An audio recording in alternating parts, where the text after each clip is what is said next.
If we agree the subcontinent are inconsiderate enough in Nigeria, rotation may only be a short-lived palliative because the presidency cannot realistically be among the over 300 ethnic and linguistic groups in Nigeria. Should the rotation be limited to the minor economic group? What happens to the minor ethnic group, some of which has been said are not more than a battalion strength? I'm not against the rotation if it will give us so, but I am saying that the relief will be contemporary. A permanent solution lies in the quality carab and orientation of our leaders and in the transparent pursuit of justice. Otherwise, there cannot be unity. Brinkmanship, which I understand some people are playing with, it may provoke extreme action from other sides. There is need for a general re-examination of all aspects of our national life: education, health, agriculture, industrialization, public administration, law and order, and security and judiciary, etc. And what tier of government will be responsible for? I will involve in what?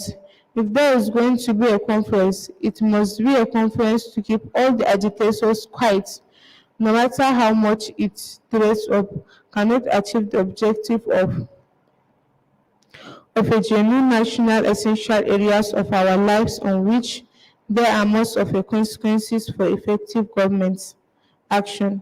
With the atomization of the Nigeria by means of state creation, almost at the point of reading the constituent unit per state, I find the concept of Zoom as the basic of our federation, worth examining at this stage of our development. We cannot abandon the federal system, but perhaps the federating unit should be zones rather than the existing states. If zones should be large enough to do some cost and administration for development, the time has also come when, as a mark of true federalism, revenue, resources, and responsibility of each constituent component should determine wages and salary scales of each constituent. I hereby declare once again that I cannot and I will never be a party to the breaking up of Nigeria. Let me see Let me also reiterate what I have said before. I have had to fight a war to keep Nigeria together. I cannot and I will not fight another war to tear Nigeria apart. However, I still believe that a major issue to be settled at the conference should be the issue of our lives together. The corporate existence of Nigeria, we must settle this matter once and for all, and to do away with the constant threat to our corporate existence. After we have agreed to live together, we can settle the issue of how we will live together. I'm convinced that when we are confronted with the reality of a breakup, our leaders will prefer living together on the basis of mutual respect and mutual benefit to breaking up. If our leaders cannot appreciate the need for the necessary, our people can, and they will give the final verdict. verdict. This issue should be dealt with once and for all, and most democratically. The forum for dealing with this matter, as I see it, a national conference. A constitutional conference can deal with a number of relevant issues, but it will remain somewhat limited. We have not a constitutional conference since independence, but since we have agreed that there is no need for a conference, let us make it one that will deal comprehensively with the fundamental issues of Nigerian exercise. What our situation demands is a national conference by election representative of people in Nigeria to discuss all major issues, subject to one condition, that whatever is agreed must be referred to a national referendum. If we opt for a genuine national conference that will examine all aspects of a national life, it may last longer than a 1 year. The timetable of the present military administration should therefore not be contingent on the result of confidential since the final outcome will go before a referendum. At this point, let me report to that on my way to Kaduna yesterday, I was invited to Abuja. My discussion with the head of state centered essentially as the National Constitution Conference. My feeling, or should I say my deduction, is that most of the points I have raised in this address on the conference have been seriously considered.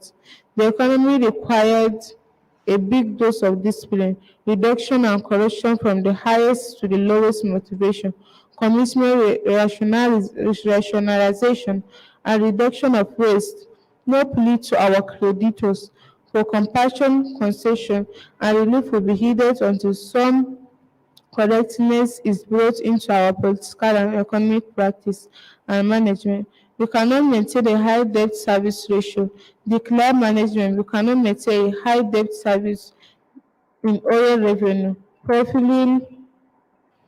profligacy in spending, continuous capital flight and not foreign investment, and then expert wonderful performance of the economy. The currency is a major determiner and regulator of the economy.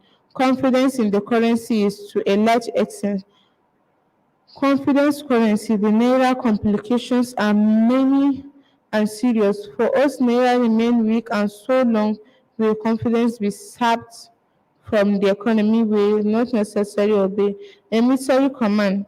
After those at the top will have lead to do by personal example, we can then seek to reduce the level of corruption by making a law which with which the accused let rational start with the civil service and let it continue into the parastatals and other institutions. I am persuaded that only a good political and economic order can produce a good social order. Let us imbibe a maintenance culture in the public sector and stop the craze for a new project while old ones are left in dereliction. As a sign of the meaning of sacrifice and a symbolic gesture a reducing waste, only the head of state and his deputy should not travel in business class or economic class. Manipulation of the judiciary in a way that undermines its credibility, independence, and effectiveness is one of the greatest disservices of the last military administration to the country. To destroy the judiciary is to enthrone anarchy. Independence of the judiciary must remain sacred. It is the last and best interest of the people to ensure this. Otherwise, there will be no honest and credible arbiter between citizens and between the citizens and government, especially a government that is full of mischief. The judiciary also needs to serve itself and enhance its role by jealousness guarding its independence. This administration has taken a few faulty and faltering steps through a couple of consistency and delay in giving it programs and timetable. And of course, its grand design is not dealing with the issue of corruption. There are correctable steps until the situation improves to the extent that our airport as our windows on the world give the images of order, integrity and honor and respect for visitors. No matter what else we do, we may not only get a little foreign investment to our country, and we need investment on a little foreign substantial scale to turn our economy round. Even if it's not reformable, it must be removed. And that was what happened to the last military administration. To rule the present administration, learn a lot from its teacher. It has not yet completely turned evil, but the trends and the tendencies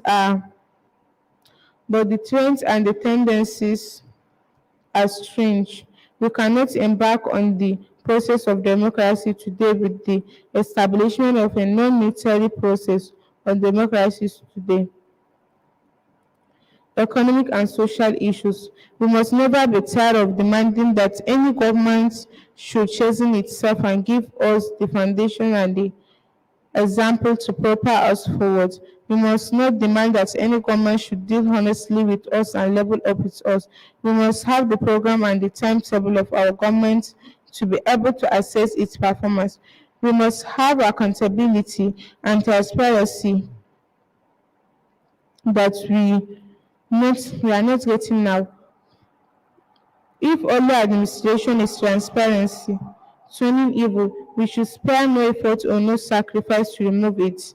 Nigeria has a responsibility to the whole of the black race to put its house in order to show that the race is not doomed. We cannot afford to fail because of our responsibility to ourselves. The rest of Africa and black world, we owe it as a duty to future generation not to misuse the God-given resources to all Nigerians, past, present, and future. Once again, let me congratulate and commend Arewa House for its foresight and concern in calling this workshop. It is a topical and it's timely. It is relevant. I urge that the deliberation of this workshop be feed into a national forum, which will serve as marketplace of ideas on the future of Nigeria. There may be another marketplace of ideas on the future of Nigeria. There may be another marketplace of ideas on the future. There may be another organization like Arewa has that will be searching for the way forward for our country. Let there be the confluence of activities, ideas, and solutions. The actualization of the promise and the hope of united, peaceful, and prosperous future is the collection responsibility of all Nigerians. I was not in doubt that Abacha would attempt to silence me. This was clear from his apparent ambition for life presidency of Nigeria. He was insatiable appetite for corruption, his looting direction from the central bank, his need for him to silence everyone that could oppose him in any form, his need for him to security both within and outside Nigeria. What did I know? What did not know me by his security both within and outside? I was invited by Rela Odinga for the final funeral right for the father, Joromigo Ogingo, and for the dedication of his mausoleum in Kenya. After making the visit, I came to see the instructions given to the security in the Nigerian embassy and the reports written by the Nigerian security in Kenya. It was the effect that since Odinga was in opposition to the government of Kenya. When he died, he had gone to Kenya to create problems for the Kenya government by supporting the opposition, and the Nigerian government should restrain me from causing great problems between Nigeria and Kenya. I was interrogated on this same issue when Abacha arrested me. Rumors about Abacha taking action against me started to spread and ring louder and louder. I had no fear because I had done nothing to cause me fear or anxiety. I was going about my life and my business on top. I had earlier in 1994 been appointed as a goodwill ambassador for the so appointed, and the appointed was just to promote the work of the organization globally. It was also in preparation for the UNDP Summit for Social Development in 1994 as a goodwill ambassador. I went to Copenhagen with the cloud of the rumor of Abacha hostility toward me hanging on the air. By the time I went to Copenhagen, Abacha had completed his plan to systematically overwhelm the country and all Nigerians and hold the nation in his grip. It was the grip of fear, intimidation, and terror. Abacha wanted the course to be clear for him to do as he pleased and to be able to make himself anything. He went into executing his plan and to be able to make him, he went into executing his plans and step by step by arresting MKO Abiola, the symbol of the truncated democracy and the democracy-induced civil protest, and detaining him without trial, worthless, and putting down any demonstration or protest by the murderer of the Ogoni 9 and killing of the protesters in Niger Delta, disgracing the symbol of traditional authority, power and respect as exposed by the Sultan of Sokoto by depositing an exile and silencing posts. The symbol of military authority. The symbol of military authority and respect with past political authority as found in Shehu Adua and through incarceration under false accusation without opportunity for self-defense. When I was in Quebec and attending the World Social Summit as UNDP's Human Development Ambassador, Shehu Adua was arrested. Shehu Adua was arrested designed to I also received warning and advice. These were unsolidated but previously given out of concern and regard to me. This warning and advice came from Minister and Abacha's government, security officials, Nigerian came from security official, Nigerian ambassadors abroad, and my friend in Nigeria and abroad. Essentially, the warning was that I would be arrested and might be killed. Everybody advised me not to return home. The most touching of the warning advice and the offers to me during this period of my confusion and uncertainty in my mind was that from the U.S. ambassador in Nigeria, Mr. Walter Corrington, who called me a correspondent and told me categorically that I was going home. But he did not stop there. He offered me political asylum by his government in the US. This was both touching and assuring. But I decided that tempting and assuring as the offers was, I will not take it since I had committed and no offense. Why then should I make myself a fugitive? Death comes by anyone's. At some point in life, decisions have to be taken that, if they turn out right, may improve heroic, and if they turn out wrong, may be regarded as foolish and foolhardy. Whichever way it will turn out, I took the decision to turn home. It was daring but calculatedly daring. In this case and on this occasion, as on several occasions, I allowed fate to trample over fear and intimidation. The human instinct for oppressing and dominating others clearly shows that freedom may not be free. Sacrifices dominating others clearly show that freedom is not free, have to be made, and humans' effort and resources have to be expanded for individual or collective freedom. The security at home had detail of any initially that they were expecting me to arrive on Monday and plans to arrest me at that airport. Although that plan was unknown to me, I decided to cancel my program in Paris after coming and returned home on Sunday evening. The security agents were obviously caught unawares. They seized my passport from my assistant, who acted as a protocol officer for my travels. He was worried when the passport was not returned to him. I told him to leave it with the security and return to the farm where I lived. My wife did the unusual things this time by coming to receive me at the airport. She was afraid since everybody knew of the plan to arrest me. I appreciated her concern and tried to allay her fears. Once back at the farm, I received all messages that were waiting for me. One of these messages was from the Oni of Ife requesting me to see him urgently in this Ikeja residence as soon as I come back. Early the following morning, I went to see the Oni, who was visibly concerned about the prospect of my being arrested. He had David handy for an errand. He suggested a number of ways of averting the imminent danger, but all the suggestions would amount to making Abacha feel more important than I believe he was. I did not support playing Abacha up. I left the Oni to call on a Lagos social elite to seek to know what to confidence knew about the whole scenario. I was not made any wiser as I returned to my farm. My security detail, Mr. Mike Ogibo, had smelled a rat and been tipped off that the farm had been surrounded by security men in preparation for my arrest and to ensure that I was not allowed to escape. The order was get him at all costs, dead or alive. My security detail waited for me at the farm gate and waved to me to stop as I was about to enter the farm. I stopped and he hurriedly jumped inside my car, asking me to reverse so that we could go to the town. Everything about him portrayed fear and anxiety.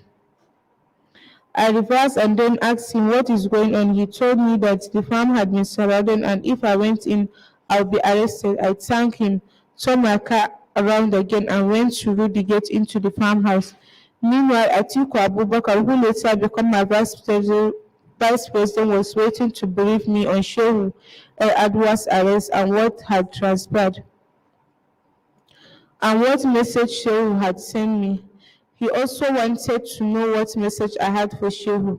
As we got engrossed in the details of what was happening to Shehu, a police officer in plain clothes came into my farm to Shehu.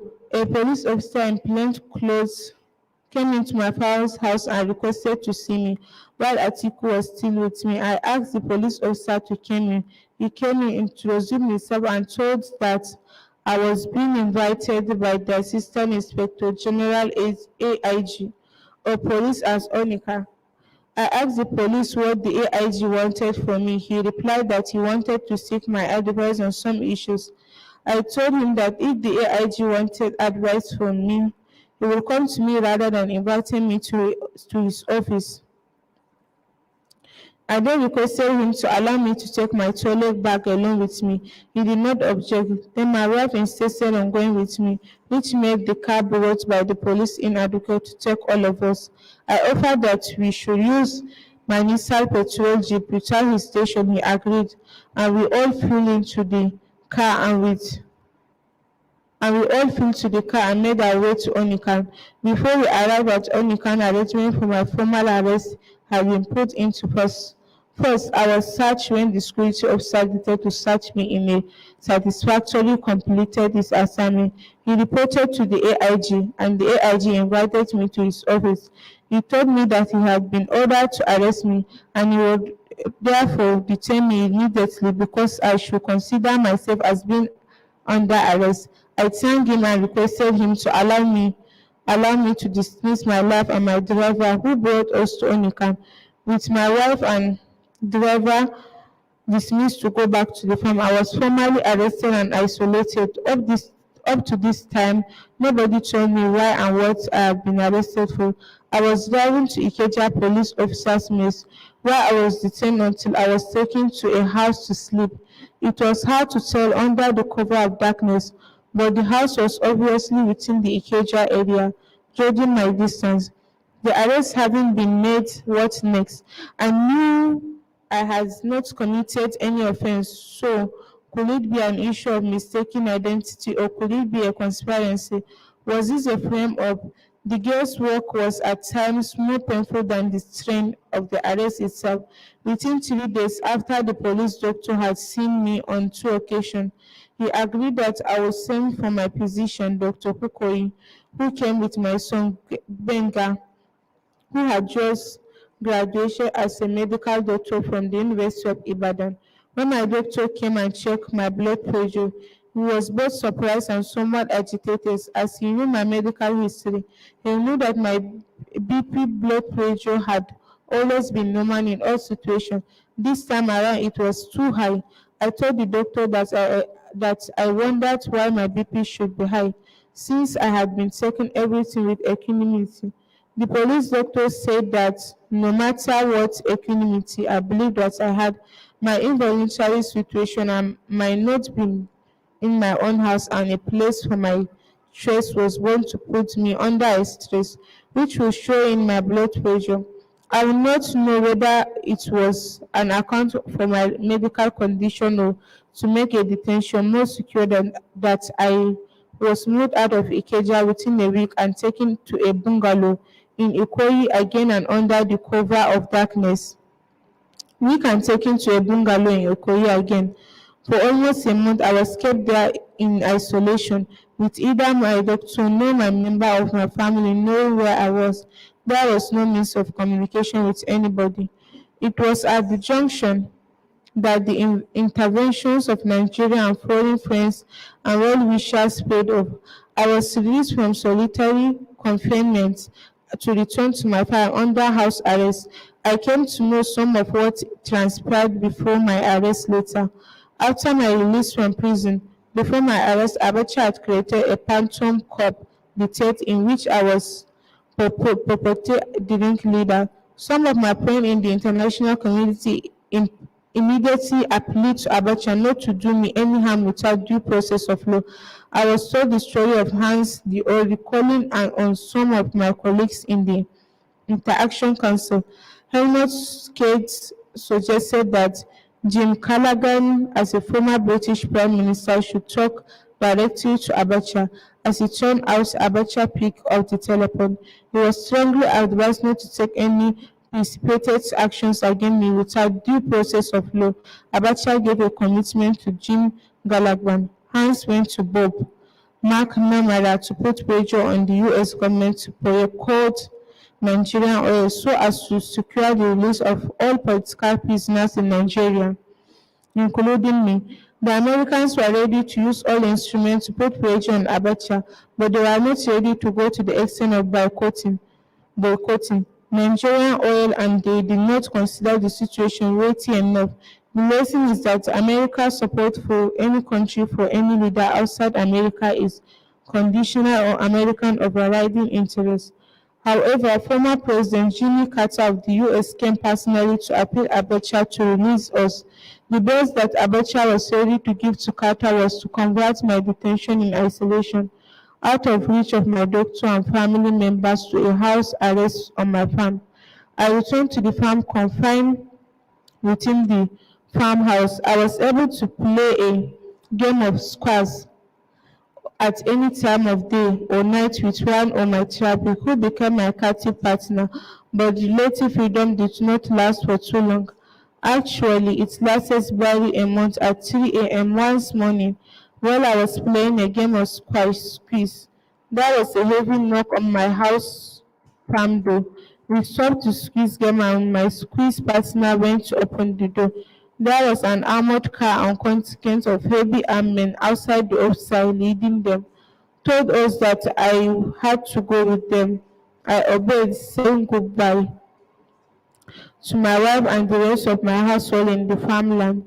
Being taken away was not a new experience, so there was no breakdown or weeping on anybody's part. Well, I did not know what lay ahead. Well, I did not know what lay ahead, so there was no breakdown or weeping. I was confident that I would be back to the farmhouse. I said to my wife and the household I would come back. What I did not know was when we drove out of the farm in the darkness of unlit street and the main road of Ota into Lagos with a truck of armed soldiers in front of the vehicle I occupied. The armed car followed closely behind with another vehicle load of armed soldiers, bringing up the rear. We arrived in Ikoyi at about 4 a.m. back to where I had been placed in isolation before Carter's appeal to Abacha. The way that the international committee understood and reacted to events in Nigeria under Abacha was expressed by Lord Rogan of Cardiff, former Prime Minister of Britain, in his article to the New York Times, published with permission in the Leadership of Africa, a collection of tributes on my official seat by the editor by Hans the Old. Once again, the miserable consequence of my army rule in parts of Africa have been shown up to my news that this week that a military tribunal in Nigeria has found guilty a number of people accused of plotting against the region. 23 alleged conspirators have been convicted and at present awaited the passing of sentences, which can run for 25 years imprisonment to death by firing squad. Nigeria is the largest country in Africa with a population approaching 100 million, with rich oil reserves and with the potential to one of the big three in Africa. Once it was proud to be known as the champion of Africa continent, but during the last 2 decades, it was languished under the rule of the self-perpetuation group of army officers, the latest being General Sani Abacha. Before he came to power, Abacha had a hand in at least two previous coups, and it's alleged took power himself by forcing the retirement of the former head of the state at gunpoint in November 1993.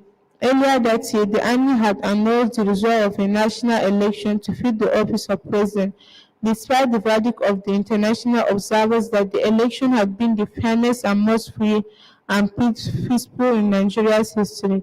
The army refused to acknowledge the victor, Moshood Abiola, as president. Instead, they placed him under military detention, and so he continues until today.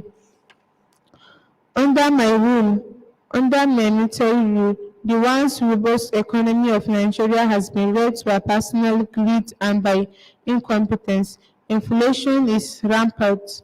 The country is heavy in debt. Manufacturing output has seriously declined because of an overvalued currency. Its oil revenues have been frittered away. Corruption is widespread. A number of Nigeria healthy, highly educated and professional workforce is leaving the country in face of the alarming increase of threat to life and property. The country has become notorious for the level of fraud and drug running.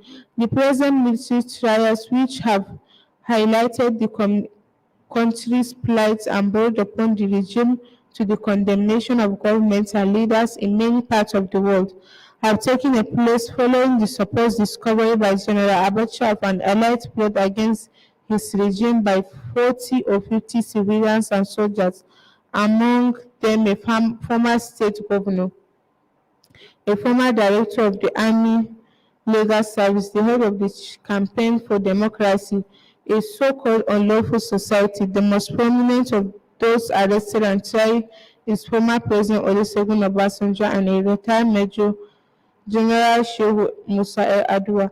Little information about these research trials has been disclosed. It is known that the accused were not permitted their own lawyers, but instead had to accept representation of army lawyers. The extent charges leveled against former President Obasanjo are unclear, but for those who have worked with him for 20 years, it is simply not believable until direct evidence is produced that he will have any part in attempted coup. If indeed there was one, he is deeply respected and in the national scene a constant spokesman for Africa, need a stock opponent of apartheid, a consistent advocate of democracy on the developing country. He is also the only military officer. He is a four-star general who, when head of the state, freely handed back to Nigeria to the civilian rule. His last engagement prior to his detention last March was a conference in Denmark on ways of revealing world poverty. Whilst there, he was warned by friends that he might be arrested if he returned to Nigeria. This was a threat he had lived under for some time, as he had told them more than a year ago that he felt that his life was in constant danger because of his calls for a democratic government in his opposition to the army regime. At the time, at the same time, he told me that he will always face his accusers conscious of his innocence. So despite the warning, he traveled back to Nigeria.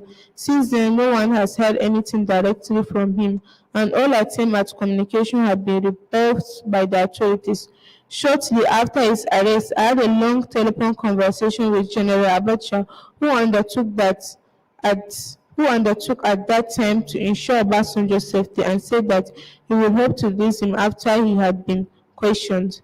Obasanjo's detention and arrest, the secret trial by the military, the exclusion of the public, the refusal to allow access to him or to the other 23 accused has aroused serious protests around the world from many governments and from those who admire his work and know his personal standing. This is not the only rebuff. A short while ago, President Mandela of South Africa sent Archbishop Tutu to Nigeria to secure the release of President Abiola. His mission was rejected. In case of the present trial, the American, Ghanaian, German, and Zimbabwean governments, among others, have expressed their concern and objections. The British government, through the Minister of Overseas Development in Linda Chaka, has stated that if those detained were to subject to summary, justify or capital sentence, it will be incomprehensively and total without justification. With the same intention, South Africa's Vice President Mr. Thabo Mbeki has also visited General Abacha with what result is not yet known. Among others, former President Carter, Prime Minister Trudeau of Canada, Chancellor Scholz of Germany, together with three former British Prime Ministers, have also made representation expressing publicly our concern and urging General Abacha to show restraint to promote political reconciliation and to lay the foundation for a return to civilian democratic rule. Perhaps as a result of his sustained international pressure and also in the knowledge that a meeting of 51 Commonwealth countries will take place in New Zealand next November, General Abacha is reported to have told the Nigerian Constitutional Conference, of which incidentally one of the accused, Major General Adua, was a member, that he was ready to make certain commitment about the future. The Nigerian High Commissioner in London about the future The Nigerian High Commissioner in London, Alhaji Abubakar Alhaji, the Sardauna of Sokoto, recently informed me that General Abacha will announce a timetable on 1st October for the handover of power to a democratic civilian government. He has further said that the ban on political activities is to be lifted and that an electoral commission will be established to review the electoral register and supervise the information and register of political parties. This ought to be good news, but in the light of the Army's broken promises, this statement will be treated with a certain reserve. Nevertheless, if carried through and a reasonable timetable is met, a new phase of political process will begin. It will be up to the Commonwealth Conference at its meeting next November to hold the Nigeria delegation to General Abacha's undertaking, and if they are not kept, to take steps, for example, a temporary oil embargo to force the army's hand. The opposition to General Abacha is divided, and it will need a combined effort at working together and a higher degree of responsibility than has shown heretofore on all sides, civilian and military, if political reconciliation is to be effected, and the foundation laid for a transition to a civilian government and to democratic rule. But before this step is taken, and if it have any chance of success, General Abacha must use his power to set aside the verdict of guilty by the army court and either hold a fresh trial in public with proper civilian legal representation, or else realize those charged with nothing else will satisfy those who believe that the accused were guilty of nothing more than working for civilian democratic rule in their own country. Within 4 hours of arriving in Ikoyi, I was whisked off to where I would be interrogated. I was given a copious form to fill, which requested such details as the names of my grandfather and grandmother and both my father and mother's side. It was ridiculous, but I filled the form to the best of my ability. About midday, I was called before a panel of interrogation. I could not recognize any member of that panel, but your neighbor might have been there briefing and instruction. They were generally cautious and civil. I answered all their questions honestly, and all went well until they raised the issue of a coup detail that I was planning. I defeated that as rigorously as I could. They had been said that my cool co-planner was around. I asked them to invite him in so I could confront him. A young man in leg chains was brought into the investigation room. I've never seen him before in my life. Obviously, as he later told me the word he was tortured before in my life, before ruthlessly till he accepted to implicate me, after which the total was reduced. He confronted me and said that he had come to my farm to discuss his school plan with me. He said that I was when I launched my book, My Command. He is a second Lutheran come with others, and he had bought a copy of book, which was autographed for him as for others. He had not seen me again until about 3 months before the day of the investigation. When he came to my farm, I asked him where on my farm I have received him. He answered that it had been on my farm office. I asked him to describe. He answered that it was outside and the inside of the farm office, which he could not. I then told the investigation panel that this must be incredible in the extreme with my experience, status, and stature. A young man that I did not know will come to me to discuss his plan for a coup and I will entertain him. However, I had not used the office where he claimed I had received him for over 2 years. The reason was that two of my friends, Professor Akin and Tunji Obayode, has come to my farm office one day and found that they had to mingle and wait with egg buyers and feed material suppliers. They warned me that they would never call on me on the farm again unless I provided a decent place where they could be received or wait while I attended the farm to product customers and suppliers. That had made me transfer my office to the farmhouse. I explained this to the investigation panel after Bello Fedili, the man who allegedly discussed his coup plan with me, had left the room. But with absolute confidence in my innocence and the solid presentation of my case, which I believe was obvious to the panel, I left and returned to my solidarity confinement, believing that if there had been any mistaken identity, it had been cleared and I had soon regained my freedom. Up to that time, I now realized that nothing could persuade Abacha from silencing me permanently, or at least for many decades. 3 decades was what he had decided. A couple of weeks or so after I faced the investigation panel, two army major come to my detention house and informed me as follows. You have been charged for 2 offenses of treason and conspiracy to commit treason, and each of the 2 offenses carries a death penalty. They left without allowing me to ask a question or make any comment.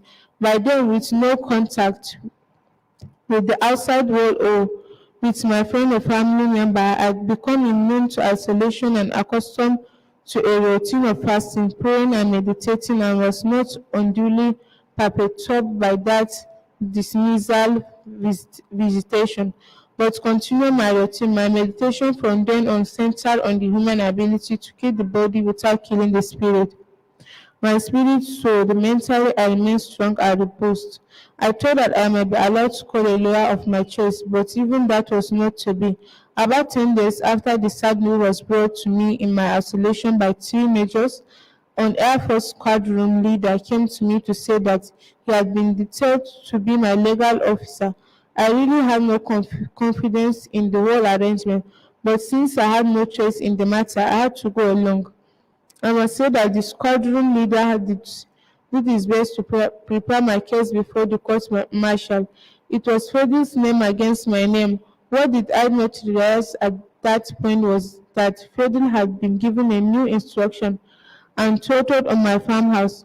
In giving his evidence before the court martial, Freddy changed his story, saying that he had met me in my farmhouse and not in my farm office.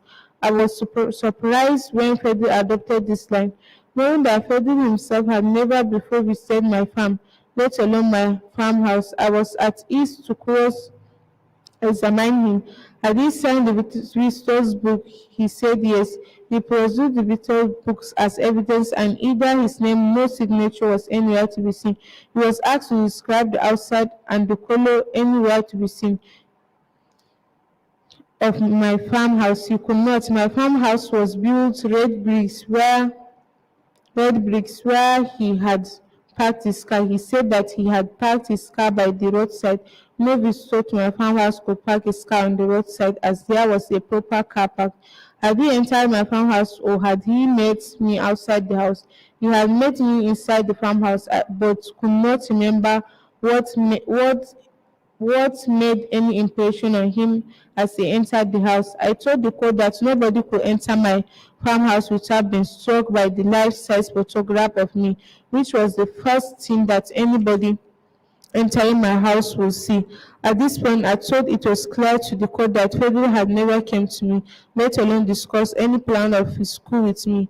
As Frederick himself told me later, he had to accept the frame to save himself from torture, and he had told that the trial would be open in civil court, where he would plead torture to extricate himself and to render his so-called confessional statement null and void.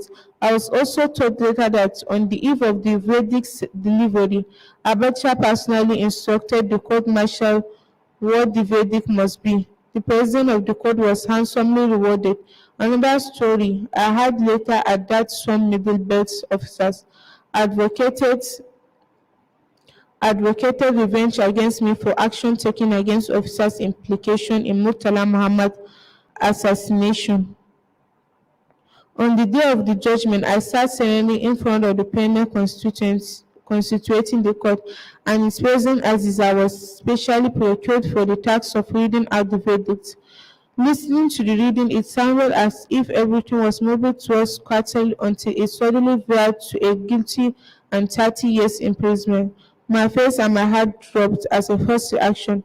All that I had built, lived, and labored for had been destroyed. Why should Nigeria do this to me? No, it is not done by Nigeria and Nigeria. It is done by Abacha for his personal aggrandizement. I leave everything in the house of God. Was that immediately flashed through my mind. I was at once taken to my solitary detention house to collect whatever I had there and was landed at Inter Center between Abalende and Ekoyi as a convicted prisoner, waiting confirmation as the arm of Abacha before being formally delivered to the prison authority.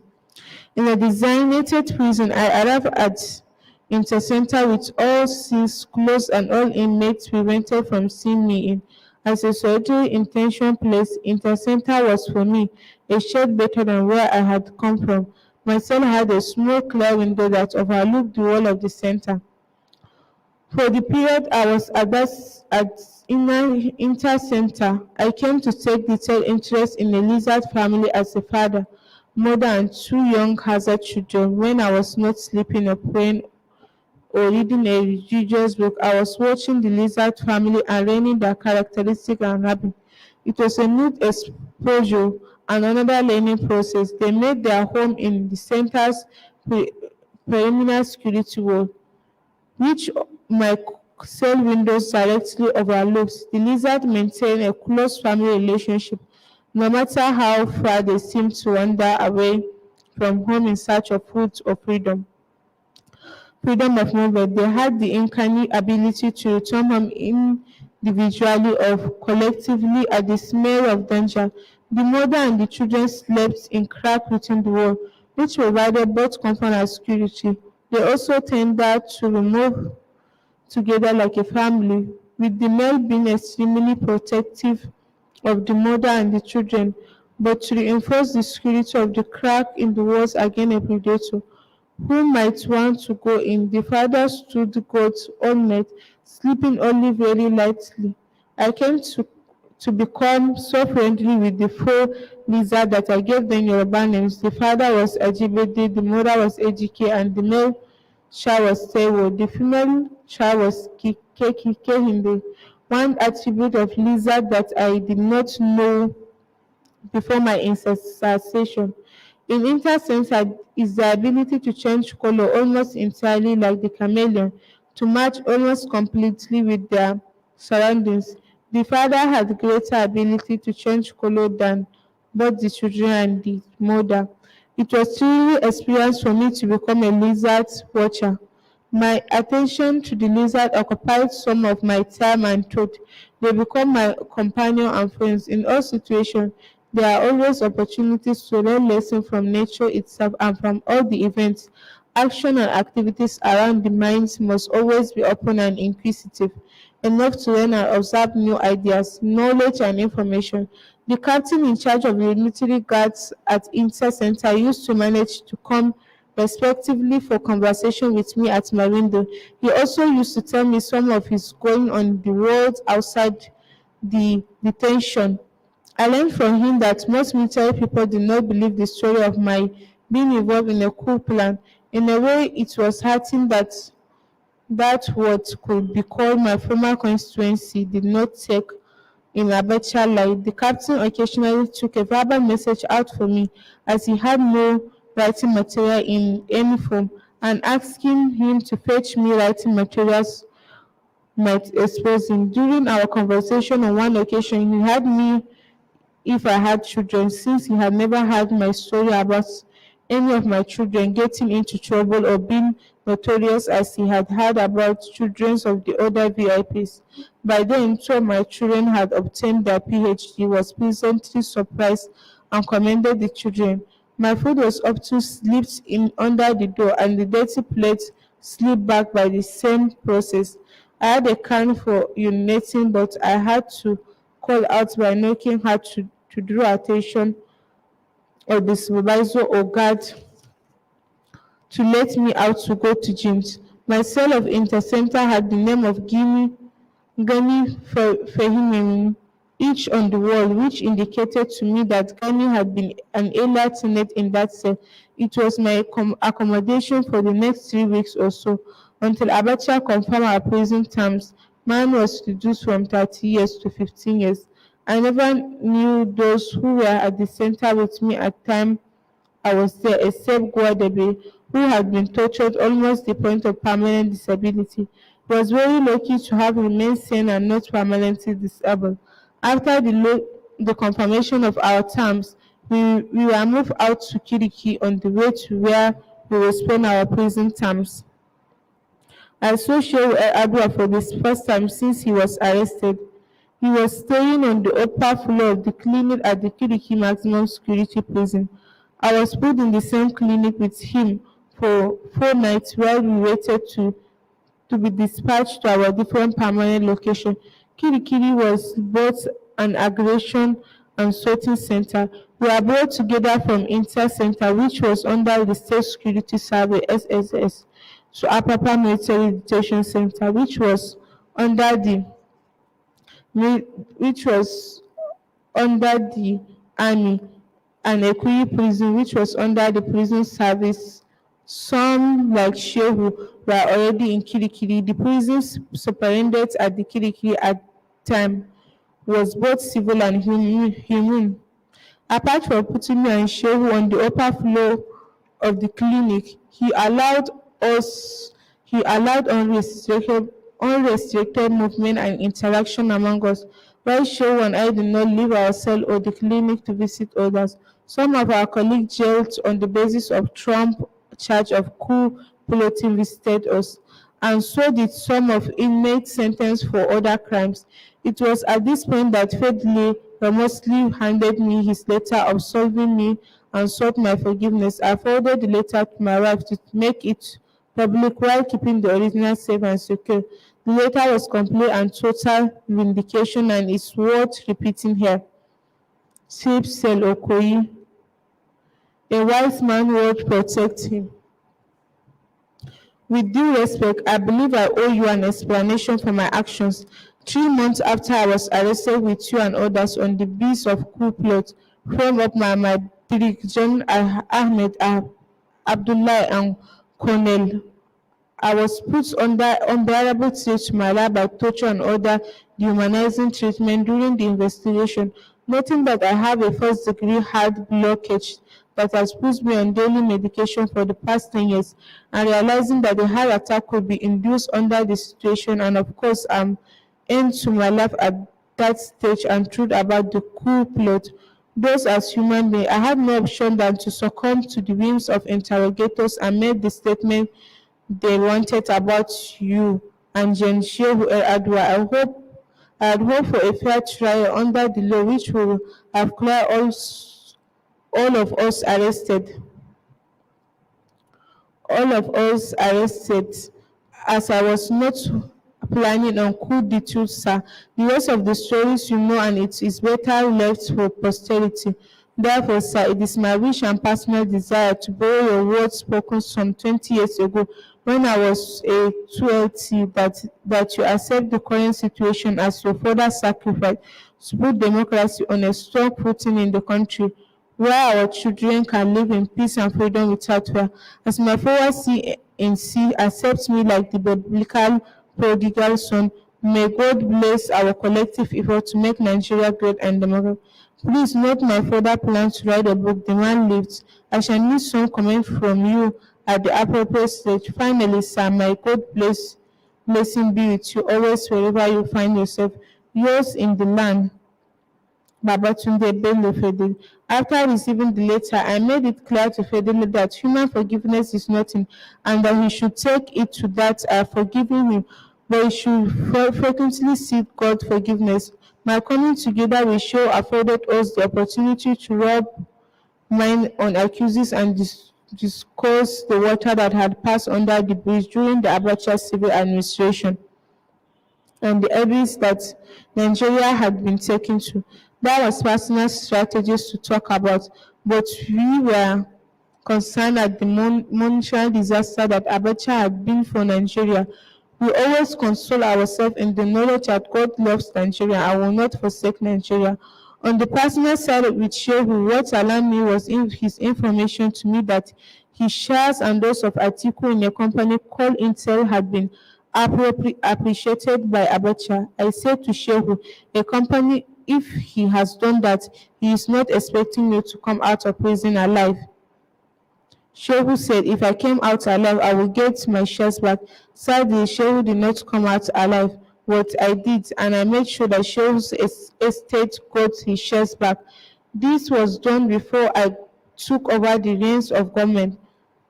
In 1999, thanks to Abdul Muhammad, Shehu would talk a little bit on what he would want to do on the religious side in and out of prison. He also talked about some of his political associates. We generally talk about the military and our colleagues. It was a great time and reminiscence, reflections, and sharing of thoughts. We did not know where each other of us would finally go to spend our prison times, but we hope that we will be able to maintain communication somehow. After I came out of prison, Babangida Kingibe, who was the Minister for Internal Affairs, tried to praise on me how much he agonized over our plight and how he personally decided that Shehu should spend his time in Port Harcourt and I spend mine in Jos. Since these were the two best prisons in the country, I thank God for his mercies. Of course, to Jos, I was moved on Air Force plane to start my 15-year imprisonment for committing no offense. One observation I made in Kirikiri during the 4 nights I was there was the amount of commercial transaction going on among the inmates. It was as if they were not in prison. One inmate came to offer his house in London to me to buy. Another came offered me a house buying a medal. But for the inmates, life must go on regardless, and they must seek all avenues to solve their problems, no matter their location or situation. I learned a lesson from that observation. Wherever I may be or whatever may be my situation, it may be a temporary halt, but must not be a complete stop to my objective or progress in life. Chapter 28, The Prison Experience. We landed in Jos in early afternoon. I was earmarked for Jos and had to dismark in Jos. Chris Ayunwa, who also had a dismark in Jos, I really did not know whether she was meant to remain in Jos or whether Jos was transit point. I had known Chris as a media lady and a proprietor of a weekly magazine, TSM. When she was to begin the introduction of that magazine, she had approached me to invest or participate in the establishment by putting money in it. I declined, but directed her to someone who might be interested in investigating the magazine. She followed up and it worked for her. As she reported to me earlier, Chris Beko and a few others were not charged for planning a coup. As I was, I believe that they were charged for hiding coup culprits or something similar. We immediately become inmates. The routine had to be followed. We were all searched We were all searched. I had 10,000 naira on me. It took them some time to decide whether to leave the money with me or take it from me. As prisoners were not allowed to keep money, I explained that I was on a special diet and would need to have some money on me to buy my foodstuff. The superintendent allowed me to keep my money, but he knew how much I had on me. Not much less was required of me except to go to my cell. Meanwhile, Chris was taken away for a while, and when she came back, she was in tears. I had to talk to her to cheer her up. I, had, I told her that the man who put us in prison wanted us to weep, and we should we should not oblige him and give him the joy of hearing that we were weeping. We should, in fact, make him unhappy by making ourselves happy. Chris stopped and wiped her eyes and told me that she had been rudely and mercilessly searched all over. A female warder had been dipped her fingers into the most private part of her body. From there, we were moved. Chris, the female section of the prison, and I to myself. I was told that the rule was that I was not be allowed to be alone in my cell to prevent me from committing suicide. How ridiculous. I'm not the suicide prone type.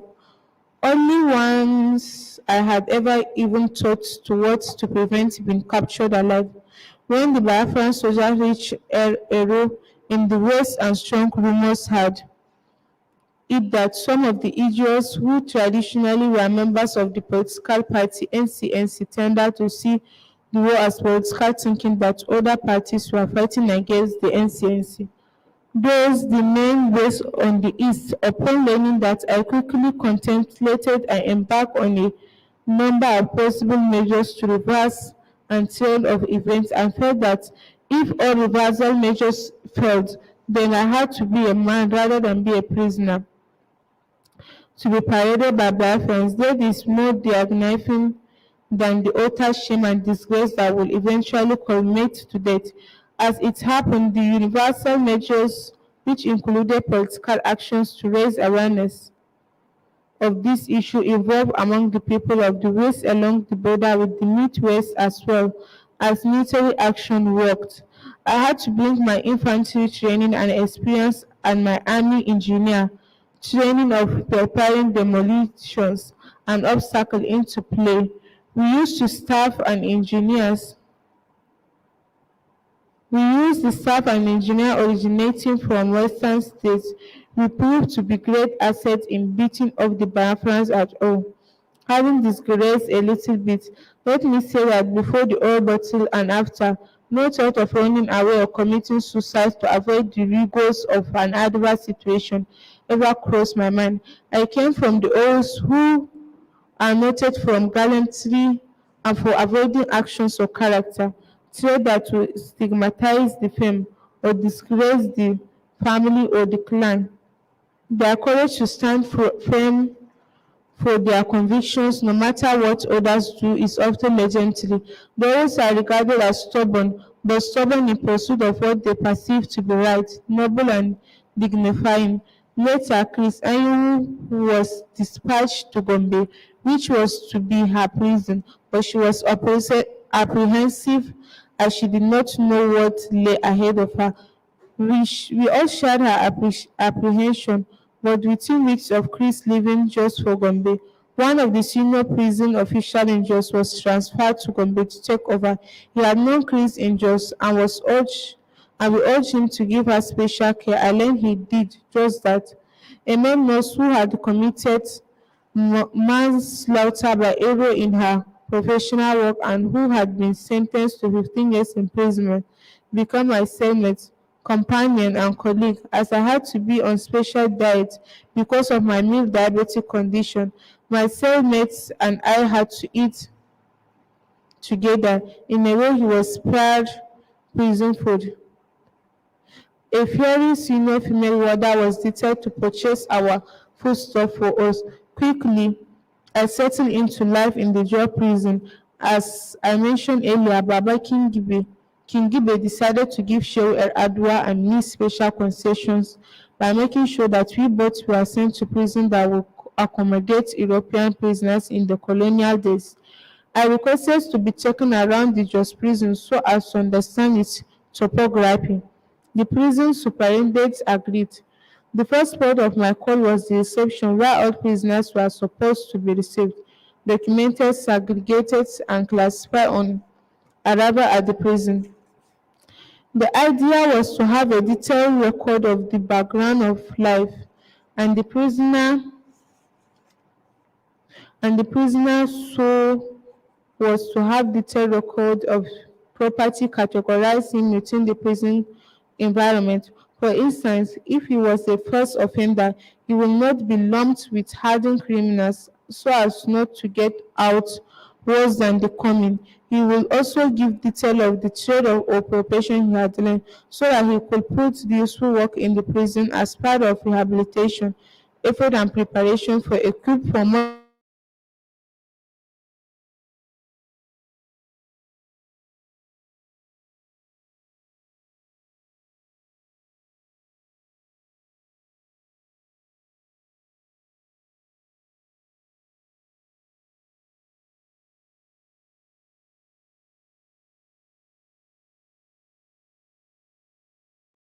by comparison, the clinic in Jos was a world of difference from what I saw in Yola when I was transferred there. The senior staff nurse's charge was competent and beautiful.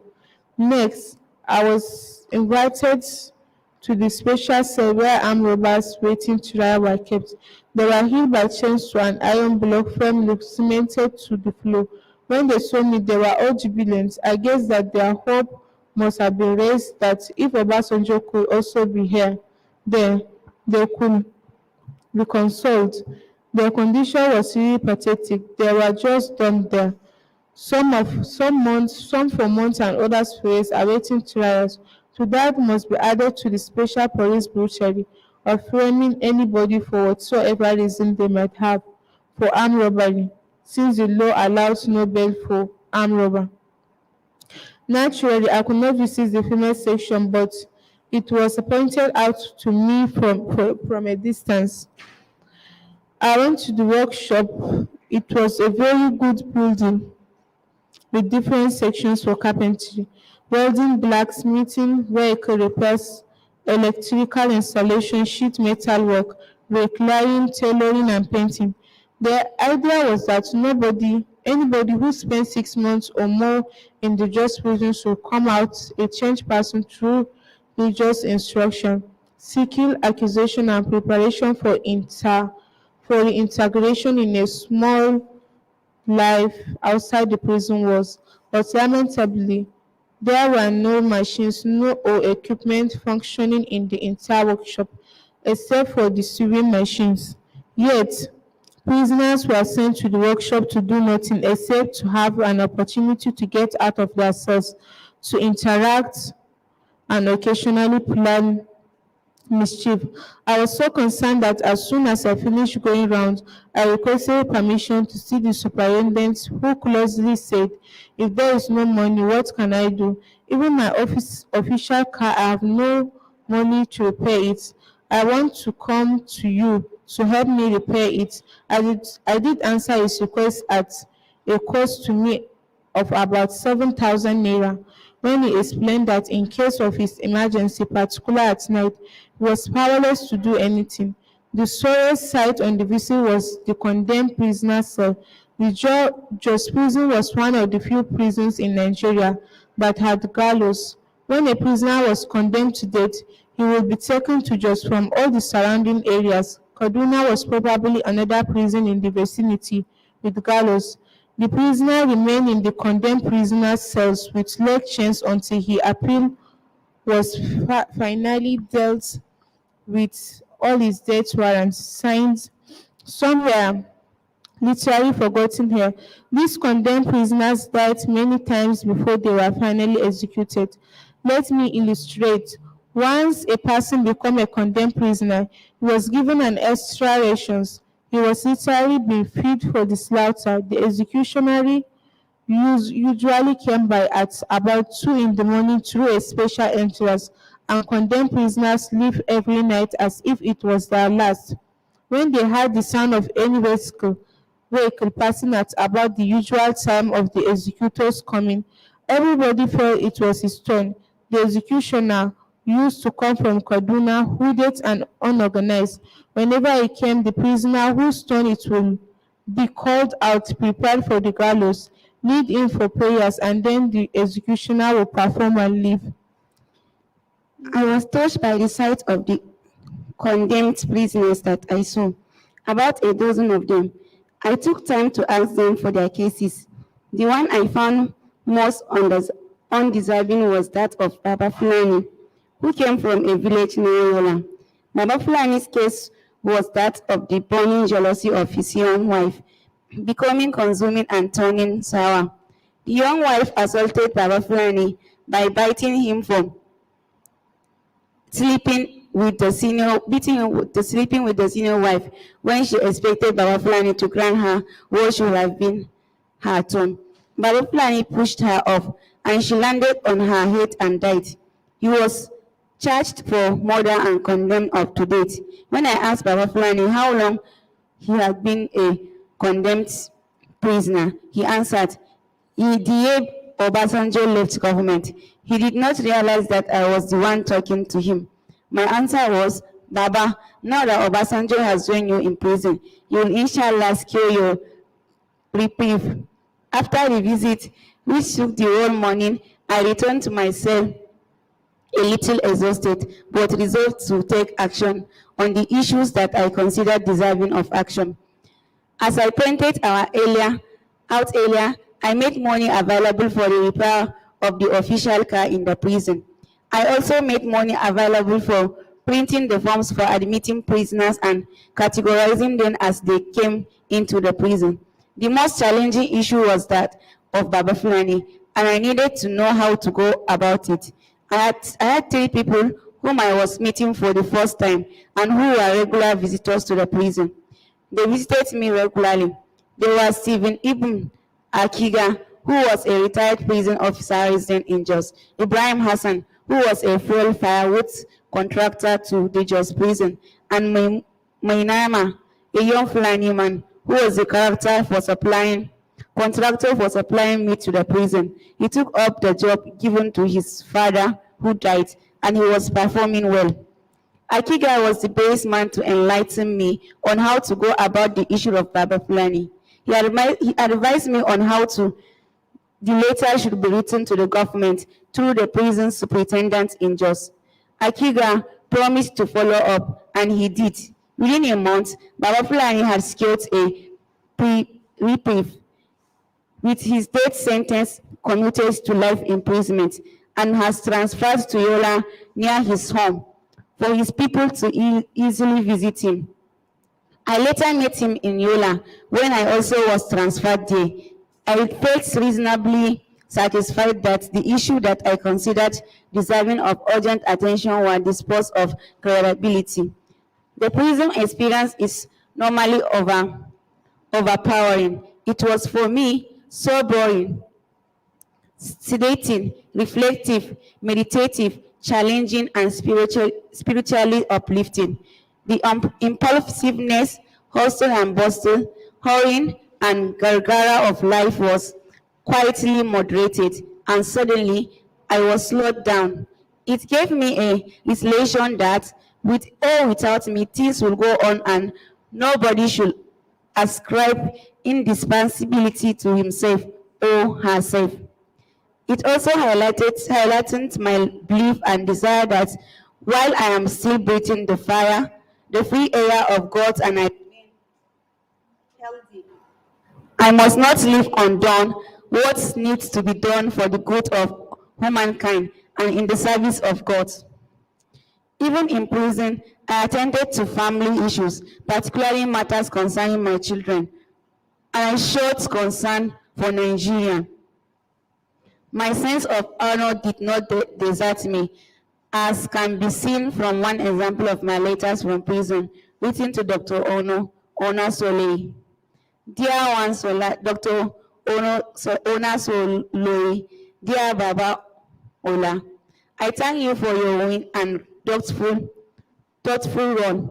You are on the up here in the hub and the handwriting is not clear. I could work out a routine for myself and live by it. I wanted to do two things with the time at my disposal in prison. I wanted to improve my knowledge of Hausa, both in written and spoken form. Secondly, I wanted to study law as an external student at the University of Jos. With the Hausa language, there was no problem. It was an internal prison matter. Only the prison authority in Abuja needed to approve, since I was a VIP prisoner. The approval was given, and I started my Hausa studies. For my study of law, the Faculty of Law at the University of Jos had visited me and worked out how I will receive my lessons. But we had to wait for Abacha approvals before we could begin. It took some time for a reaction to come from Abuja. It turned out negative. The rumor I heard was that Abacha's regime told Obasanjo was bad enough for the administration without studying law. To allow him to study law will make him impossible to handle. Since it was no, then no it will be. I paid attention to my Hausa lessons and Christian fellowship meetings, which, with my self-imposed welfare responsibility for the inmates in the Jos prison, kept me fairly occupied. I was also visited by my wife, relations, friends, well-wishers, and former colleagues in the prison in Jos. It was almost a continuous flow of visitors. Two visits made tremendous impact on me. The first was one by Joseph Garba, who had been my foreign minister in my days as military head of state. The procedure for me to receive visitors was that the visitor could call at the office of the prison superintendent, and after the officer had satisfied himself that he or she was a bona fide visitor, he will give him or her a place to sit, and I will be sent for.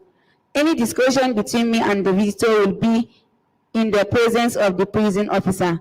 The visit rarely lasted for more than 5 minutes, after which I will have to take leave of the visitor and return to my cell.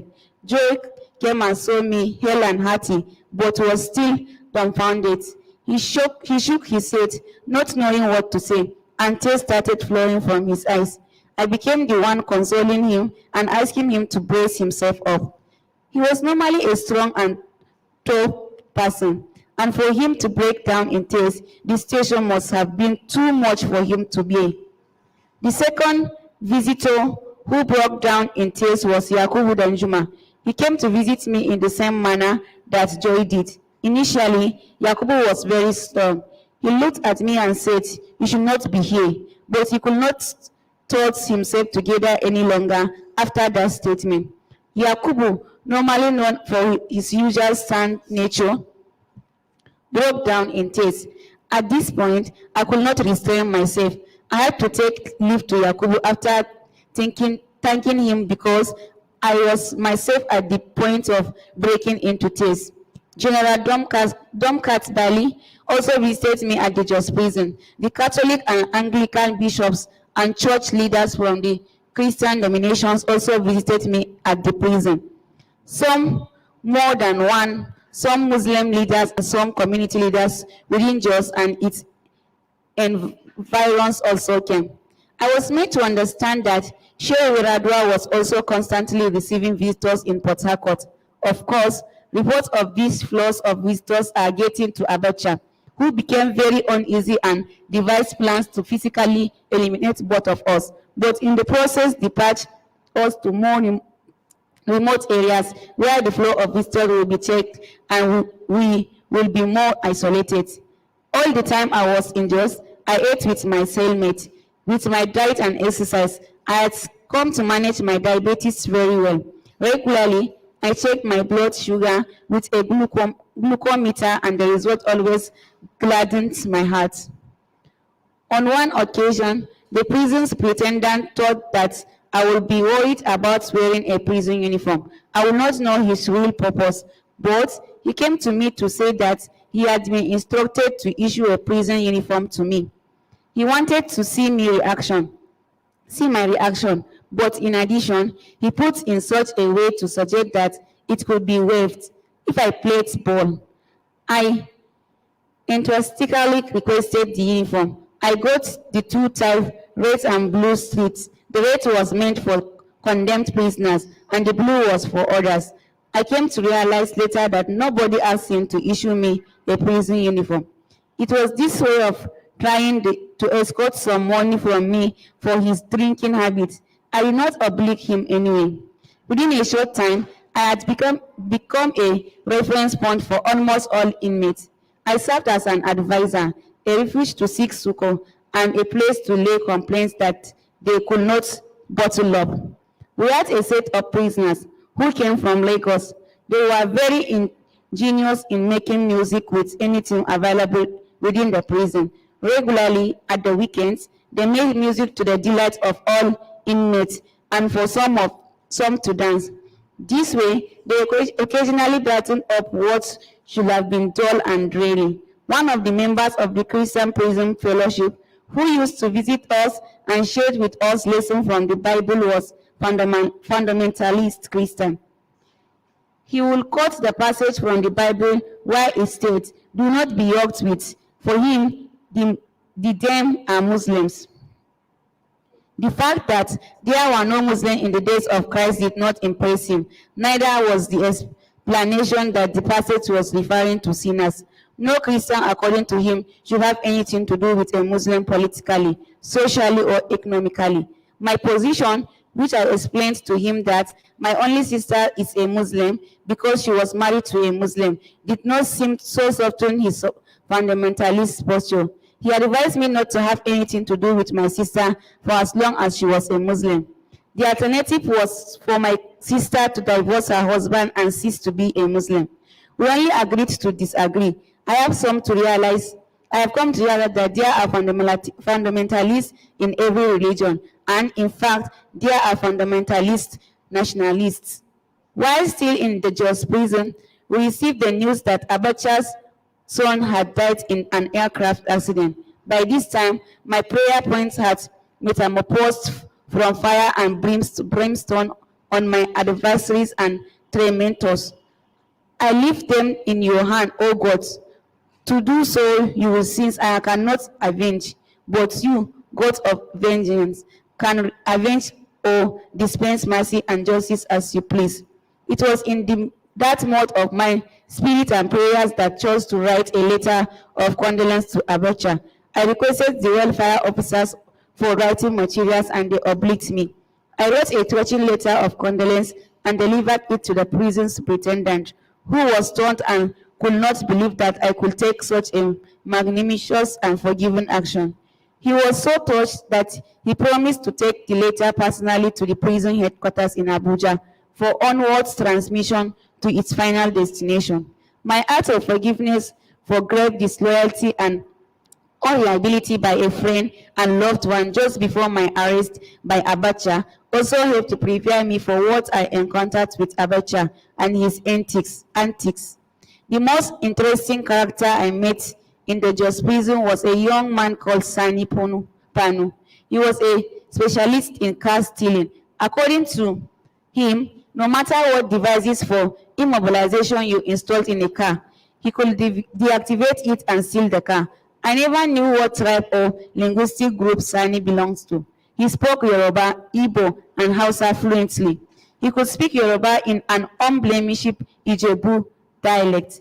Apart from his acclaimed dexterity in car stealing, he also claimed to have charms that worked for him. He confessed to me that the issue of charms was only to deceive the gullible and take the better part of them.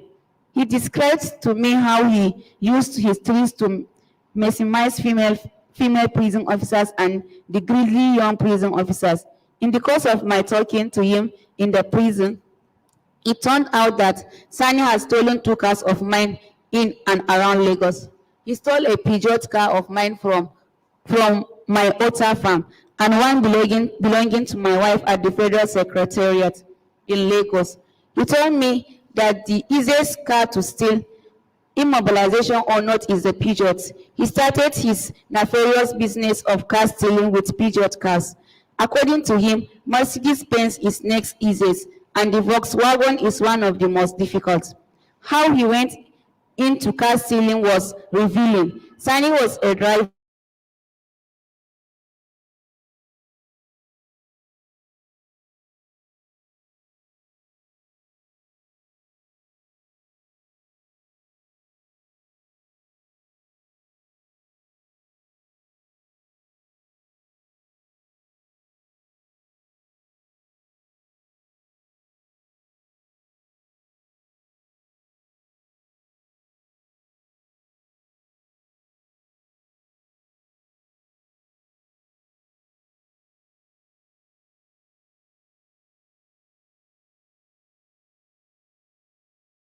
at first. He attempted to steal a car using this device. His success emboldened him to steal more cars. By the time I met him in prison, Sani confessed he had stolen well over 2,000 cars. On a number of occasions, he had been in the net of the police and narrowly missed being extrajudicially eliminated. I advised him to desist from a bad and dangerous undertaking if he ever got out of prison. He did get out after I had been released, and he came to see me on my Ota farm. He remembered vividly why he stole my car from on the farm. I strongly appealed to him to give up the dangerous habit. He asked me for money to instruct his life, which I gave him. He left me after I had introduced him to my wife, who did not hide her disgust for him, especially since he had stolen her car. To my Ota show, within 3 months of Sani bidding me welfare on my farm, he went into his business again. He was arrested by the police and eliminated. The other interesting character in a different sort of way that I met him in the Jos prison was Baba Tif. Baba Tif was ever jovial and always making himself happy within the prison. He was about 74 years old and always came to me to share experience of life. We also attended Christian fellowship together. Baba Tif always cracked the usual joke between Tif people and Fulani people with the acting prison superintendent, who was a Fulani man. On Baba Tif's release date, he came to request a personal gift from me to him. I was rather taken aback because I could not imagine what gift I could give a septuagenarian prisoner being released from prison. I stormed up the courage to find out what Baba Tif would like as a gift. Surprisingly, he asked me only for a copy of the Holy Bible in Tif. One copy of the Bible was procured as he wanted, and after autographing it, I presented it to Baba Tif. In Baba Tif's humorous way, he said that he would want to offer me something in return. I then listened with rapt attention. He said, "General, you see, when I go home and rest a bit, I will marry again. And I know you will get out of prison. And when you get out, I will live to give you my daughter to marry." I laughed heartedly, thanked Baba Tif for the kind and generous offer, and firmly and politely declined his offer. Baba Tif was one of the few elders in the prison to which misunderstandings and quarrels among prisoners were normally referred for settlement. He was approachable, wise, and respected. Earlier, I had alluded to the fact that the magnitude of the flow of visitors to me had caused Abacha some anxieties. One day, I was suddenly told that I was being moved. Where to and for what reason? Nobody told me. The movement of prisoners is always shrouded in scarcity for security reasons. As they say, one warder who wanted to be helpful came to tell me that the movement might be to my home. Anyway, the early afternoon, I was moved to a government quarters in the GRA. There, a man whom I later realized was a doctor was waiting for me. He started talking to me about the concern of the government authority for my health, especially for my cholesterol levels, and said he would want to take my blood for testing. I knew very well that I had no cholesterol problem. I was slightly diabetic, and surprisingly, my sugar level had been consistently normal. I told the man family that I did not need a blood cholesterol test and that the minor medical problem I had was diabetes. I checked my blood sugar level regularly and I was quite satisfied with my results. Obviously, he did not accept the reaction he got from me. He had to put his syringe and needle back and said to me that later they will follow up in my new location. He did not look happy, but there was not much else he could do with me at the junction. As I came to realize later, Shehu went through the same process, during which he must have been injected with that eventually killed him. I could only attribute the stand I took to the will and guidance of God. I had no prominent or tip-off. With the doctor unable to perform his lethal act of injecting me with a deadly virus or slow poison, I was taken to the airport where an Air Force Dornier aircraft was waiting to take me to my new prison location. But exactly where I did not know. As I watched the shadow that the aircraft cast as we moved along, I knew we were moving in some easterly direction. We arrived in the evening, and I was kept in the aircraft for 2 hours while they were preparing my cell in the new location. I was handcuffed for the entire journey. By the time I came into what turned out to be Yola Prison and my home for the next 3 years, so it was almost 10 at night. Of course, home to a great extent is where you make it. Yola Prison was originally a native administration prison built with the moat and taken over when all prisons were taken over to the federal government. It is not in the class of the Jos or Port Harcourt's prisons, where were built by the colonial government with concrete. By the morning following my arrival, news had gone around the prison that I was an inmate in Yola. The instruction given to the prison authority in Yola was that I should be isolated. No prisoner should interact with me. Fortunately or unfortunately, I was not stopped from attending the Christian Fellowship meeting from 4 to 5 p.m. daily. Initially, I shared a shower room and a toilet with a population of 40 prisoners. Yola Prison had no fairly modern clinic like Jos. The first item on my agenda was to see a doctor so that my medical condition could be put in correct perspective. I asked the prison superintendent for permission to see a doctor. The general practitioner, who was also the officer in charge of Yola General Hospital at Bashamaman, was invited to see me. After listening to my medical history, he assured me that they had an internal medicine specialist, a physician, who will be sent to see me. The specialist came and introduced himself as Dr. Ajuwon. I said to him, "That sounds like a Yoruba name." He went on to say that he was a Yoruba man from Okeogun in Ogun State. He had studied at the University of Ibadan and specialized as a physician. He was a Christian of Baptist denomination, and he had heard of me both as Nigerian leader and a fellow Baptist. Naturally, he made me relax in his company. I told him my medical history, showing my drugs and the medical paper in my possessions. I told him the story of the man, apparently a doctor, who wanted to take my blood in Jos to check cholesterol levels, as he told me.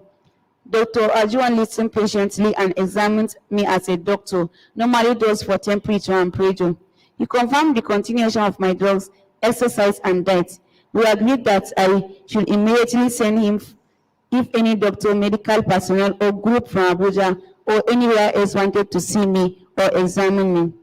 A few weeks later, a doctor whom I later discovered to be Dr. Yakase came from Abuja wanting to take my blood for a cholesterol check. He came with his syringe and needle. I insisted he would not touch me until my doctor was around. The prison authorities sent for Dr. Ajuan. When he came, he asked the Abuja doctor what he wanted. Of course, he gave him the same story. Ajuan, who had his own syringe and needle, there and then, in the full gaze of everyone, including the prison officials, took my blood and gave it to the Abuja man. Ajuan asked him when he will have the results sent to us. The man replied, within 48 hours of my getting to Abuja, I remained in Yola for at least another 2 years after that visit, and no blood test results was ever sent to Dr. Ajuan or me. Obviously, he came for a devilish act, but God intervened once again. It was not too long after that visit that he received the news of Shehu Iradua's death. Rumor had it said that he was present. The way I was taken to a government quarters with a man ostensibly wanting to take my blood for a cholesterol check was the way Shehu was taken, and under the guise of a blood check, a slow poison of virus was injected into his body. It must be mentioned that when I did not die as expected, Dr. Yakase was accused of gross neglect of duty amounting to a cop, and he was sentenced to prison. He spent his prison time in the Kuje prison, near the Abuja and Owerri prison. His note from prison to Dr. Ujoin is shown below. Federal Prison Services, Owerri, Imo, 10 July 1999. Dr. Ajuan, Chief Physician to Preston. Dear sir, congratulatory message. Accept my sincere congratulations from a friend who is still under. It is a living testimony of your hard work, honesty, and integrity. I wish you a successful tenure of office. Yours sincerely, I.A. Yakase, Dr. Health Consultant Gynecological Surgeon. With my medical station sorted out, the next item on my agenda to be sorted out was my food. I was to continue to feed myself as I was doing in Jos, but a new Comptroller General of Prison was appointed, and one of the first things he did was to make the prison responsible for my feeding based on the diet especially recommended by the dietitian for me. Within a month of arrival in Yola, I stopped spending my own money to feed myself. Yola can be very hot, especially in the months of January, February, and March. Temperatures in the shades average 42 degrees Celsius. In such a situation, no one talks of closing the windows, which are slowly barred. Unlike those, I was the only inmate in my cell, but windows were open 24 hours of the day, and lights were on throughout the night so that warders could see that I was not doing anything funny with myself. The next thing was my request to have a shower modification for myself and, if possible, a toilet as well. It took some time, but eventually both were done. And I stopped sharing the shower room and one toilet with some 40 other inmates. In addition, a ceiling fan was also installed in my cell. The installation of the ceiling fan might have been instigated or inspired by the Lamido of Amurawa, an extremely wise and all manner of quiet and easy disposition, who had earlier sent a message to me that he would like to send an air conditioner to be fixed in my cell. What a thoughtful and kind gesture. I quickly sent a message of extreme gratitude back, noting that the man who puts me in prison intended neither the pleasure nor luxury of an air conditioner for me. When I came out of prison, I again specially thanked the Lamido of Adamawa for that singular and appreciated gesture. Slowly and steadily, Yola was becoming a home. The Yola prison was not as expensive as well planned as the Jos prison. It was also very dirty and instantary, with open drains often blocked, with a stench pervading the air, and flies of rainbow colors menacing inmates. Those flies hovered irritantly around the place I prepared my food. I hated their sight. With my medical sorted out, my food reasonably well arranged, and my cell slightly altered to provide some modicum of convenience. I had to settle into a routine. Again, I requested permission to look around the prison cells and facilitate a save the female section. The prison was in deficit of facilities to train or prepare any inmates for rehabilitation or reintegration into normal post-prison life. It was a great pity that the situation was like that. It was obvious to me as I went around that no reformation or rehabilitation could take place in such an environment. Nonetheless, I had to prepare my routine. I woke up to 1 hour of prayer and religious book reading. I started my day outside with jogging within the available space in the prison for at least 1 hour. I returned to my cell for showers to be followed with breakfast. Since the prisoners and warders were on instruction to isolate me, I chose to remain in my cell to read or sit outside my cell to inhale the polluted air or read. The only daily event I normally looked forward to eagerly was the Christian fellowship undertaken under a neem tree from 4 to 5 p.m. Cells were closed and locked at 6 p.m. I remained in my cell ruminating, meditating, or reading until overpowered by the urge to sleep. One surprising element of my going around the cell in Yola was meeting Baba Fulani again, this time without chains on his legs. I embarked on the process of getting him released when my isolation was somewhat relaxed. Eventually, Baba Fulani got his release from prison to become a free man and again while I was still in the Yola prison. I settled down to my routine and stuck to it. Morning meditation and prayer, followed by indoor exercise of prayer, ups for 30 minutes, and outside jogging for 1 hour, followed by breakfast and reading, meditating and writing, followed in the evening with Christian fellowship. This was basically my routine until I discovered a small plot of land within the prison walls that I could use as a farm for growing maize. I requested use of the land for farming from the prison superintendent.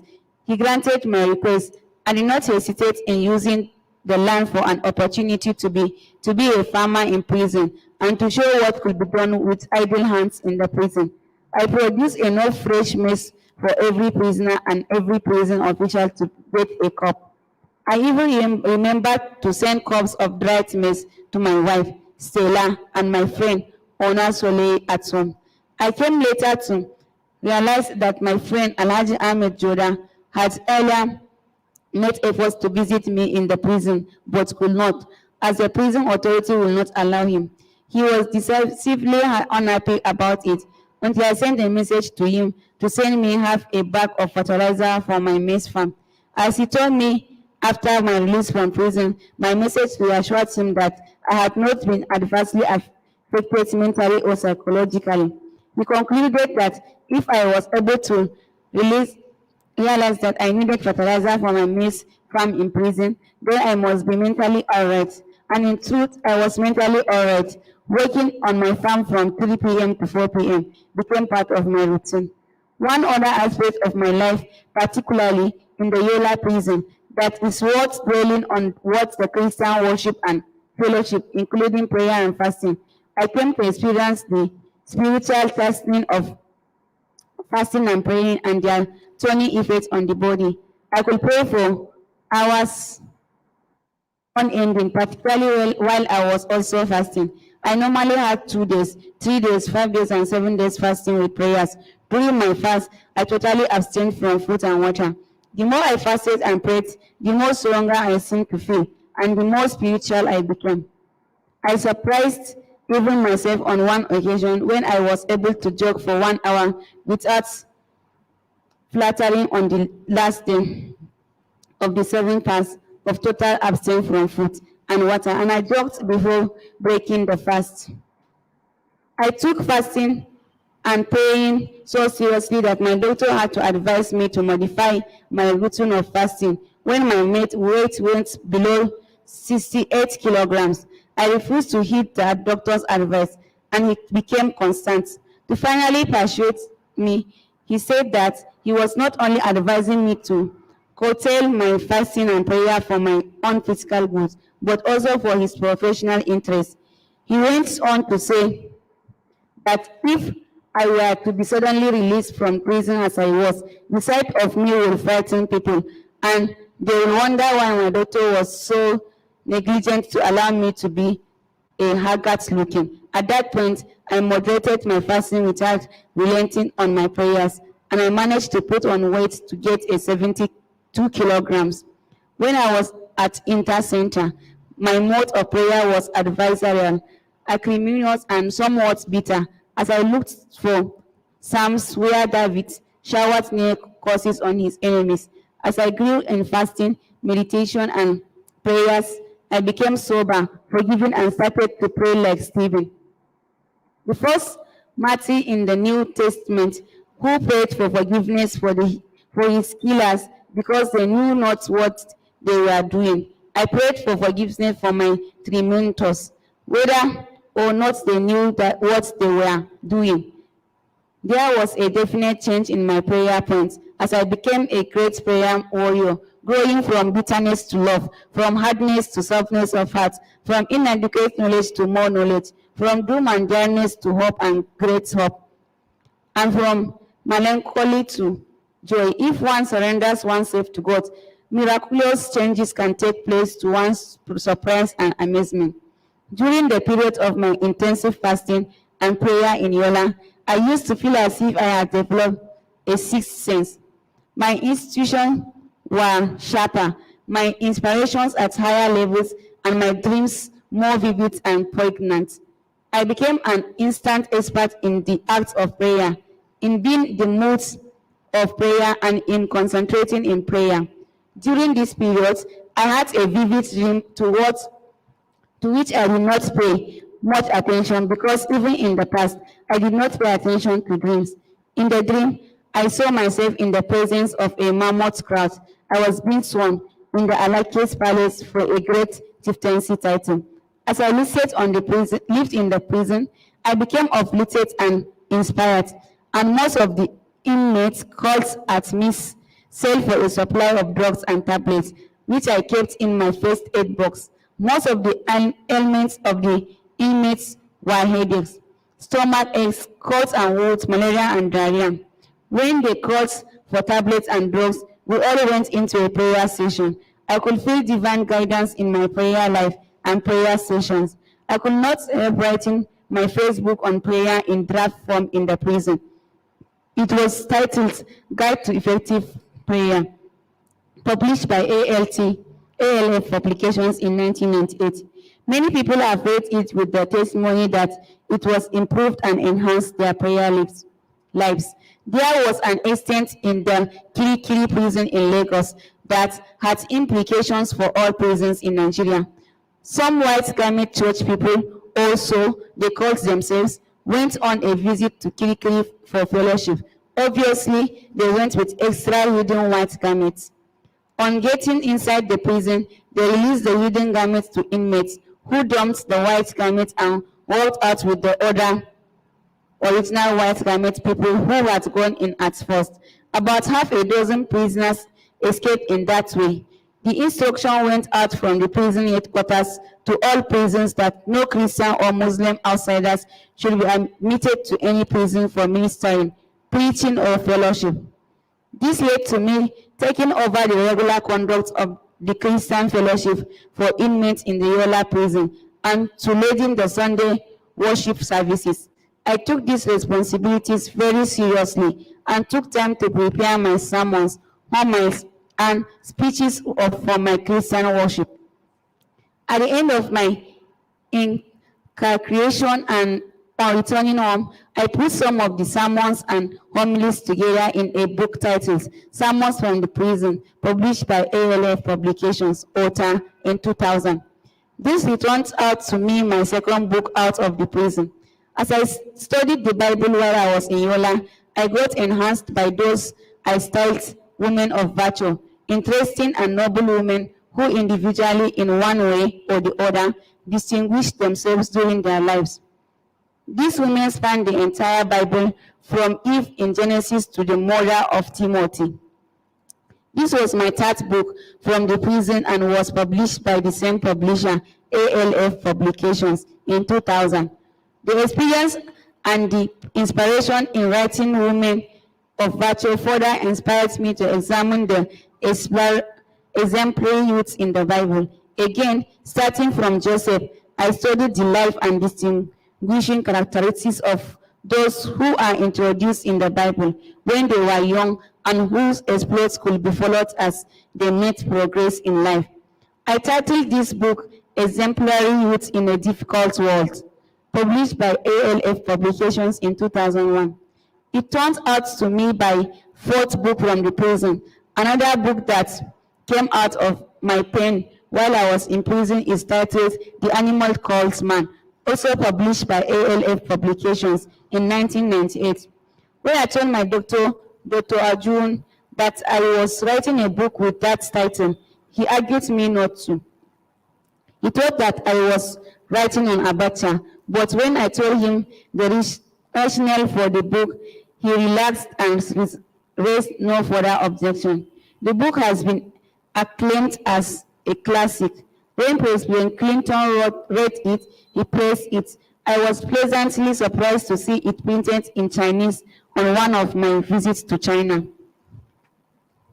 In spite of international copyright restriction, the book was translated and printed in China without reference to the author or publisher. In fact, I was presented with a copy of the Chinese edition in China. I received it with a broad smile. Much later, I completed Children, Delinquencies, and Criminality. Who is the Blame? Baba Ali's Story, published by OOPL Publications Limited in 2012. It reads like fiction as it exposes the criminal justice aspect of our national life as no other literary works of mine had done. In short, the 3 years, 3 months, and 3 days I spent in prison were fairly productive, leading to 6 published works. I enjoyed producing them and believe that some of the books have had tremendous impact on some of the readers. With the rule that we should not write in prison, how did I manage to get materials to write? How did I write? And how did I get my written materials outside the prison? My first set of writing paper was the inside of the paper label on pure water. To get a biro from a warder was no big deal, just in case my cell might be inspected. I made sure that all the things that I wrote were kept in the area of my cell that was most unlikely to be inspected. My wife normally brought things for me in a double-bottomed suitcase when she visited the prison. After the provisions brought for me had been inspected, I will take the suitcase with the provisions to my cell. I will then empty the provisions and get to the second bottom, where my wife will have concealed letters and written messages and some writing materials. In return, I will put all that I had written in the first bottom, spread the first bottom on it and fasten it up. This way, there was a steady inflow of writing materials to me, an outflow of whatever I wrote. In no time, my wife became an adept trafficker of these materials to and fro. That was the way all the manuscript of all the books and letters I wrote while in Yola prison were transported home. There were many things that I should immensely thank my late wife, Stella, for, and surely this message carrying was one of them. Whenever my wife visited, our place of meeting was the superintendent's office. We were expected to speak in English, as all meetings must have the prison official in attendance and as witness. On occasions, I would break into Yoruba just to show that I needed not to fully comply with their rules and regulations. Although my wife was not a Yoruba lady, she understood Yoruba fairly. When I burst into Yoruba and my wife responded in like manner, the prison official will say, "What language is that?" We replied that it was Yoruba and that the particular expression had no equivalent in English and was therefore better said in Yoruba for its full meaning to be appreciated. Let me state here that the last visit my wife paid to Yola before Abacha's death was in April 1998. We were from the goings on out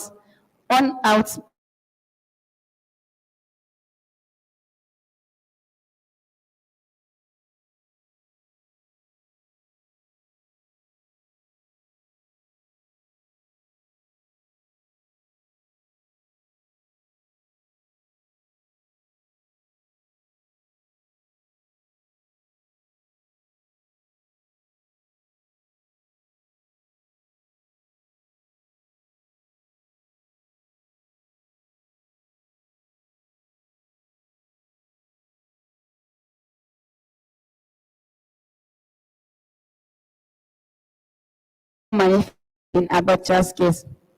Many events took place outside the walls of the prison and within the prison that made the prisoners react.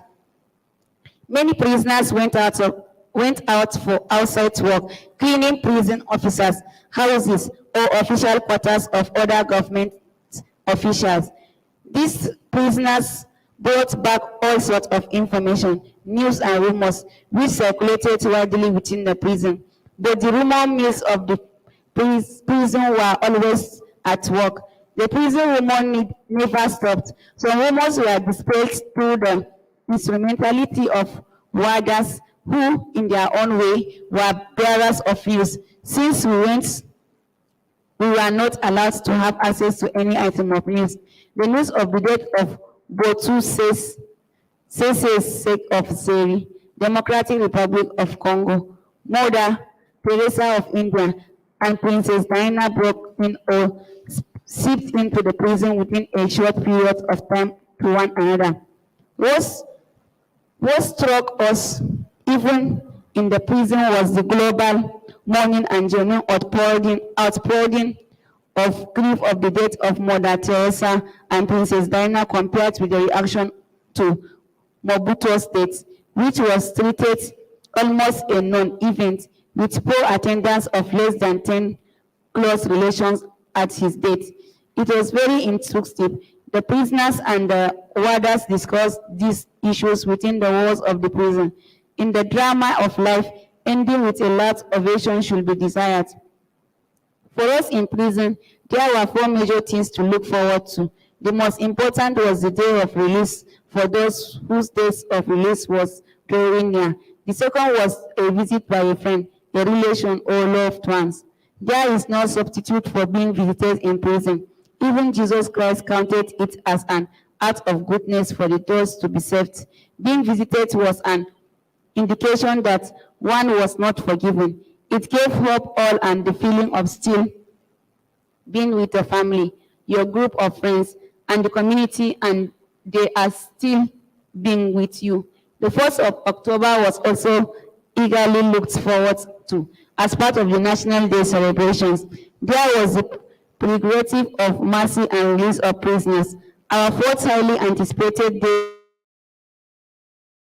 while as with the 1st of October, we were always in expectation of the prerogative of mercy and prisoners released to commemorate the beginning of the year.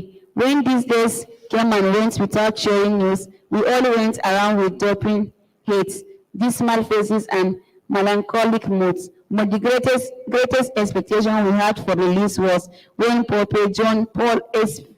visited Nigeria.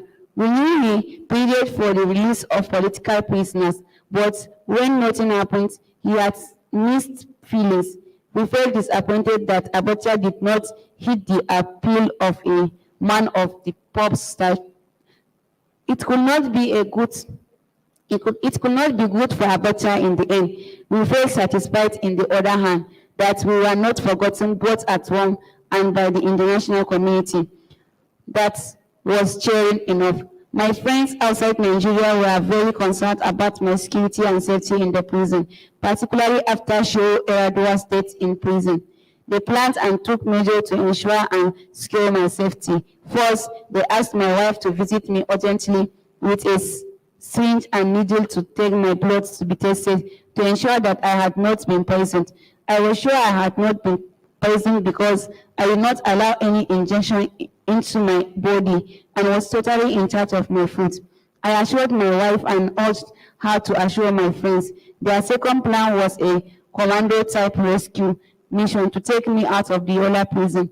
They had made all the preparation and secured the funds for the operation. I refused to support the idea. Some of my friends who were behind the idea felt disappointed, but I apologized profusely to them when I came out of the prison. They understood with my fasting, meditation, prayers, and commuting with God. It had been clearly manifested to me that I will not die in prison. I will be released without completing my prison term. But when I could not say, it was also revealed to me that the one who imprisons me will not be one to release me. I communicated my intuition and feelings to the few friends 6 months to 1 year before I was released. Some of them, particularly Professor Emmanuel Edozin, believed that I must have been secretly informed of my likely releases months before it happened, and that was why I was so sure in my letter to him months before it happened. It is also worth noting that the Abacha administration had earlier approached me confidently to accept release from prison and go into exile. I firmly rejected such an offer since I knew in my heart of hearts that I had not done anything wrong. All that Abacha wanted was to get rid of those that could constitute an opposition against him in any form or manner. Why will I oblige him? He had done his worst, and I knew that God's best was yet to come.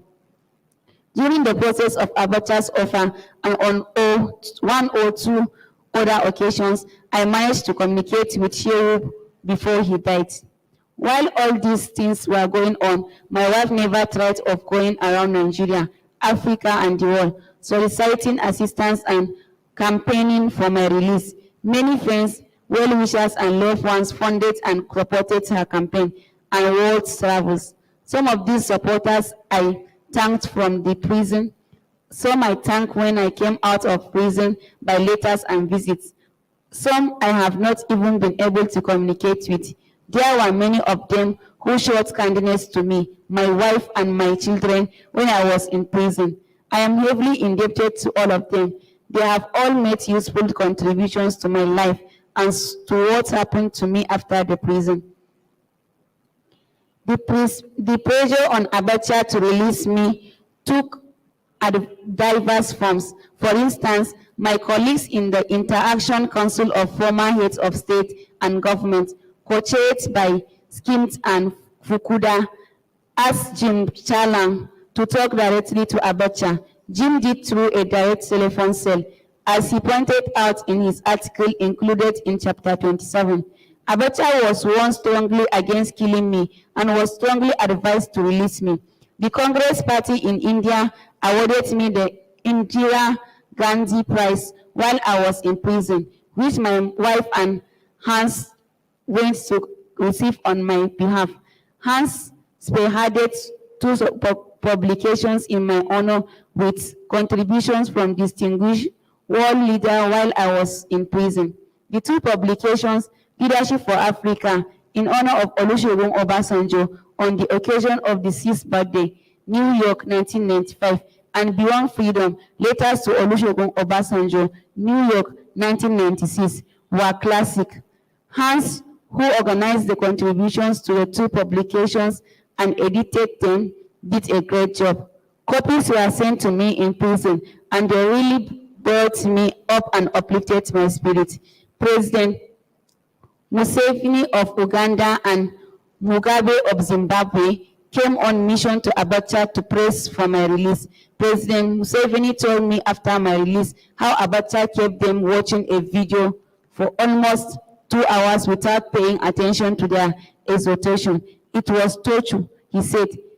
These pressures and more will not make Abacha budge. He had a fixation on one thing and one thing only: how to become life president of Nigeria. Morris Scott watched and acted humorously. There were many rumors floating all over the place about me, even when I was just keeping my head in my cell in Yola prison. One of the most powerful was the rumor of being very seriously ill and having been evacuated to the University College Hospital, Ibadan. Some concerned friends and well-wishers went to UCH to look for me, but my friend, Dr. Ona Solie, wrote to inform me about the UCH rumor. I replied him not to believe the rumor and that I told him that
bring peace to the church organization. Peacemaking efforts can be maintained everywhere and among different levels and groups of people. God is in all the affairs of individuals and in all human institutions. That is my belief. One night in Yola, there was a heavy downpour. Almost half of the walls of the prison fell and the prison became open. When day broke, the prison authority invited the police to cover all the open parts where the walls had fallen. The committee of bad boys met and decided that we should break out of the prison. They had identified the instrument they will use to keep all the cells open and had planned how they will overpower the police. Their calculation was that not more than 5 inmates will die, and they will make sure that no fewer than the same number of policemen will be killed. They were sure their plan will succeed. They needed only one final input, my endorsement of their plan. They tried to persuade me from the religious point of view that the fallen walls were the act of God to release them, as Peter was miraculously released from prison. I listened to their entreaty and said that God also allowed me to come to prison to teach a lesson. That lesson was that I should not play God when God himself was at work.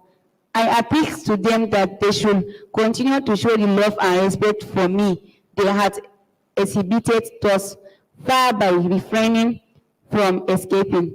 I urged them that even if all the prison walls fell and all our cells were opened, we should all gather under the neem trees in the center of the prison. Surprisingly, they agreed and shelved their idea of escaping from the prison. Maybe God allowed that to happen to prove that if he wanted to release us individually or collectively, he will do so. To God be the glory, not only for all the things he has done, but also for all things we know he will do.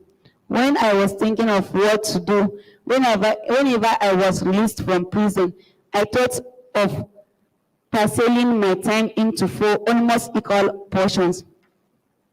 One quarter for evangelism. I intended to buy a 4-wheel drive vehicle with a trailer and form an evangelistic group of not more than 5, including a small van, to go from village to village evangelizing at the weekends. The second quarter of my time was to be devoted to my farm and businesses as source of livelihoods. The third quarter was meant to be devoted to the source as livelihoods. The third quarter was meant to be devoted to the family in the wide sense of it, rural development and national affairs. The fourth quarter was meant to be devoted to international course, assignments, and programs. Talking to the warders made me realize that the diversity of Adamawa State, Christians were in the majority among the warders. They had a sense of marginalization and oppression, if not of persecution. They pointed out to me that in the process of empowerment in the state, Christians were always left behind. They also pointed out that the 2 fruit contractors for the prisons were Muslim. When the fallen walls were being rebuilt, the 2 contractors were Muslims. I thought that I should find a way of mentioning the feeling within the same quarters of Adamawa community to the superintendent, who was appreciative of my observation and of my courage to pass it on. In our national, state, and local policy, we should be mindful to real and perceived injustice and address it. One of the goings on the political sphere when Abacha was well on the way to making himself like life president of Nigeria was MD Yusuf's putting his hat in the ring. Knowing MD as much as I did, I saw his action as the loudest way of protesting and showing disgust against what Abacha was doing. There were 3 shifts for warders: the morning shift, the afternoon shift, and the night shift. There was a day Then one of the morning shift warders came to me and said, "Congratulations, our enemy is dead."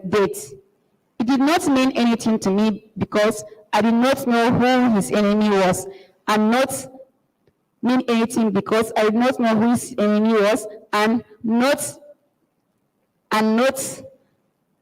I had never told him I had an enemy, let alone sharing of enemy with him. He realized that I did not pay any attention. So he came to me again and said, "Abacha is dead."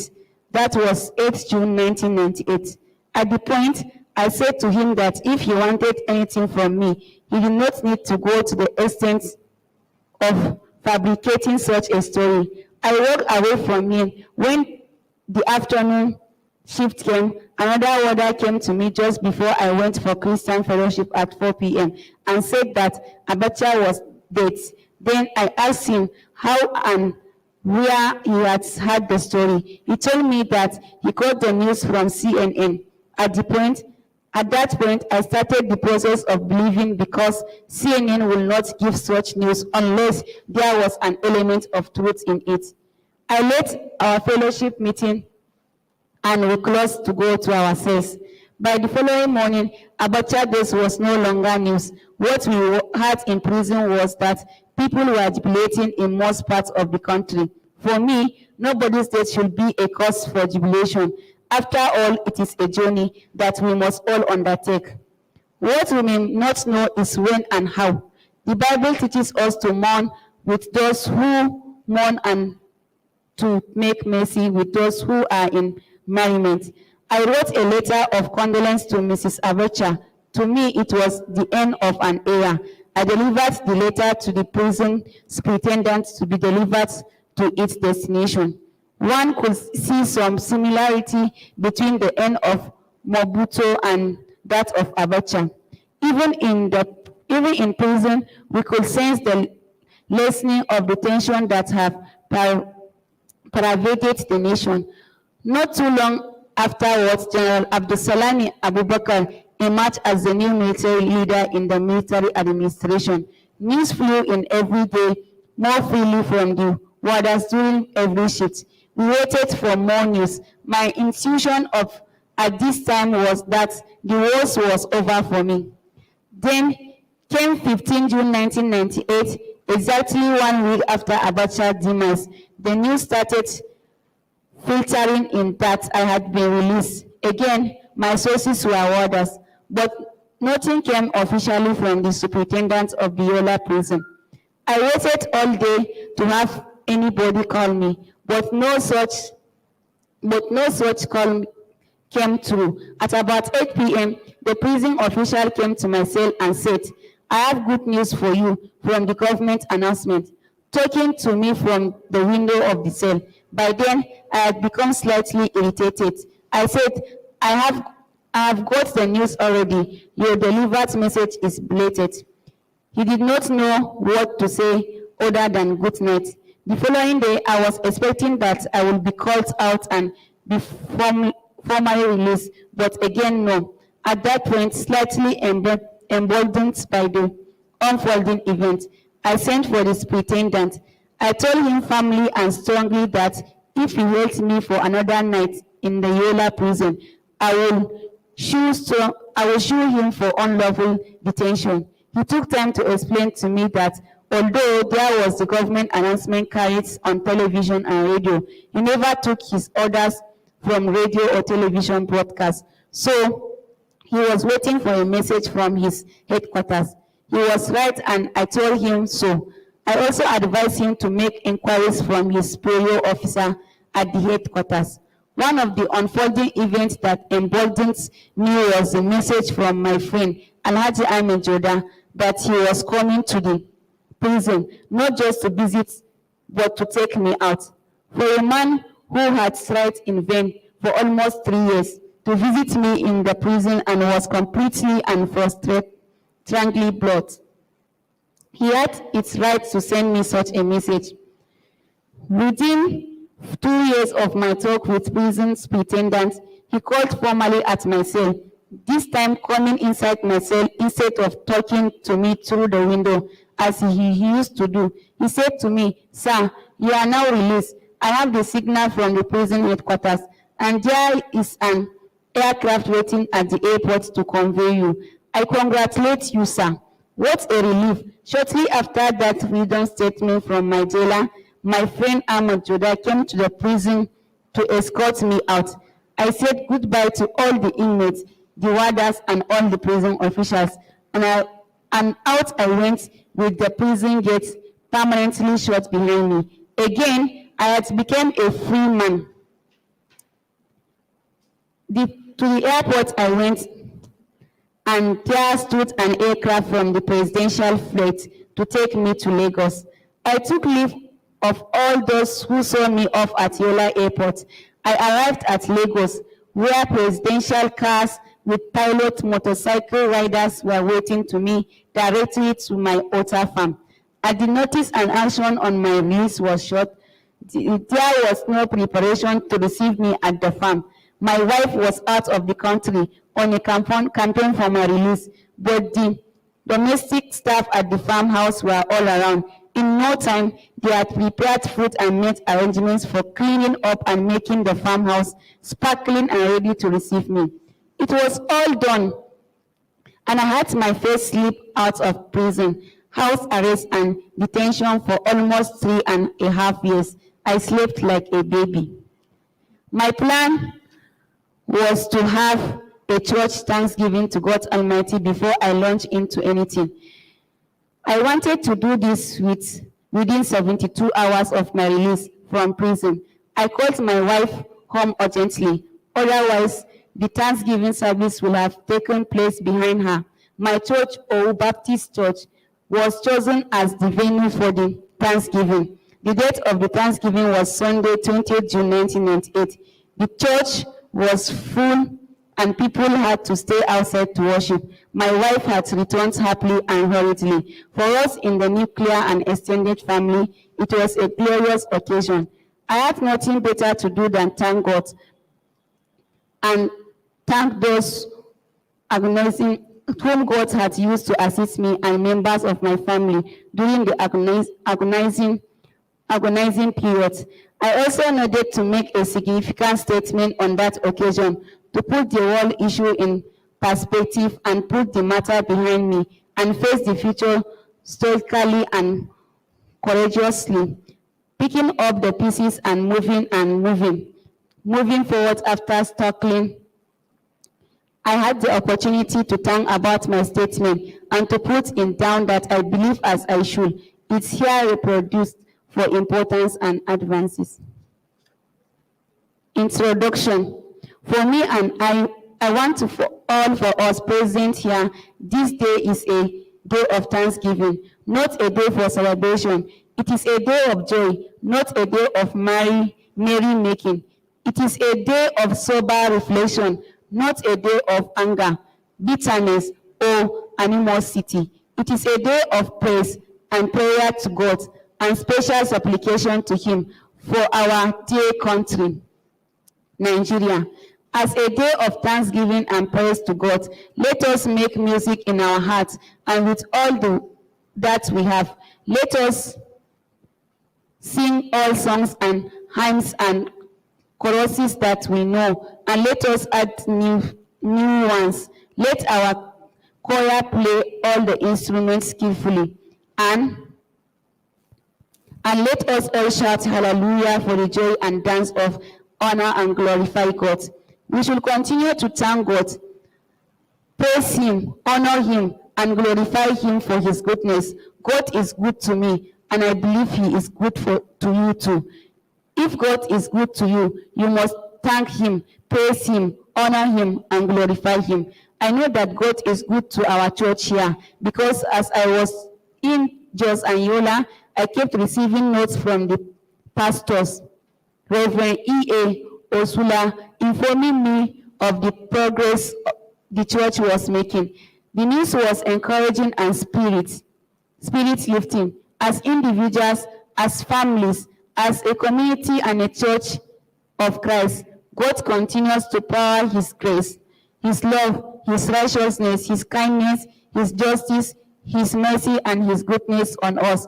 Glory be to God. Main points.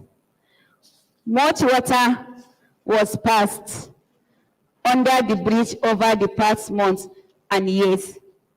For some, not much has changed, but for me, something significant has changed.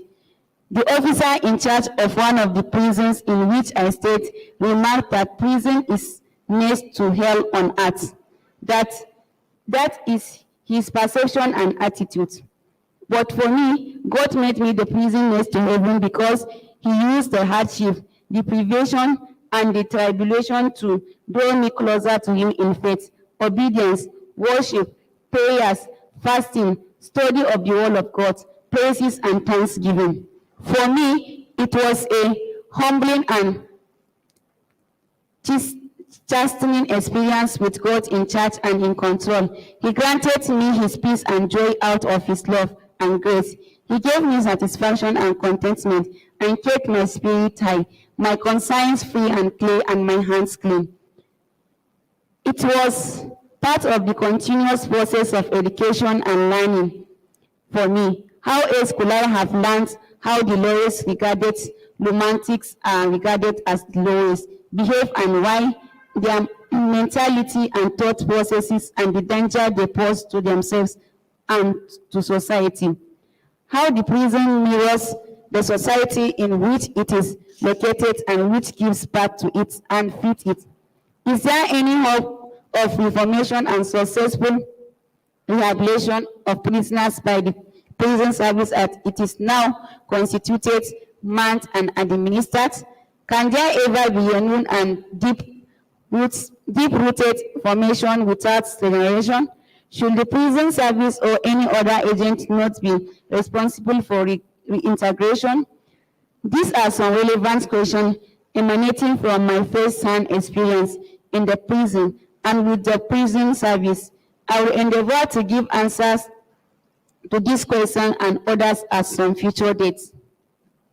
Ladies and gentlemen, brothers and sisters in Christ, this is not an occasion for long speech making, but an occasion for praises and thanksgiving to God, and an occasion to give a glimpse of my education or instruction and any experience with God in the prison, to so relate a little of what happened to me. But let me state categorically, here and now, and assure you that I harbor no bitterness or animosity against those who unlawfully and unjustly contribute to put in prison. For me, it is the fulfillment of John's prophecy in Revelation 2:10 in my life. Do not be afraid of what you are about to suffer. I tell you, the devil will put some of you in prison to test you, and you will suffer persecution for 10 days. Be faithful even to the point of death, and I will give you the crown of life. I have sympathy for the wicked because when they have exhausted the limit of their worst, God will commence to his base, and the wicked have the way of retribution, judgment, and justice of God, which normally starts in this world and continues on to the other side of eternity. The wicked man flees, though no one pursues, but the righteous are as bold as a lion. Prop 2:28:1. Vengeance is not ours because it is sin.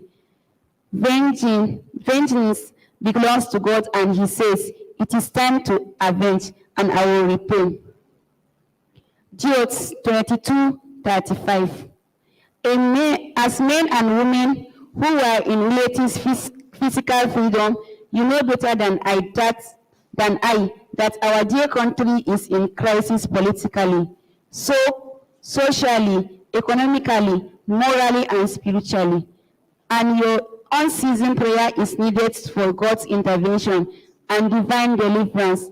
Prayer is our great and most potent weapon, and we must use it to save our embattled country and leave worthy legacies for future generations. The prayer of a righteous man is powerful and effective.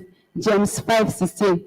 I know and appreciate how much my family, friends, relations, loved ones, associates, the Church of Christ, community and locality staff and workers, sympathizers and well-wishers, inside and outside Nigeria, bore with me the ordeal of unearned sufficiency, which is both chastening and redemptive. I cannot thank all concerned enough for their material, moral, and prayerful support, as well as encouragement. I am indebtful to all, and may God bless you. I must particularly express my appreciation to my international friends who relentlessly struggled on for my release, believing in my integrity and innocence. We are delivered and restored by God through Jesus Christ with the power of prayer, moral and spiritual support from friends and well-wishers. I thank the present Commander-in-Chief who has been used in this case as the agent of deliverance. It is a good beginning, but in spirit of reconciliation, deliverance. It is good beginning, but in the spirit of reconciliation, a good beginning must be continued and be sustained to achieve a good ending. My wife, Stella, used to say to me each time she visited me in prison that we are all in prison. I did not fully comprehend what she meant until I came back and saw my house fenced by her beyond recognition.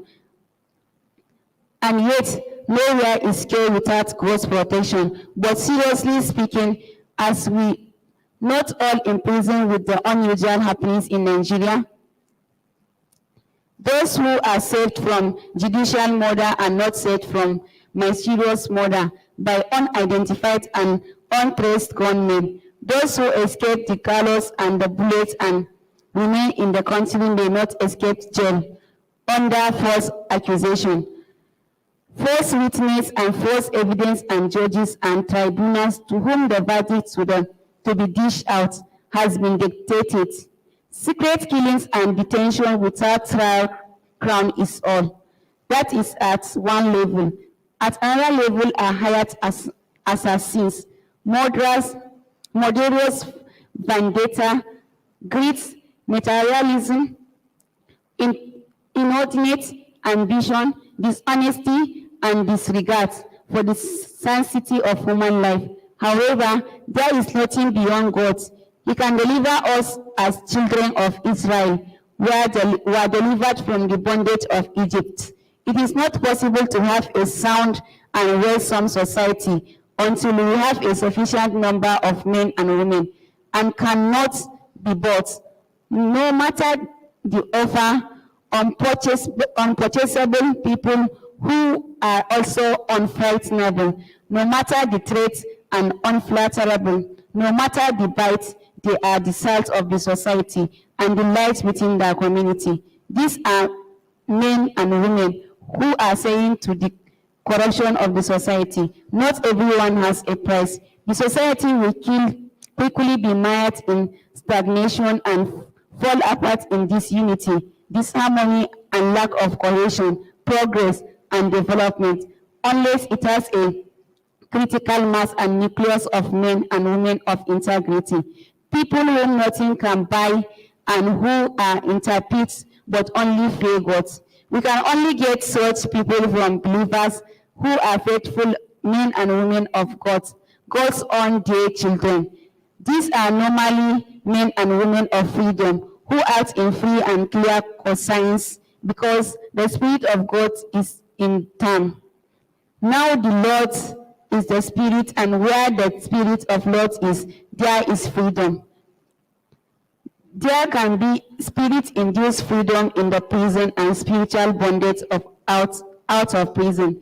Let me assure you that the principles and ideas for which I firmly stand and which have made unscrupulous and godless dictators uncomfortable are to me too precious, enduring, elevating, and lofty to be abundant because of unjust and undeservable suffering, which in any case is the tonic for the soul and spirit. Nothing no threat of death or any magnitude of oppression, no offer of any price will separate me from the principles, ideals, and the struggle for truth, peace and justice, democracy, good governance, transparency, human rights, popular participation, elevation of poverty, and progression of the gospel, which I firmly hold. They are ideals worth suffering and worth dying for. There is no reason to fear the wicked and ungodly, because if they kill the body, they cannot kill the soul. Rather be afraid of the one who can destroy both soul and body in hell. Mark 10:28. There is even the promise of God to claim by the faithful, courageous, and righteous. I will save you from the hands of the wicked and redeem you from the grasp of the cruel. There 15:21. All of us will give account to God of our works in the world. For God will bring every deed into judgment, including every hidden thing, whether it is good or evil. Ecclesiastes 12:40. Evil will not strive if good whether the evil will not thrive if good people rise up collectively against it.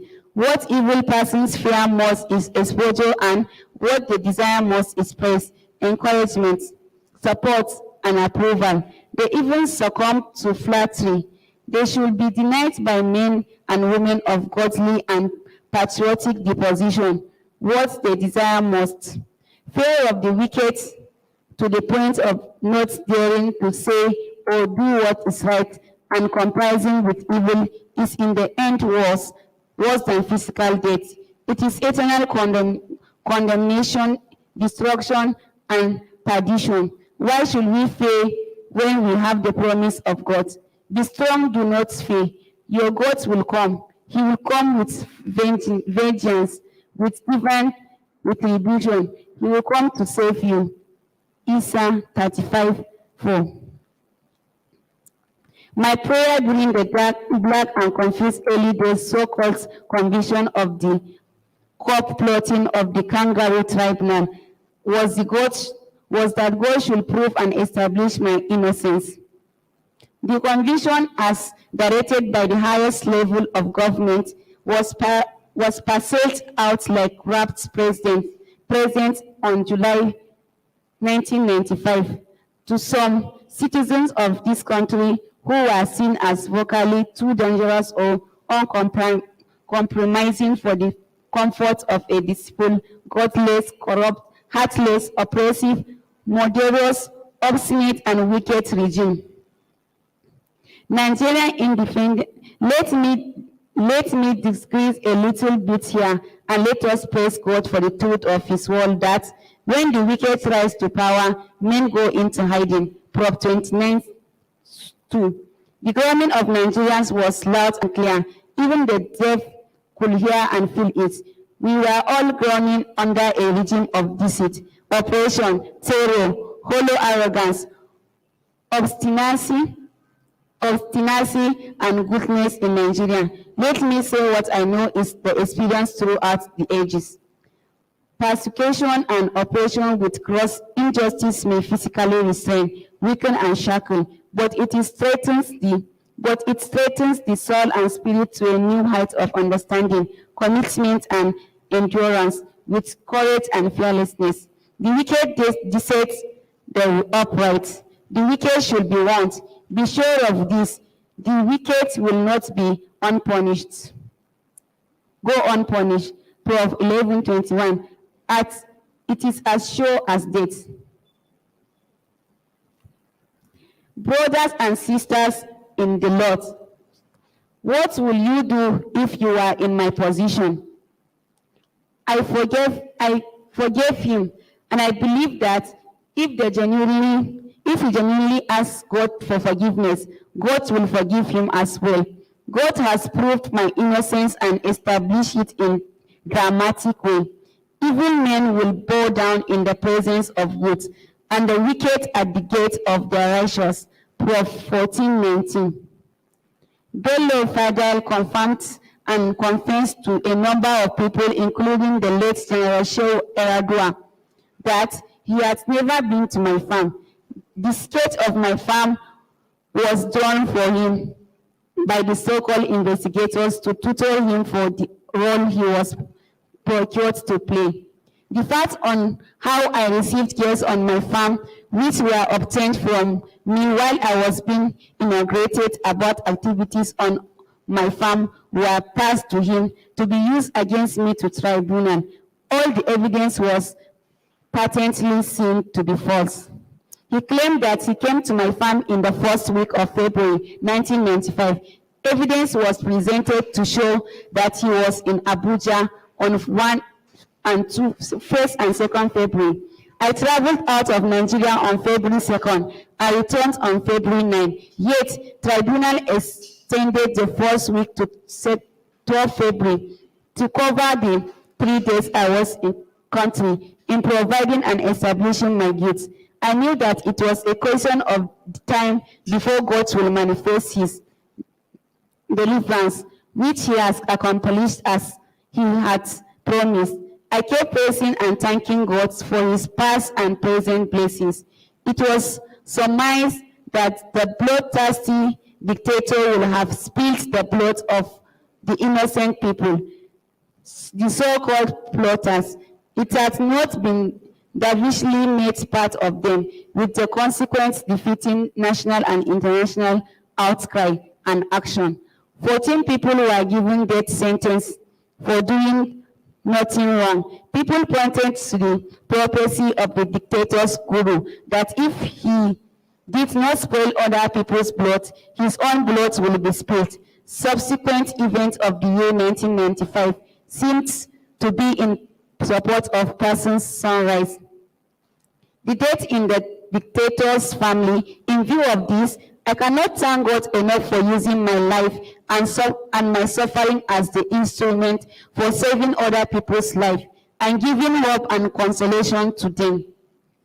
The suffering for me is and the first period of the relative inactivity, which I again interpret as the first period of relative, which I interpret as the first God's way of showing me down to hear his message and his words. The battle is not mine, the victory is not mine, and vengeance is surely not mine. They are the Lord's. God never lost a battle. As the judge, God sets right all the wrongs and that may be committed against us. Our human concept of vengeance is usually associated with getting back at someone. The motivation is often selfish and sinful, but God's motives are pure, and he is not blind to evildoers. He will not let them get away with evil. Ours is to bring our appeal and supplication before the Lord. Only God can provide the help, support, and consolation and we need. Repaying evildoers is God's role, duty, and responsibility, not ours. Ours is to forgive, and I am forgiving all my tormentors. Once again, as God has given me opportunity, I will comment on the election of June 12, 1993. I have always held the view that the non-resolution of that issue will remain in blood on our body politic, and a bad and a dangerous precedent for political development in the country. It does not augur well for the destiny of Nigeria. I believe that it is never too late for patriotic men and women of God's will in this country to go together and dialogue a woman of God's will. Find a generally acceptable solution to this country problem. With the spirit of give and take, any human problem can be solved by dialogue. Sweeping it under the carpet and pretending that it does not exist is not solution. Rather, it makes it a incubate and faster. Let it not be said that by acts of omission of commission, there are two classes of Nigeria as far as political, economic, and social participation are concerned. Let all Nigerians have a sense of belonging and take a stake in affairs of Nigeria. peace and unity, which are preconditions for development and progress, must be founded on justice, equality of opportunity, and equity. Without resolution of the events of June 12, 1993, we may not have a firm and solid foundation to extract the structure of democracy on a lasting basis, apart from the implications for unity and stability in the country. And that is even when the subsequent foundation is not effective, as the present foundation for Nigerian democracy is, however, defeated and corrected. Again, sometime early in 1994, after the arrest and brief detention of late General Shehu Oradua, I told some of my Nigerian and non-Nigerian friends in private conversations that we then had a regime that was mindless, empty, and mad enough to arrest and detain most of us, raising our voices against the evil is perpetrated. Most of my friends thought that my imagination was running wild, but the regime proved me right, and the regime did worse than I expected or predicted. I undertook the most elaborate, deceptive, disingenuous, and expensive manipulations to manufacture at the highest level of government a coup plot, not just to arrest and detain, but to permanently silence the voices that cry for good governance and improvement in government and all aspects of administration. Other instruments and weapons of terror elimination and silencing have been introduced and more victims claimed. Unless it can otherwise be proved and the criminals brought to book, that regime must be held substantially responsible for all mysterious disappearance and of those who have stood firmly against its misgovernment. Nigerians in all parts of the country and all ages, political persuasions, and religious beliefs must permanently remember those who have stood firmly against the evil of that regime and who have been made to make the spring sacrifice. Lest we forget this country, lest we forget. This country should erect an appropriate monument for the memories of the victims of the world's most atrocious regime in Nigeria. In 1912, our great-grandfathers organized themselves and formed the ANC. They were too frightened of death, so the ANC was a pay tiger, and in the end, they died bequeathing to the coming generation minority rule, oppression and great injustice by the minority white rulers. Our grandfathers were no better. They died piecemeal. Our fathers have been imprisoned and sent into exile. We are ready to die so that we will not perpetuate the bill legacy from the great-grandparents, and so that our children can live in peace, freedom, and justice, and enjoy their God-given rights on their God-given hands. Conclusion. May God bless you all and bless Nigeria by giving us leaders that this time demands and followers that such leaders require. Leaders who are men and women of truth, integrity, honor, and honesty, who will lead with the fear of God and respect for humanity and human dignity.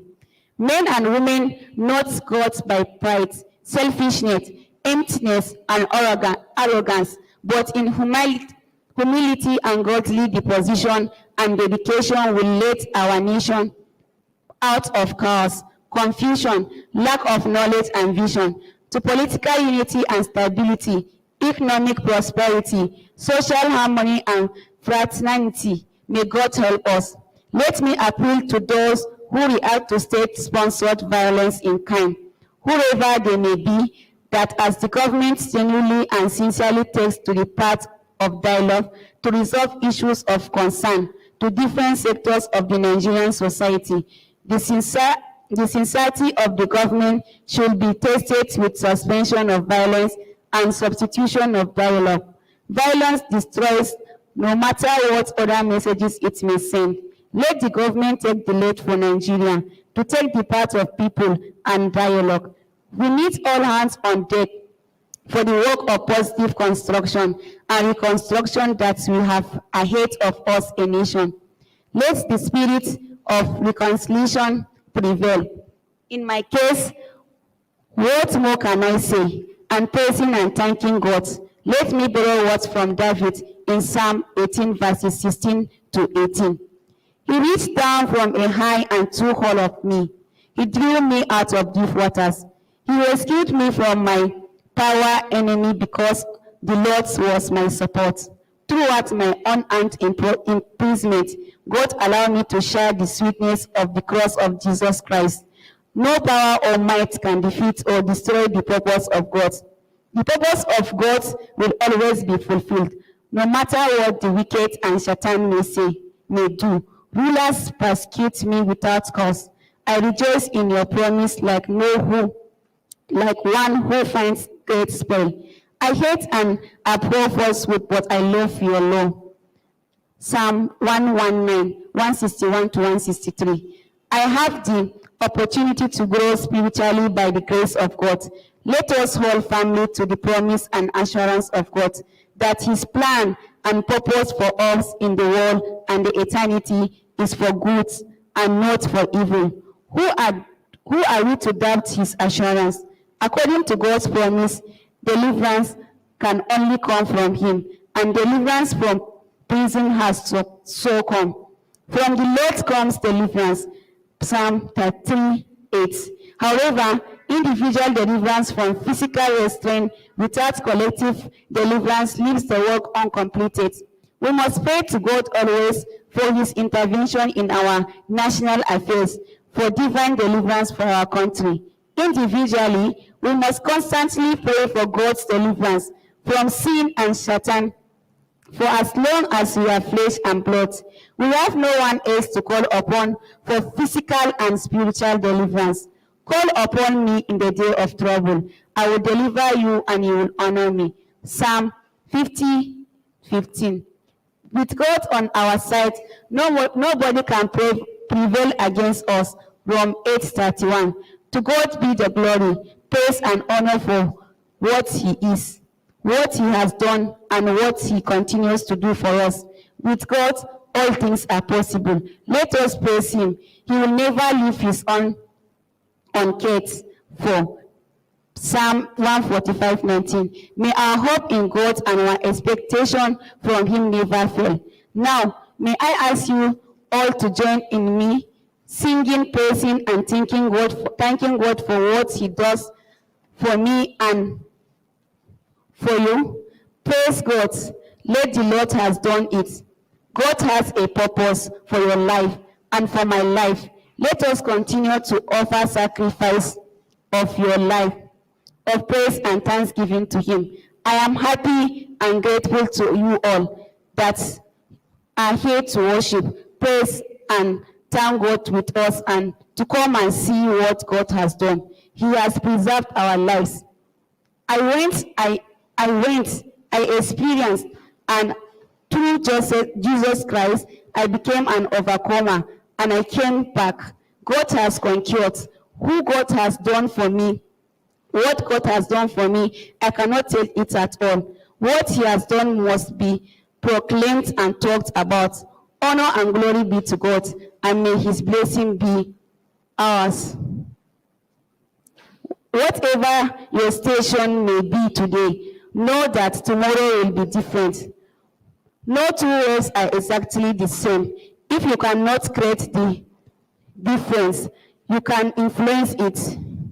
With the thanksgiving and that statement, I literally put the prison episode behind me, looking confidently to the future with hope and goodwill and without bitterness, anger, rancor, acrimony, or animosity.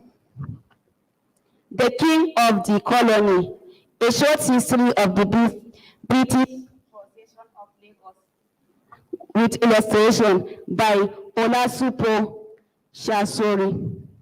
The making of a kingdom.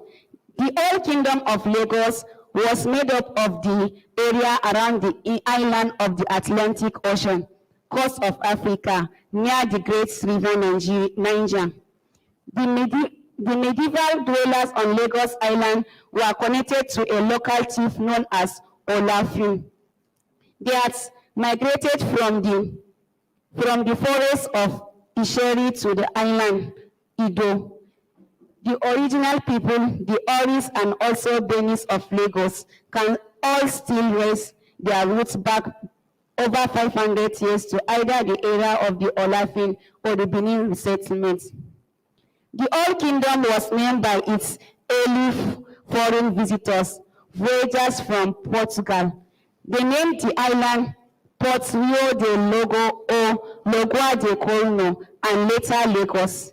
It also became known as Eka, while its ruler, the king, was known as the Eleko, meaning the owner of Iko.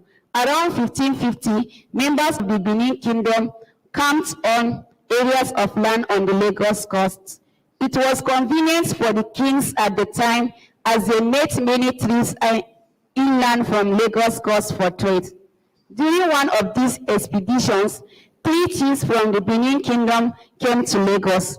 One of them was Isheru, who later died in a war. Isheru was taken to Benin by Ishipa, where he was given the title Olorigun. Ashipa was also given a sword and a bedu drum to know how important he was. Ashipa later married a Benin princess and started a dynasty when their son Ado became the king. The Old Royal, Lagos under the house of Ado, the king. The local government of Lagos was under the royal court of the king, who reigned supreme over the people in his kingdom. He decided who was fined and who got punished for committing crimes, and he was head of the king's court that met every 9 days. The king's role and power grew because of the money he collected from foreigners who came to trade at the ports. His power grew so much that he was sometimes a difficult and tyrannical king, but he was never worshipped as a god or local deity of his people. All male children who have descent from a former male and head of house of Ado can become kings. The family lines of members of the old house of Ado were gradually accepted to the Ishikon and Olugon Kuture. One of the many foreigners who came to Lagos, Captain John Adams, a British merchant, now Navy officer, wrote in a diary sometimes in the year 1750 about the power of the King of Lagos, King Olugun Kukere. He called him Kutri, was on the throne during his time, and Captain John Adams noted that this king was so very powerful, he was sometimes hard on his subjects. One of the king's important tasks was to settle quarrels between the Africans and foreign traders.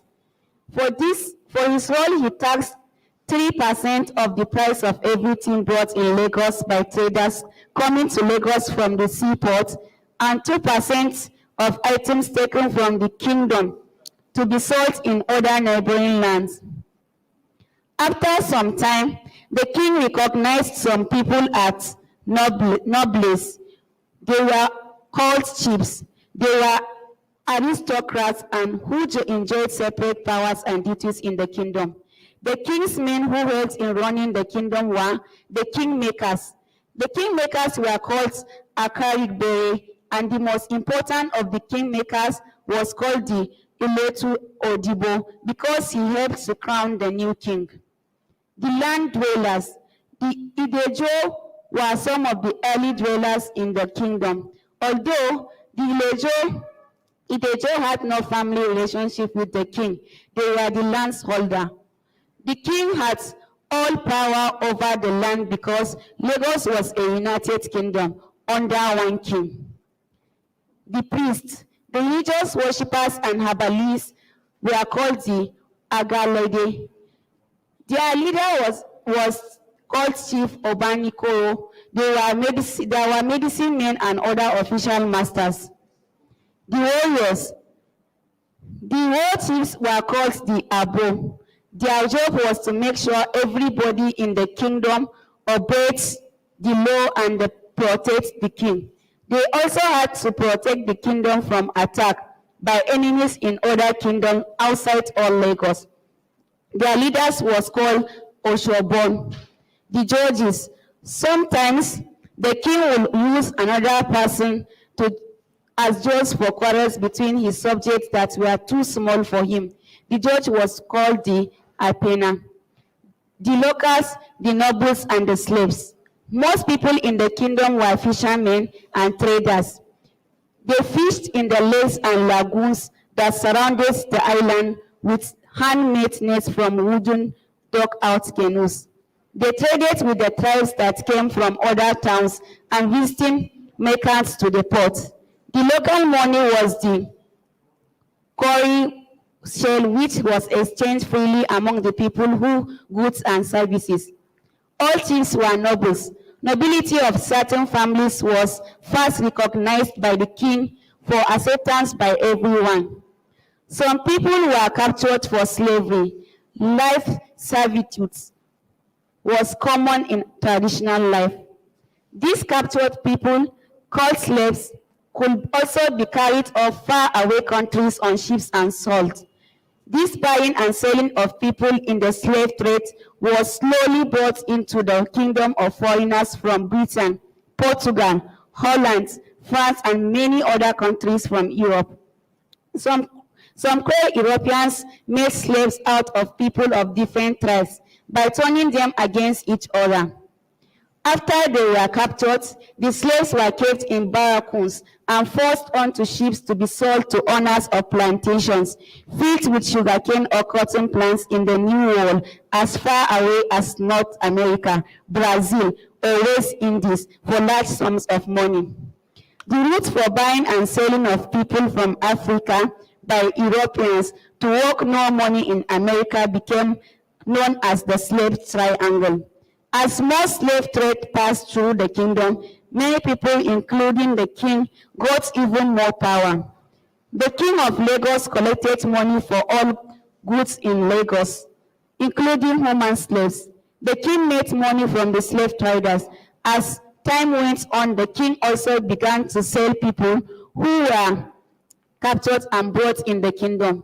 One of the kings at the time, King Akinsomori, allowed the slave trade to grow. He gradually became important to the Europeans because he helped make the buying of slaves easy. They gave the king much wealth as well as mirrors, cloths, pots, knives, and guns to buy his attention.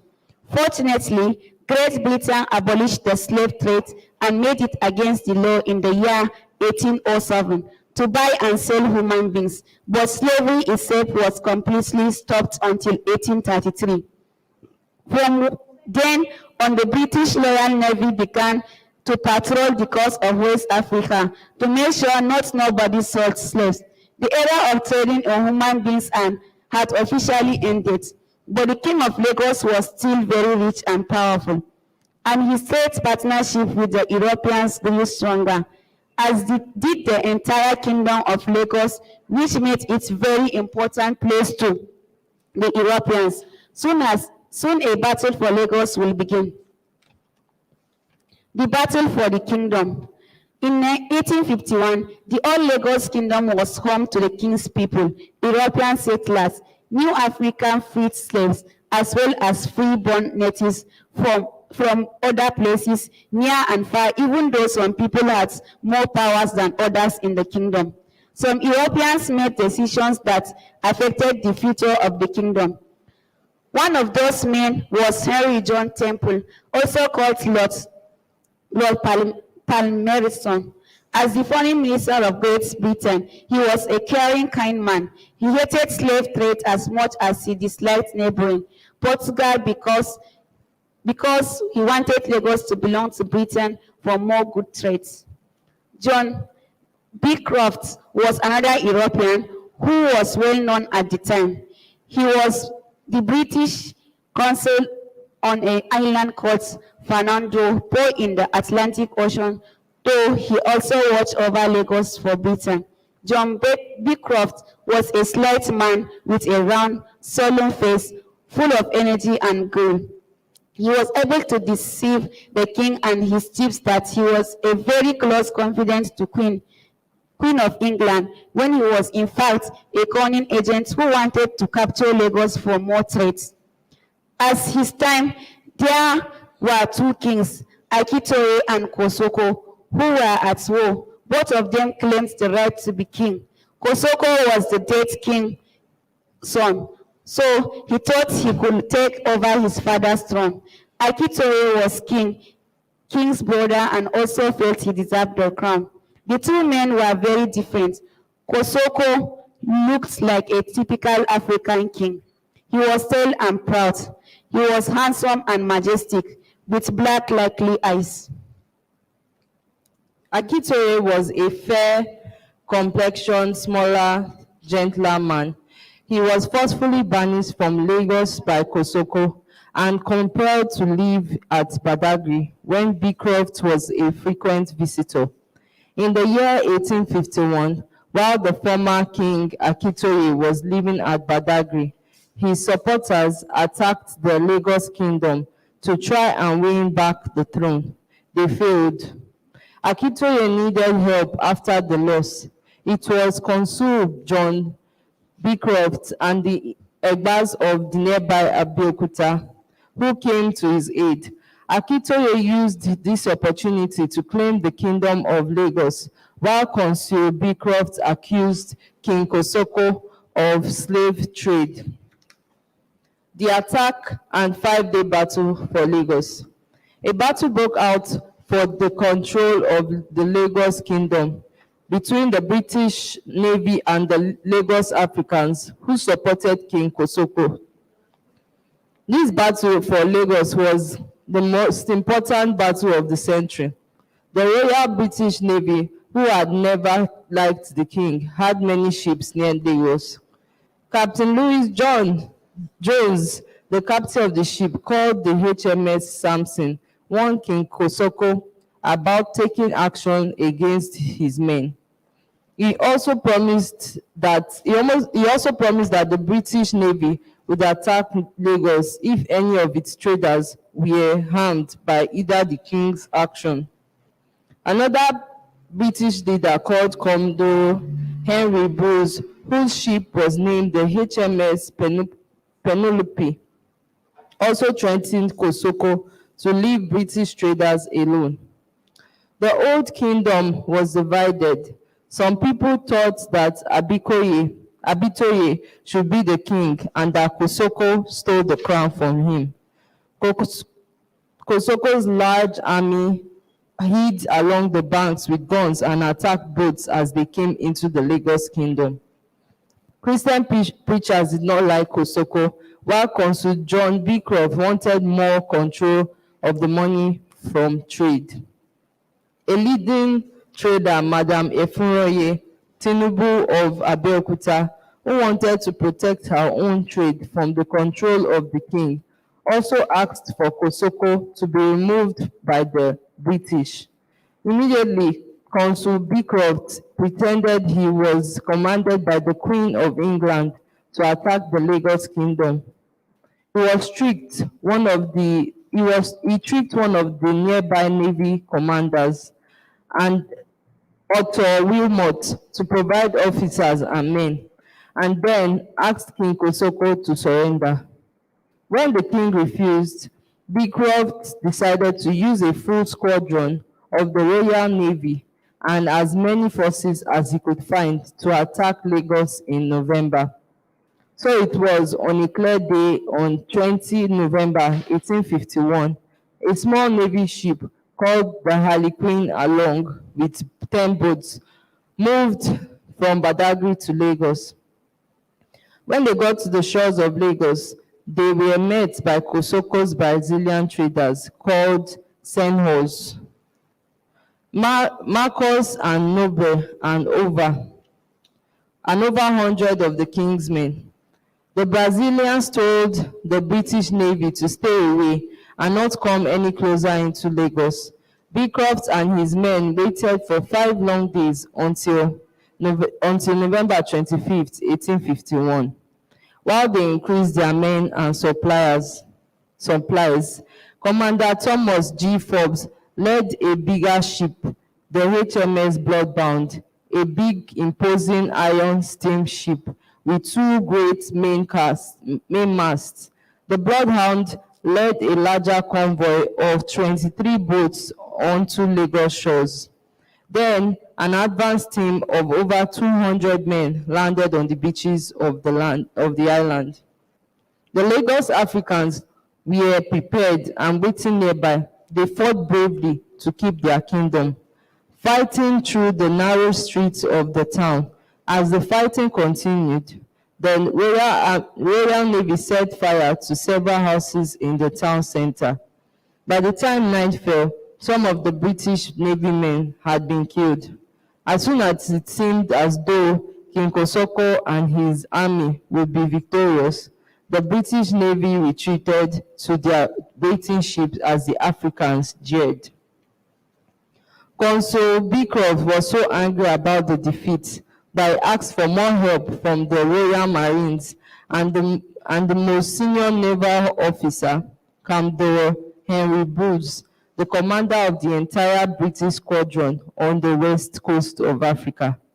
Nearly a month later, on 23rd December 1851, Beecroft returned on the Bloodhound with even more Royal Navy forces. This time, they attacked the nearby Lagos village of Ajido. On the way to Lagos Island, killing many men, women, and children. On Christmas Eve, Beecroft arrived with King Akitoye on board the Bloodbound.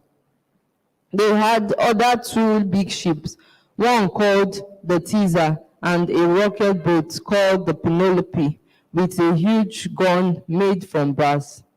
They launched a powerful attack, exchanging fire with Kosoko's men throughout the day. On Christmas Day, the British troops chose to rest until Boxing Day morning.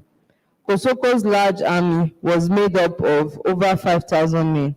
They moved around freely because they knew the town well, and easily because they wore only a loose tunic known as danshiki, a simple cloth cap, and walked barefoot.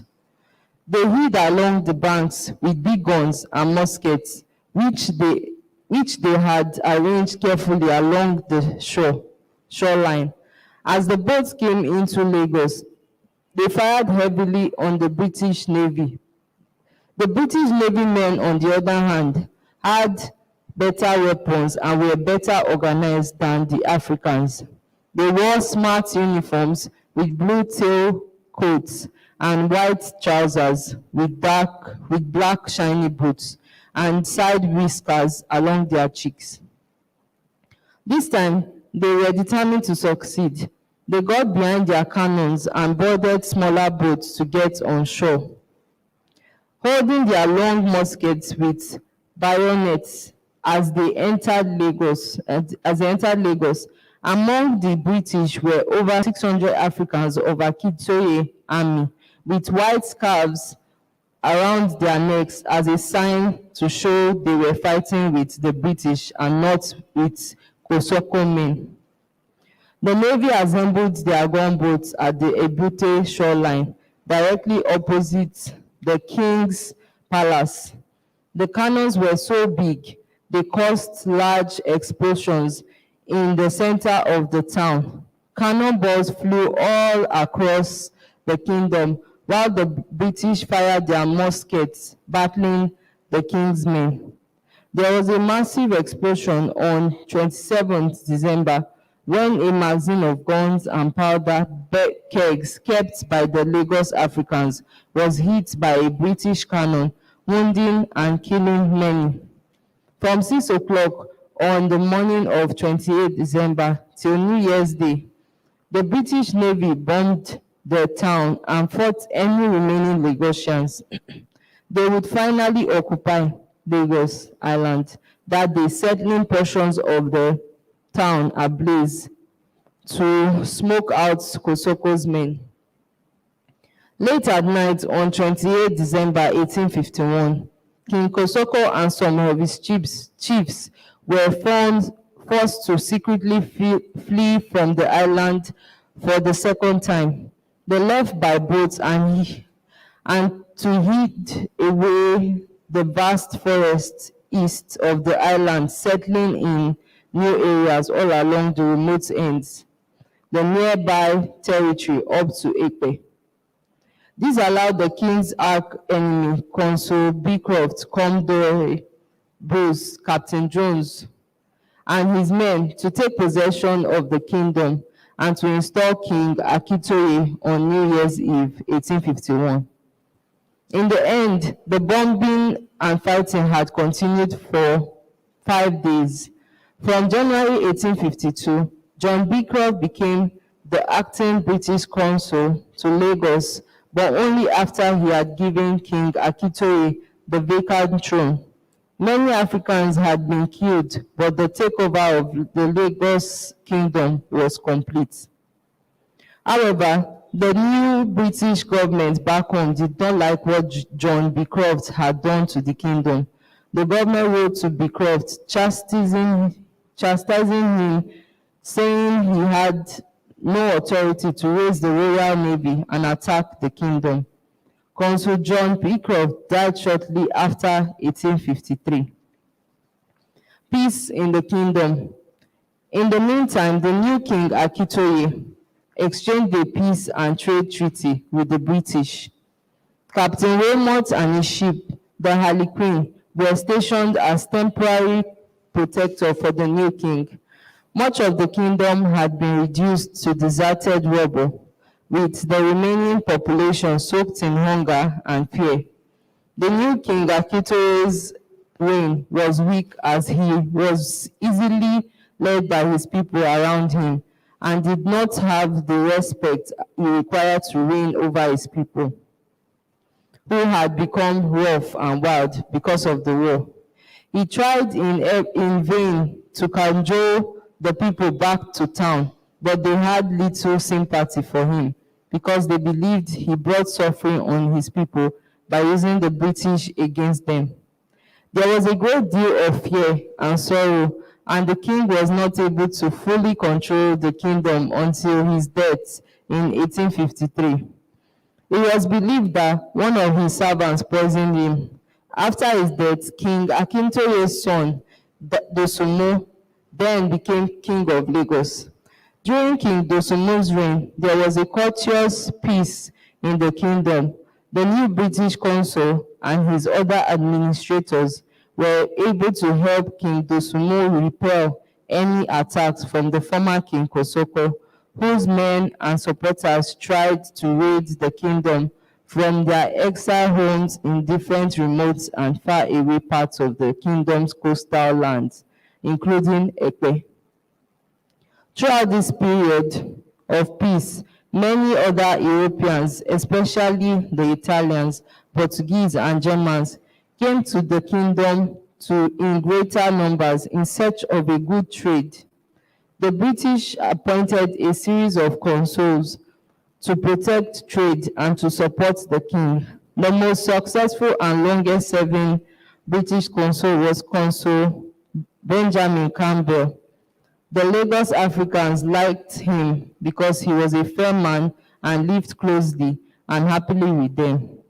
Consul Campbell traveled all over the kingdom and increased the good, honest trade between Europeans and Africans. He became so influential that Lagosians called him Ajele, meaning administrator. As the consul, he would travel with large party of Lagos Africans, his carriers, messengers, police constables, and interpreters to near kingdom and negotiate trade for Lagos. They traveled sometimes by foot, trekking through the forest and bushes, with at least 2 strong Africans carrying the consul in a hammock while he read a book and some official papers, and sometimes slept between the towns and villages where they stopped to meet community heads. Consul Campbell had gained so much respect that he was able to settle the differences between King Dosunmu and Kosoko, and he asked the former king Kosoko to return to the country and live among the nobles in the kingdom. Despite the influence of Consul Campbell and the increase in good trade, some people, including Madam Tinubu, who had earlier supported the uprising against King Kosoko and who was a powerful and tough tradeswoman, continued to smuggle slaves across the kingdom. Europeans began to complain that good trade was being hampered and debt could not be collected. The Europeans complained that King Dosunmu could not enforce the law. The plan by the British traders to take full ownership of Lagos was just beginning. The new British consul, George Brand, who represented Queen Victoria in the Kingdom of Lagos, wrote a letter and asked the Prime Minister in faraway Britain for permission to take over full possession and control of the kingdom. The consul explained that he felt Lagos was a natural port leading to a larger country with lots of food and goods for trade with Great Britain. He waited for the reply from the Prime Minister, but died in July 1860 before the Prime Minister could reply. After Consul Brand, the Queen appointed Consul Foot, but he too died. A merchant was then appointed from the local European community. In his place, he was a Scottish man with flaming red hair and a full beard over his lively face. He was William McCoxry. He was an active local trader. Many people thought he was a tolerant and friendly man, though not always honest with them. By 1861, he had developed a good relationship with the British Navy captains stationed all over West African shores. The occupation of Lagos. On 26 July 1861, at almost 2 o'clock, the captain of the British Navy ship Prometheus, Navy Commander Norman Bedingfield, anchored at Lagos. William McCoxry met with him to discuss the matter of taking over Lagos. They both asked King Dosunmu to attend a meeting on board. In fact, he had been asked to come without his chiefs or captains. The king rejected the request. The king finally met with them on 30th July in the heat of Lagos raining season afternoon. The British consul, the Navy commander, and interpreter, King Dosunmu, and some chiefs of Lagos. At this meeting, the full explanation was given by the British party. They wanted the king's consent for the British ownership of Lagos and in exchange to pay the king a sum of money as pension. This was the first demand. The king was given until Thursday, 1st August, to sign a treaty giving the kingdom to British control. The king refused, and soon everyone in the kingdom became aware of the brewing trouble. There was a lot of fear and uncertainty.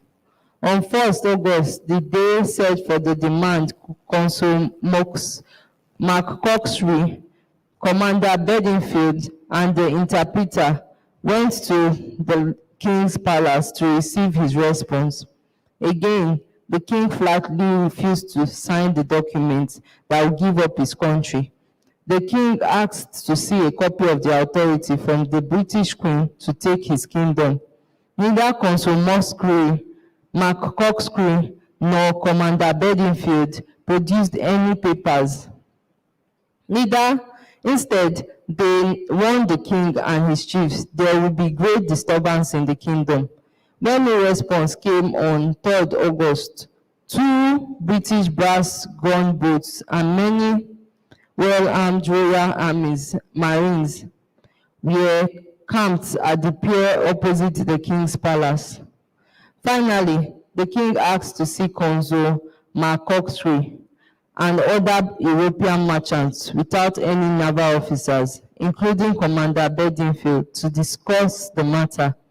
They did not go to see the king. Some of the king's advisors and chiefs pleaded with the king to sign the treaty to avoid war, while some others called on him to stand and fight to the end. The kingdom was divided. And so on 5th August 1861, the consul and his men erected a flagpole outside the consulate. To be sure, Commander Bedingfield sent another boat to the king's palace, threatening the people to keep order. A party made up of the commander, the consul, several army, navy, marines, and some European merchants then went to the king with the treaty in their hands. The treaty was read to the king in Yoruba and Portuguese, so he and his people could fully understand. There would be no going back. The king was told to sign the document or he would be punished with the wrath of the British Navy. King Dosumu finally agreed to sign the following day. That day was 6th August 1861. All the Europeans and some African merchants were invited to the ceremony of the hoisting of the flag and taking of formal possession of the kingdom. Surprisingly, a messenger arrived to say that the king would not leave the palace to sign the treaty. There was hushed silence at the venue. A party was rushed to force his submission when finally at 2 o'clock the king arrived with his chiefs. A guard of honor was mounted to receive him. After the formal signing, he was escorted to the flagstaff where a formal proclamation was read out while other formalities, including hoisting the British flag on the flagpole and the British anthem, God Save the Queen, was sung. There was a celebration and dinner on quarterdeck of Prometheus, although the king did not attend. News of the takeover of the Kingdom of Lagos was sent back to London. Queen Victoria was told that Lagos had become part of the British Empire and Her Royal Majesty was a new ruler. After the consul, William McCoxtree was appointed acting governor of the new colony. Not everyone in England was happy and jubilant. Some thoughtful members of the British Parliament felt that the war on Lagos and final takeover of the kingdom was unfair, harmful, and unnecessary. The Prime Minister asked for an investigation by the British Parliament. Parliament was divided. Some people felt that the conquest was right, that it was good to save Lagos because it had become a slave port and a nuisance to the people for its alliance with the dreaded King Gwezo of Dahomey. They claimed the mission was to end the terrible slave trade in the kingdom and make it safe for Christians. The other group of parliament members was unhappy when the British Navy had killed so many Lagos Africans in order to conquer the kingdom. They said though the old king did not stop the terrible slave trade that was carried on by Portuguese and British traders, the king did not disturb the good trade with honest British merchants. This group wanted the good trade to continue, but did not want Britain to own Lagos Kingdom and its people. At the end of the investigation, the British Parliament was asked to return the Kingdom of Lagos to its king and people. Sadly, the kingdom was not returned. It had become part of Great Britain and was now known as the Crown Colony of Lagos.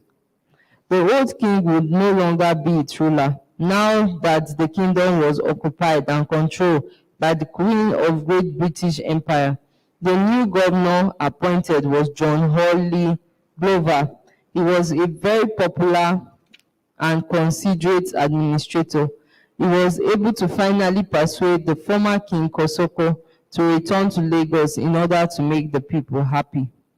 The former King Kosoko returned one rainy day in April of 1862 on horseback along with his supporters. There was much celebration and happiness in the land. Governor Glover gave King Kosoko a good welcome. Queen Victoria sent a sword to be presented to the king with inscription, presented by the government of Queen Victoria to the ex-King Kosoko in commemoration of loyal services rendered by him to the government of Lagos. Glover handed it to King Kosoko, sheeted, saying, "There is now peace in the country. If there was still war, I would have presented it drawn." Glover directed a special beautiful colonial steamship called Eko, with standing provision for 30 days to protect the lives and property of Her Majesty's subjects, and all those who passed through Lagos, asking them to keep the peace. Kosoko the Great promised not to disturb King Dosumu's reign and to live as mere nobleman by taking the title Oloja.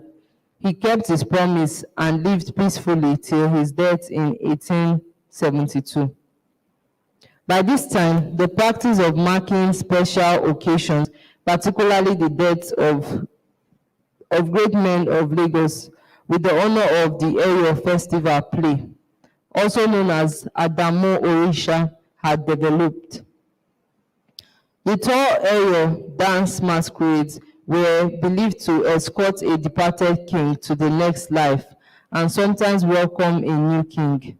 The masquerades wore white flowing gowns and hats with different colors representing different nobles, while they carried long staffs called an upper to enforce rules of behavior during the festival. The area would form a position in order of importance and parade. They would parade from early in the morning till sundown, pronouncing boldly, I rejoice with you." Daily life in Lagos colony. Life in colony settled into a comfortable and peaceful routine. The governor of the colony of Lagos represented the Queen of England as a ruler of the colony. The governor ruled through lower officials known as administrative officers, also called ajeles. British Army officers, his personal staff, and with the sea protection of British Navy. The governor enjoyed the cooperation and loyalty of the old king. Old King Dosumu died in 1885, and his son Oyekon, taking the title of Oyekon I, took the title of Eleko, but could no longer act as an absolute king over the land because of the British occupation. In fact, Oyekon had no real power to rule over his people. The people of the colony were made up of Europeans, mainly British traders, Christian missionaries, government workers, and sailors. Some German, Sardinian, Dutch, and Irish settlers also lived in Lagos. Other groups in the colony were made up of Lagos Africans from Lagos Island. They returned freed slaves from Brazil, Portugal, and also from America. There were Crow boys who were from Liberia and worked either on ships or for European importers. There were also other Africans from the inland area, from such tribes as Egbas, Ijebu, the Hausas, and Tapas living in the colony. The Lagos Island town, with nearby islands and islets, including Kuramo Island and the ancient Kuramo Lake, made up the center of the colony, but its territory stretched from Badagry in the west to Palma and Epe in the east, while as north as Ikorodu and parts of Ijebu country was protected by the British governor of Lagos. It was a flat land with maze of lagoons and creeks, coconut trees and palm trees all over the coast and beyond, with a thick forest with monkeys and antelopes to northern area known as Ikeja. By the year 1897, Lagos had become a wealthy colony. It was Queen Victoria's Jubilee year, and all members of the British Empire from far away as India and Pacific were celebrating 60 years of the Empress, her Britannic Majesty on the throne. At the time, world population was 1.5 billion people, while the British Empire was made up of about 415 million of the Queen's subjects. The governor of the day, Sir Gilbert Carter, lived in the governor's house on the Lagos Marina, then known as Water Street. It was behind the great house on the race course that horses would be raced for joy and entertainment of the entire community. The 43-year-old Governor Carter was a popular governor. He was from the Royal Navy, and along with his wife, Lady Gertrude Carter, they built good relationships with Africans, enjoying much respect and admiration. The British Lagos government brought great improvements to the colony to make life more comfortable. It started a railway and it built a long and beautiful modern bridge, which became known as the Carter Bridge. In addition, a steam tram transport system was created in 1902.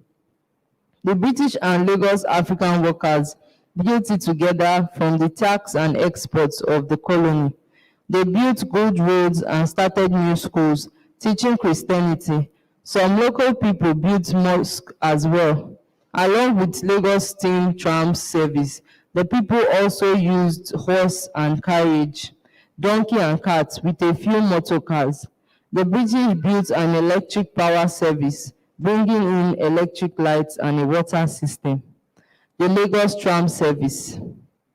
The Carter Bridge and the tram service worked together to transport people and wares across the lagoon waters.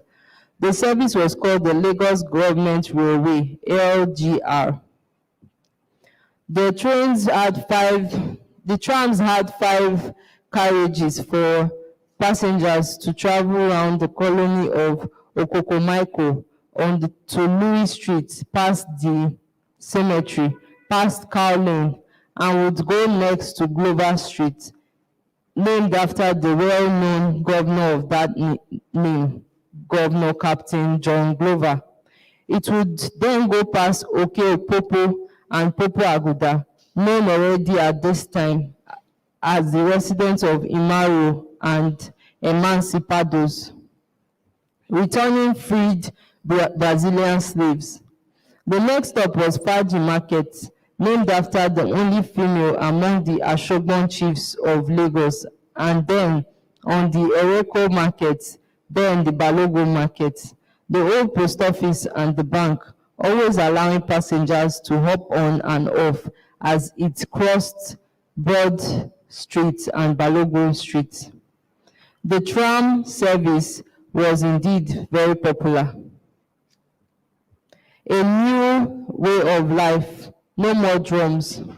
British rule made many changes to the old way of life in Lagos. Reading and writing was introduced to the Africans. Christianity and a new type of British law for keeping control of the Africans was also used. One major control that had to be introduced was the control of the talking drum. The talking drum is an hourglass-shaped instrument that makes sounds similar to the rhythm of human speech when it is struck. It creates drum talk, which can give messages that talk to people. In the kingdom, it was used to announce important events and also recite special events. It was the bond it created among Africans that the British could not understand. The British believed it was a secret language And because of this, the British government took a decision to stop Africans from drumming. The Africans did not like being prevented from drumming and moving freely in the kingdom. The Africans said drumming was a livelihood, a language, and a form of celebration, but drumming was banned anyway, and African workers were also stopped from seeking work in different places without permission of the government. After this, the British governor set up a police force for the colony. It had police constables made up of people mainly from outside country.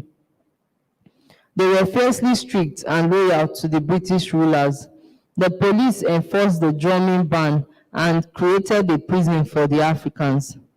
The prison was on a big road called the Broad Street. The newly created courts also served the police efforts well. The Africans lost their total freedom under British rule. They lost the freedom to beat drums in the night and day, as well as the freedom to travel, to own land and live in some parts of the colony. When Sir Walter Egerton became the governor of Lagos in 1903, Europeans became worried about malaria and other diseases. This led the governor to make new laws on hygiene and water use to improve life in the colony. The end of the colony of Lagos. Life in Lagos in the 20th century, British Empire Day. The streets of Lagos colony was largely orderly and policed. African women wore European-style dresses and kept the same domestic habits. Some other less educated Africans kept the local way of life with dignity and respect, but they also started educating their children.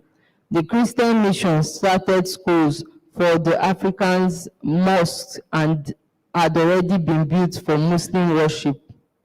Daily and lively newspapers were in wide circulation, providing information, entertainment, and opinion for the local public.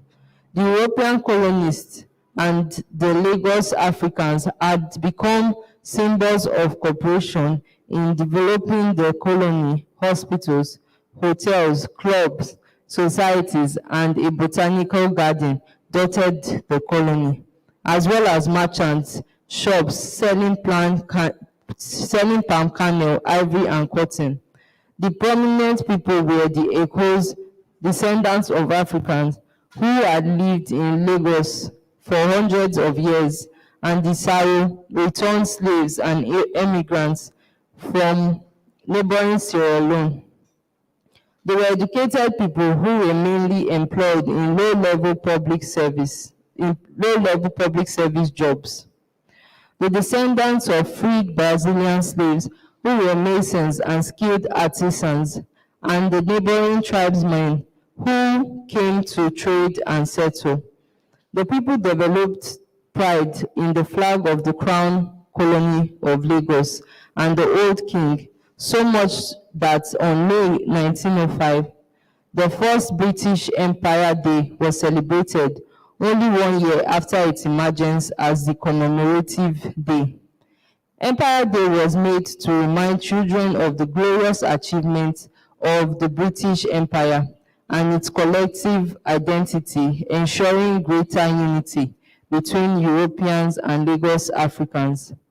On Empire Day, there were church and mosque services with the distribution of arms to the poor, the governor's speech, a Brazilian carnival, the governor's Doubra, as well as the commemorative horse races, exciting fireworks, and street lighting.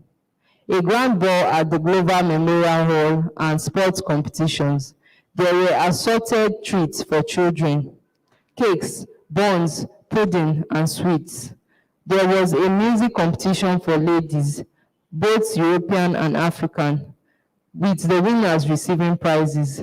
The night ended with exciting fireworks to celebrate the event. This was the colony's first Empire Day.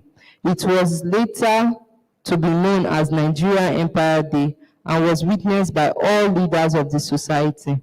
The leaders of the Lagos community had changed in the last 50 years from the Great Five-Day War of 1851. Gone was the respected and much loved Ajele, Consul Benjamin Campbell. Instead, the occasion was attended by Governor Walter Egerton. Also gone were rival kings Akitoye and courageous warrior King Kosoko and his African army. In his place in 1905 was Eleko Eshubayi, no longer the king ruler of a kingdom, but still respected amongst his chief, nobility and other Lagos Island people. The early Christian missionaries of 1851, Reverend Henry Townsend and Ajayi Crowther, had also been placed by Herbert Togwell, Bishop of Lagos, as well as the leading Lagos Muslim clerics, learned in Islamic matters. There was definitely no place for the deceitful Consul John Beecroft and the Royal Navy.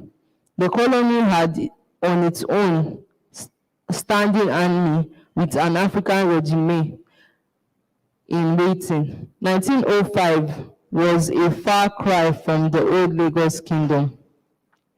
By this time, Lagos had become so stable and attractive to so many people that it was known as the Liverpool of West Africa. It was such a success as an independent economy that it became an important colony in British Africa. At this time, a young man named Sir George Goldie Taubman became the founder of the African Association to protect British business in West Africa. His company was given power by a charter over the southern interior land near Lagos and the oil rivers coast to east. This charter came to an end with the removal of power given to the company, and the government paid £865,000 to buy back the area and placed it under British government control.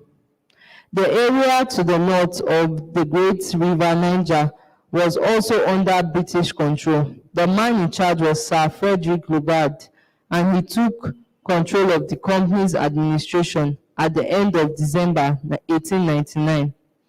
Lugard was a former soldier, a smallish man with an Edwardian handlebar mustache, a piercing gaze with a quick temper and a stern manner. In 1900, most of the land that became Nigeria was under informal British control. The governor of Lagos then, Sir William McGregor, was told about the plan to end the Lagos colony and amalgamate Lagos with the southern area. After some thought, the government decided that it would be better to join both the north area and south area and rule using the very large sums of money that came from trade in Lagos. Lugard wanted to call the whole of the north area, the south area, and the Lagos colony the Niger Sudan, but his wife, Lady Flora Lugard, did not like the name because there was already another country with a similar name, the French Sudan, now known as Mali. His employers, the Royal Niger Company, already used the code name Nigretia for the country. The company also thought about calling the country Goldesia in honor of George Goldie. Lady Flora Lugard suggested the name Nigeria, and in time, the territory came to be known by this name. In 1906, Sir Walter Egerton, who was also the governor of Lagos, was made British High Commissioner of British Niger Coast, the southern area. The colony of Lagos was amalgamated with southern area in 1st May 1906. This was the end of the Crown Colony of Lagos and the beginning of the colony of Southern Nigeria. The story of the battle of the ownership of Lagos, leading to its capture, the pursuit of good trade and property under 53 years of British rule, along with the struggle for the end of slave trade, ensured that Lagos became and is still known as the cradle of freedom and justice in Nigeria and beyond. Lagos became a successful society of courageous, patriotic, and energetic people, a home to many and the pride of Africa. Black Beauty by Anna Sewell. Introduction. The writer of this book, Black Beauty, was Anna Sewell. She was born on 20th March 1827 in Norfolk in England. She was handicapped at a very young age, hence she used to travel by horse reading carriages that helped her overcome her disability. She could move around easily on these carriages, and so she grew fond of animals. Anna Sewell's mother, Mary Sewell, was a much-known writer of her times, and she used to write children's books. She was brought up under the supervision and love of a very kind-hearted and pious lady. Her mother was not only very religious, she also believed in kindness and thoughtfulness for animals and other living creatures. So the compassion and love for animals was inherited by Anna from her mother. Anna used to help her mother by editing the text she wrote. This is how she got her initial acquaintance with the art of writing. She wrote just one book, and that made her famous. She wrote this story during the last 10 years of her life. The story has a humanizing effect as it is narrated by the main character, the horse, Black Beauty itself. Sewell died in 1878, but has passed on the message of love, thoughts, and kindness for the meek, vulnerable, and helpless creation of God, animals. Part 1. Chapter 1. My early days. The maiden place which I can recall was a big, pleasant pasture. It had a pond of clean water in it. I could see the plowed fields on one side and the master's house on the other. When I was a pony, I had my mother's milk. We stood in the shade of the trees in the summers, and for winters we had warm shed to rest. When I grew older and could eat grass too, my mom went out for work during the day. One day, when the game we played was too rough, I had got kicked a lot. My mom called for me and said, I hope you'd understand what I would explain now. The ponies you play with are good breed, but are here to be carts, horses, so they have not learnt manners. But you, my son, have been well bred and born. Your father had a great name in the surrounding areas, and your grandfather had won 2 cups successfully at the New Market races. Even your grandmother was very cool and good-tempered, and you would have never seen me kick or bite anyone too. So I hope that you too would learn good manners and never bite or kick anyone, even while you play. There were 6 more ponies in the pasture that were elder to me. We all used to play together and had a great time. We would sometimes play a little rough, also as the others used to bite and kick while running. I have never been able to forget her words since then. I knew that my mother was a sensible old horse. My master also took great care of her and called her pet lovingly, although her name was Duchess. Our master was very polite and kind person. He provided us with good food and good lodging. He spoke to us as kindly as he spoke to his children. We all liked him too.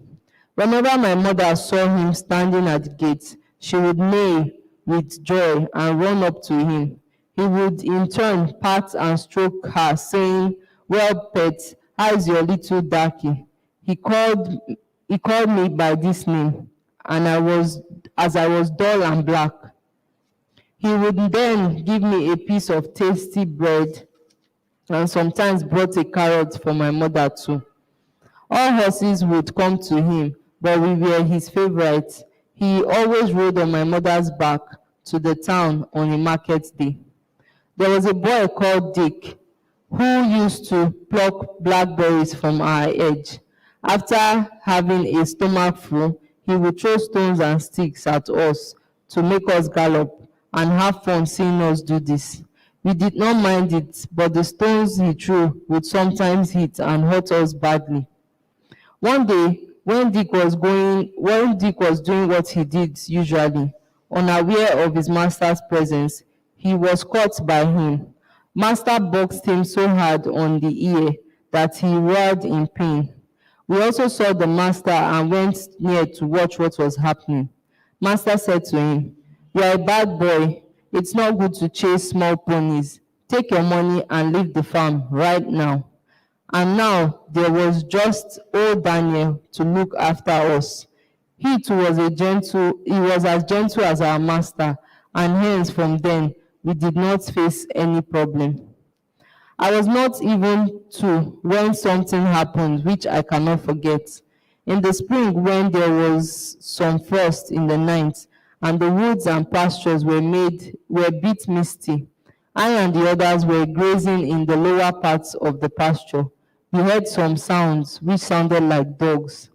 The oldest of us raised his head and pricking his ears, saying, "These are hounds." It immediately went towards the hedge to look out what was happening, and we followed. My mother and another old riding horse were standing nearby and knew what was happening. My mother said, "I think they have found the hare, and if they come here, probably we'll be able to see them hunt." Soon we heard the dogs coming from the field of wheat, which was next to ours. They were neither barking nor howling, but they were just shouting in a voice which I had never heard before. And they were followed by a group of men on horsebacks. Soon, some were wearing green coats. We all saw them and wanted to gallop along with them, but they soon went to the lower lands where they had halted. The dogs stopped barking and ran here and there. The oldest said, "They are not able to smell the air now. The air has escaped probably." I asked, "What hair?" The horse answered, "I do not know exactly, but it could be any one of our heirs that might have gone into the woods. They run after any hare they see." Soon after some time, they started their strange noise again and came towards our fields with full pace. My mother then said, "We will be able to see the hare now." And the next moment, we saw a frightened hare running towards the wood. It was followed by the dogs and the men too. The hare tried to get through the fence but couldn't. So it made towards the road, but it was late. The dogs had caught her, and we heard her last shriek. Then the dogs were shooed off by one of the huntsmen. He held her with one leg, which was bleeding badly, and they seemed quite pleased. I was too small to understand what was happening exactly, but when I concentrated, it was a sad scene. Two horses were hurt. One was in the stream struggling, and the other was lying on the grass in great pain. One of the riders was coming out of the water, strained in the mud, and the other was lying still. Mother said, "He has broken his neck." "That's right for him," said one of the colts. I agreed with the colt, but Mother did not. She said, "No, you must not say this. I am elder than you and have seen the world more than all of you. They get hurt, spoil the horse, destroy the field just for a hare or a fox.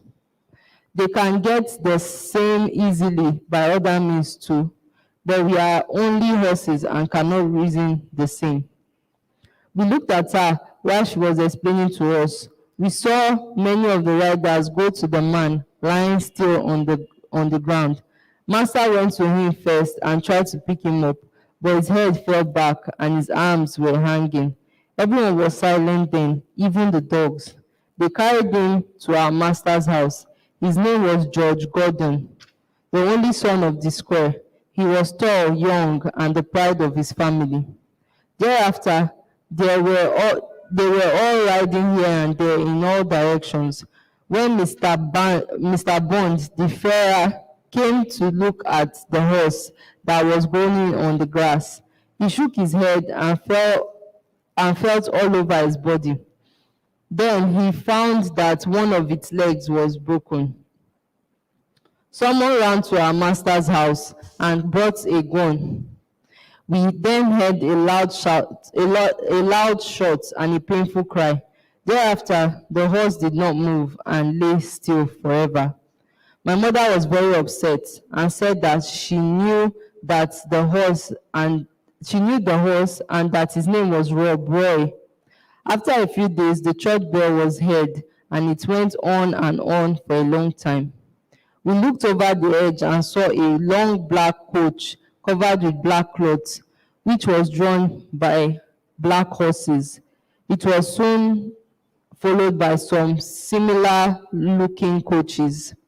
They were burying Gordon in the churchyard, but what happened to Rob Roy, no one knows. Chapter 2, My Training and New Acquaintances. I was now growing and was getting handsome day by day. My coat had become soft and I was bright black in color.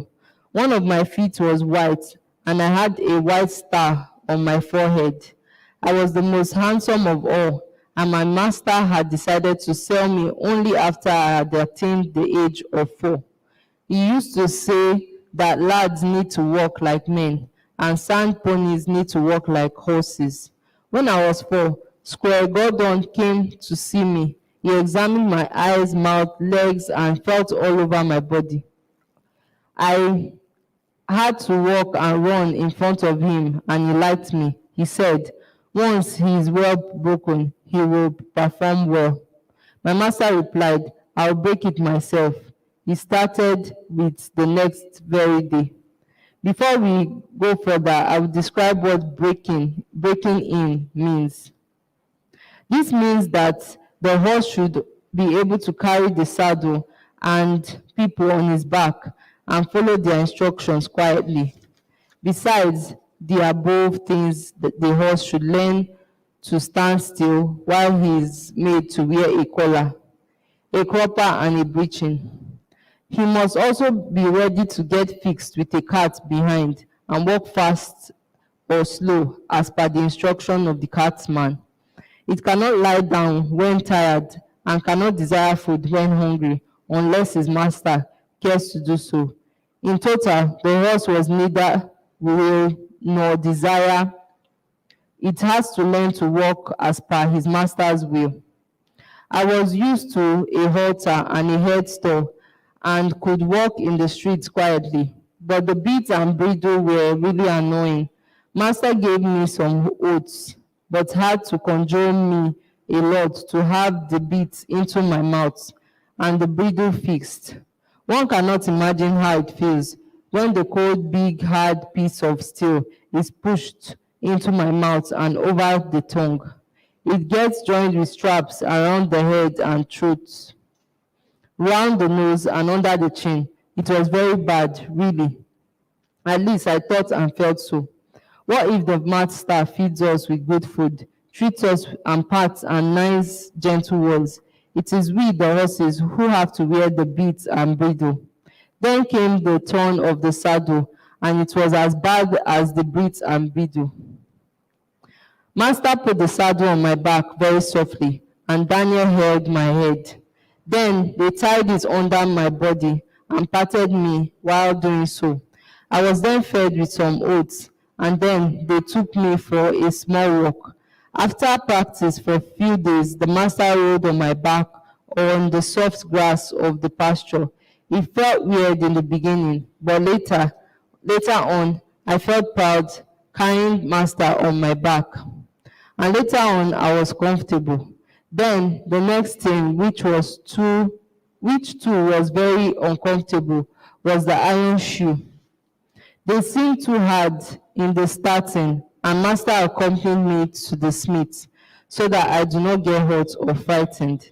The blacksmith cut each of my hooves a little, but it did not hurt, so I stood on the other three legs comfortably. Then he nailed some pieces of iron on each of my hooves, which seemed very heavy, but I got used to them soon. There were still many more things for me to wear. First was a hard, heavy collar on my neck, then the blinkers that did not allow me to look here and there on my sides, but only in front and straight. Then was a small saddle which was strapped from under my tail, which I did not like at all. But as time passed, I got used to that. The unforgettable part of my training was when master sent me to a neighboring pasture which had a rail line running on its sides. I will never forget what I felt when the first train passed by. I could barely breathe once the long black train puffing out smoke went away with great pace. I ran away to the other side of the pasture as fast as I could in fear and amazement. But when I saw some more trains pass by, I got used to the same as well. I was scared to death when the first train passed by, but was surprised to see the cows and sheep of the pasture as they did not pay any heed to the train. Later on, when I realized that it did no harm to us, even I behaved in the same manner as other animals did. My master drove me with my mother in a double harness, and she was the best to teach me how to go about. She told me to behave good in order to be treated well. She also told me that there are various kinds of men whom I may come across in life.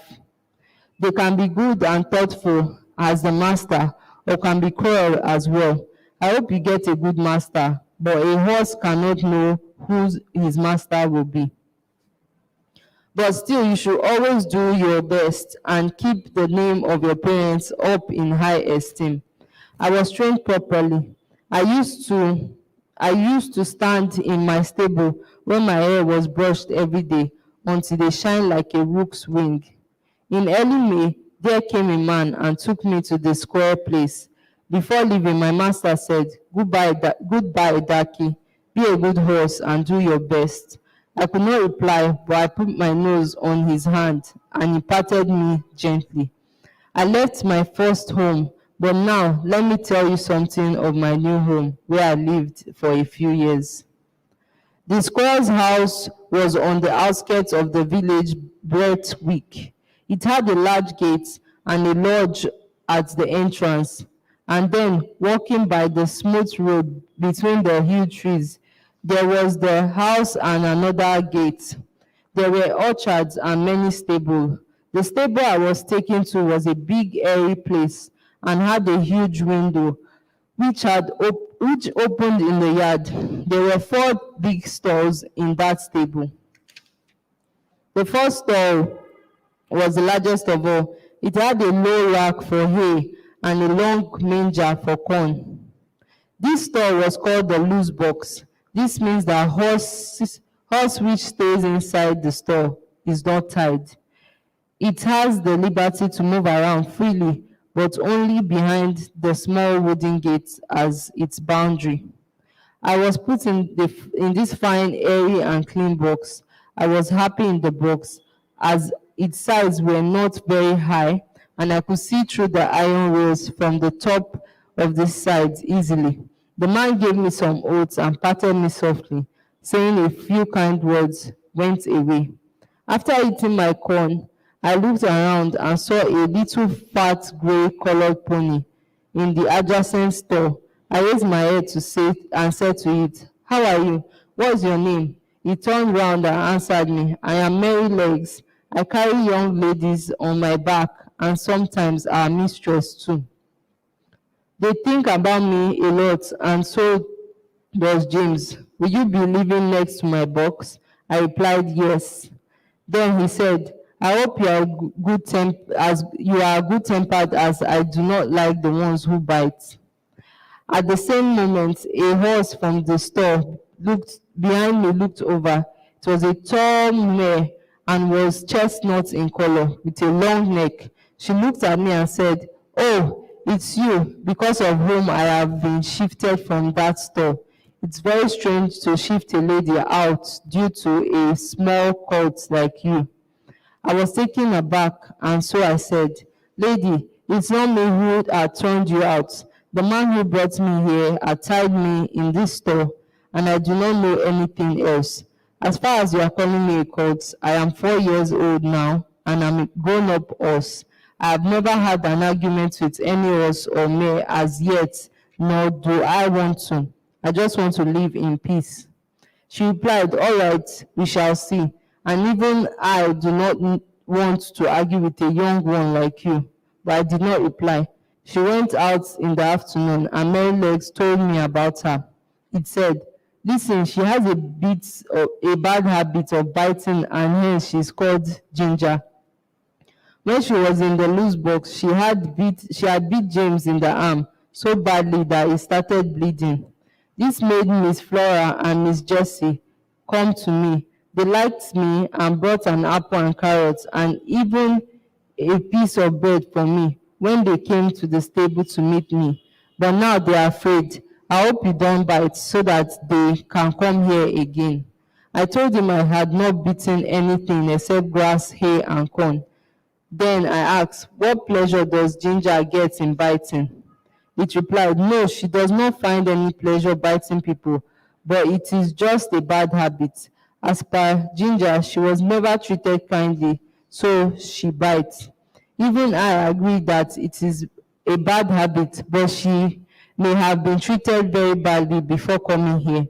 Everyone here, including the master, is very kind, and this should make her get rid of this bad habit. Then he said, I am 12 years of age and have more experience about the world so far. So I can say that this place is the best for any horse in the whole country. John and James, our caretakers, are very kind and polite. So I just blame Ginger for her faults, as she did not stay inside the box. Chapter 3, Master's First Ride and My Freedom. There was a coachman named John Manley. He lived in the coach's cottage with his wife and a child near the stables. He took me to the yard the next morning for grooming. As I was about to enter the stable, Master came in and said to John, I wish to try the new horse this morning, but I'm busy today. You can take it out after breakfast. Take it through the common, the high woods, and get it back from the watermill and the river. This will show its paces. John, after the breakfast, came to fit the bridle on me. He fitted the straps comfortably on my head and then brought the saddle. He rode me very soft and gently at first, and when we were on the common, he touched me with his whip lightly, and we galloped along the road. Ho, ho, I think you would like chasing the hounds, he said. While coming back from the park, we came across the squire and his wife. They stopped and John jumped off me. Hey, John, how is it? Asked the squire. First grade, sir, replied John. He is very smooth to ride on. The slightest touch of the whip is enough to guide him. Down the common there were many horse carts carrying baskets, and sir, many horses will find it difficult to cross through, but it went on as smooth as silk. Then there was a sound of gunshots. He pulled up a bit, and I kept the rein steady. I am of the opinion that it has not been ill-treated or frightened during his younger years. All right, I'll try it tomorrow. I was brought for my master the next day. I remembered what mother and my old master had taught me, and I did exactly the way the new master wanted me to.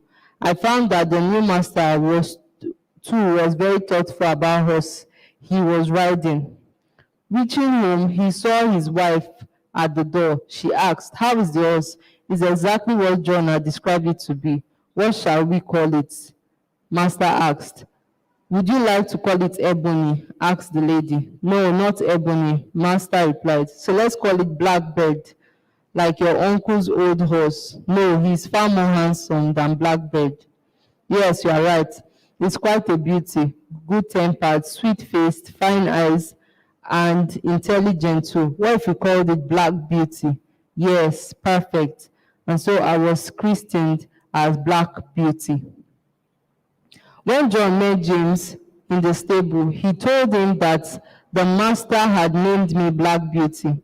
They both laughed, and James said, "If I had this authority, I would call it Rob Roy." I have never seen such similarity as these two horses.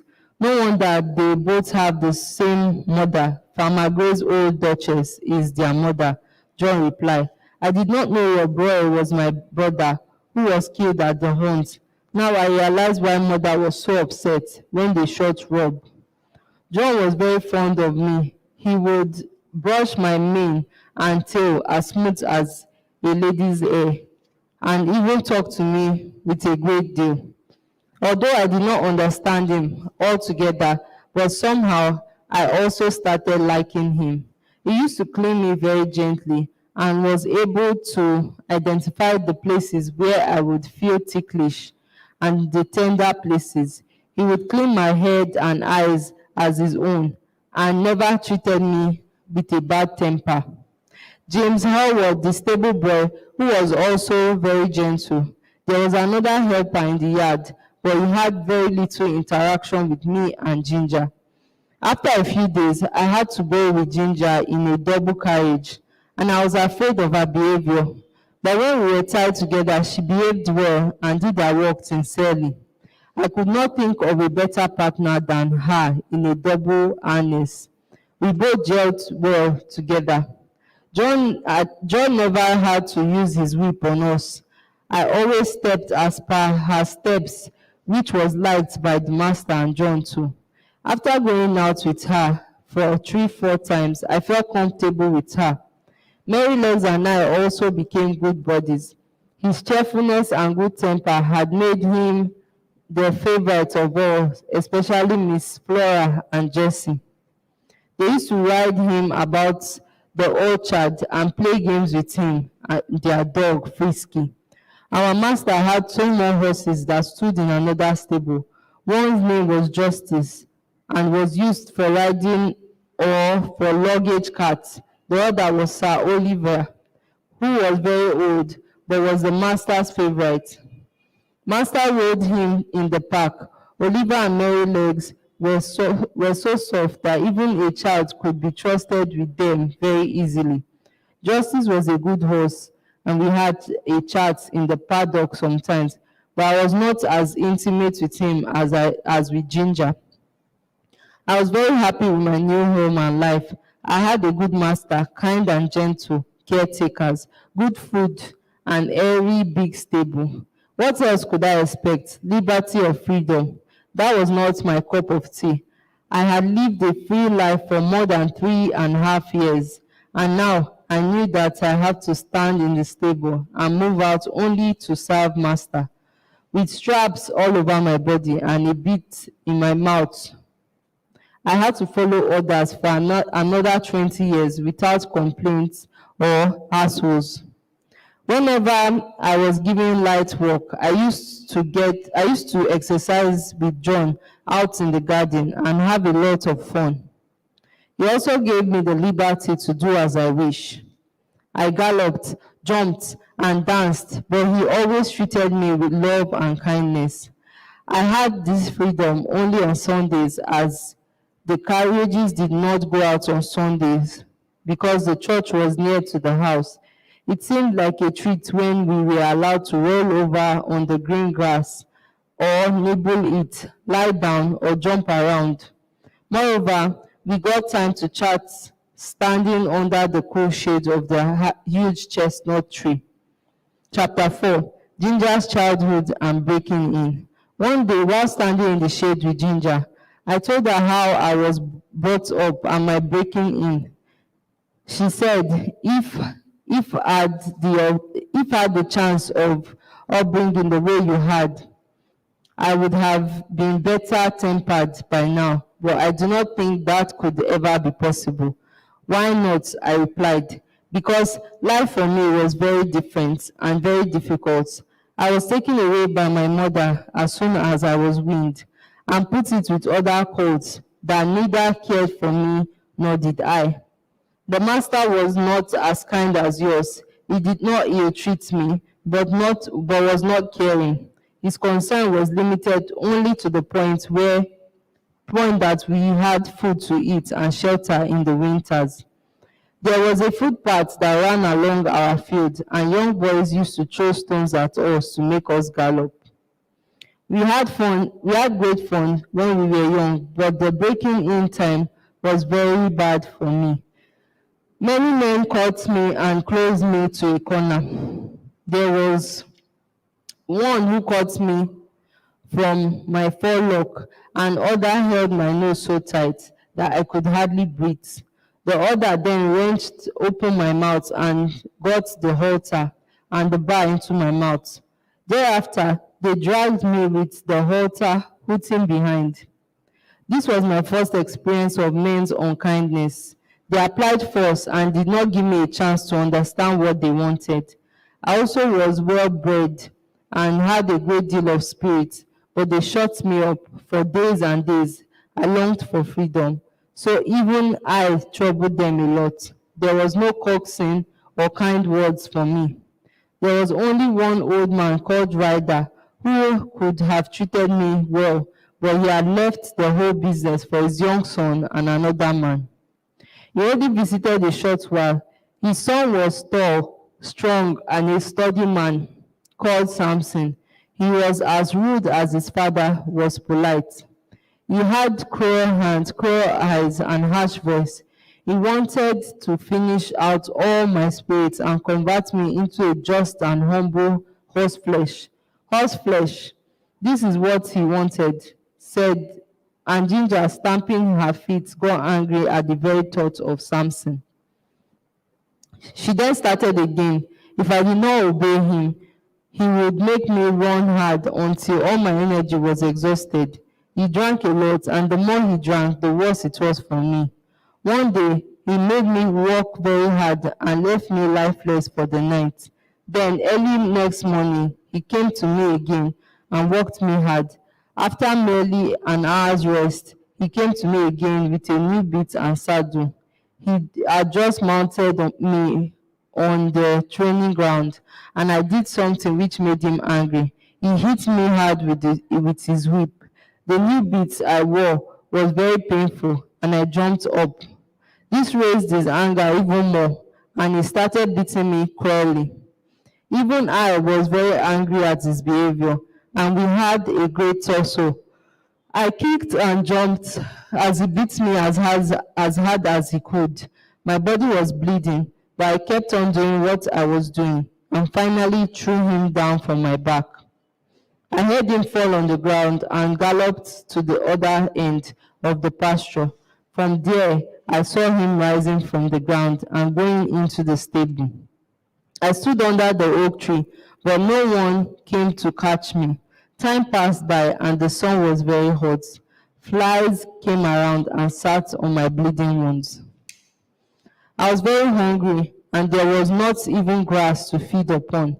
I wanted to rest, but the saddles on, I could not do that, and felt very uncomfortable. There was not even a drop of water to drink. I spent the whole afternoon standing there. The sun set and other colts were taken for food. At last, I saw my old master approaching with a sieve in his hand. He came to me and offered the oats, which I ate happily.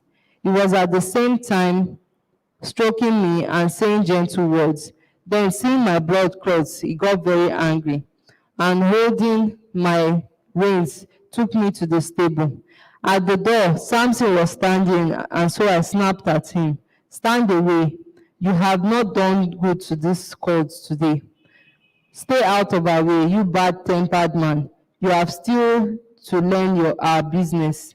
He then took me to the stable, took up my saddle, he tied me, and called for a bucket of warm water and sponge. After taking his coat off, he sponged my sides softly.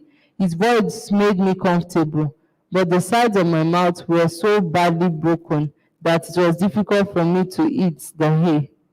He looked at me closely and asked the man to fetch bran mash with some meal in it. It was so soft that I could eat it with great ease and comfort. He stood beside me while I ate and stroked me all the time. After some days, my mouth healed and he visited to see me. Then another man called Job was asked to teach me. He was very patient and thoughtful, and soon I learned what they wanted. Then, the next time when we were together, she told me about her first place. She said, after my breaking in, a dealer bought me to match a chestnut horse, and then we both were sold to a fashionable gentleman. We were sent to London, and I was driven with the check rein by the dealer, which I hated the most. We were reined too close as the coachman thought we both looked very stylish together. We were driven in the park and other fashionable places, but the check rein, I say, was awful. I like holding my head up, but imagine when you have to hold it high for hours together. It aches like anything. Besides, I had to wear 2 beads which were sharp, and it hurt my tongue and lower jaw. I used to bleed, which was visible in the froth that came out of my mouth. The worst was to stand and wait for our mistress outside the party hall. And if I fretted, I received a whip. Your master did not think of you ever? I asked. No, he did not have much knowledge about horses and had left the same to the coachman. He would always say that I was ill-tempered and that I was not properly broken for a check rein. I was willing to work hard, but the beats, the saw, and even the paining mouth and neck made me irritable day by day. And one day, when they buckled me into the carriage, I jumped and kicked with all my might. I broke away all the harness. That was the end of my first place. Thereafter, I was sent to Tattersall's for sale. My handsome appearance got a dealer near me, and he bought me. He tried all ways and then found that I was not comfortable with the check rein. So he sold me to a gentleman in the country. I was getting along very well with my master and caretaker. But after some time, the caretaker left and a new man was appointed. He was hard and cruel as Samson. He always spoke harsh. He would hit me if I did not move the very moment he wanted me to. He wanted me to be afraid of him, but I wasn't at all. One day, he annoyed me so much that I beat him. He too got angry and started beating me. Thereafter, whenever he came to me, I was able to kick him or bite him. I was comfortable with my master, but he sold me to the new caretaker's advice. The same dealer heard of me and sold me to our present master. I came here just a few days back before you. I have this in my mind that men are our enemies. I cannot think the way you do. Although it is very different here, or who knows how long I will stay here, and I cannot think good as you do for men. I said, it would be very shameful if you bite or kick James or John. I never meant to, as long as they are good to me. I beat James once, but he came to me and bandaged me with bran mash on the advice of John. I have never misbehaved with him since then, and neither do I wish to. I felt sorry for Ginger. However, as days passed by, she grew more cheerful and kind. Even Master noticed this change and came down from the carriage to talk to us one day. Stroking her beautiful neck, he said, "Hey, beautiful, how are the things going on for you now?" He seemed to be pleased a bit. She moved her nose gently towards him, and he rubbed it gently. "We shall be able to cure her, John." Master said, "Yes, sir. She has improved remarkably." Chapter 5. The Experiences of Mary Legs and Olivia. The vicar of the village, Mr. Blomfield, had many sons and daughters. They used to come and play with Miss Jessie and Flora. It was a hectic day for Mary Legs when they came. They used to ride on her turn by turn all through the day. One afternoon, when he was out with his children, John brought him to the stable, and putting on the halter on him, he said, "Behave yourself, Mary Legs, or we all will get in deep trouble." "What are you doing?" I asked Mary Legs. "Oh, I have been teaching those little children a lesson. They have been on me all through the day. Enough is enough. This is what they did not know. I made them realize the facts by throwing them back." "What? You threw the children off your back? Strange, I thought that you knew better. And whom did you throw, Miss Flora or Jessie?" I asked in surprise. "No, I would not have done that for the young children. I thought riding only on me. When first they are afraid, I walked as a pussy, and when their fear had flown away, I walked fast. I have such a good master. He feeds us with good food too." "Then why would I do it?" "It was because of those boys when we were as young as them. They are different. They rode on me for 2 hours, turn by turn.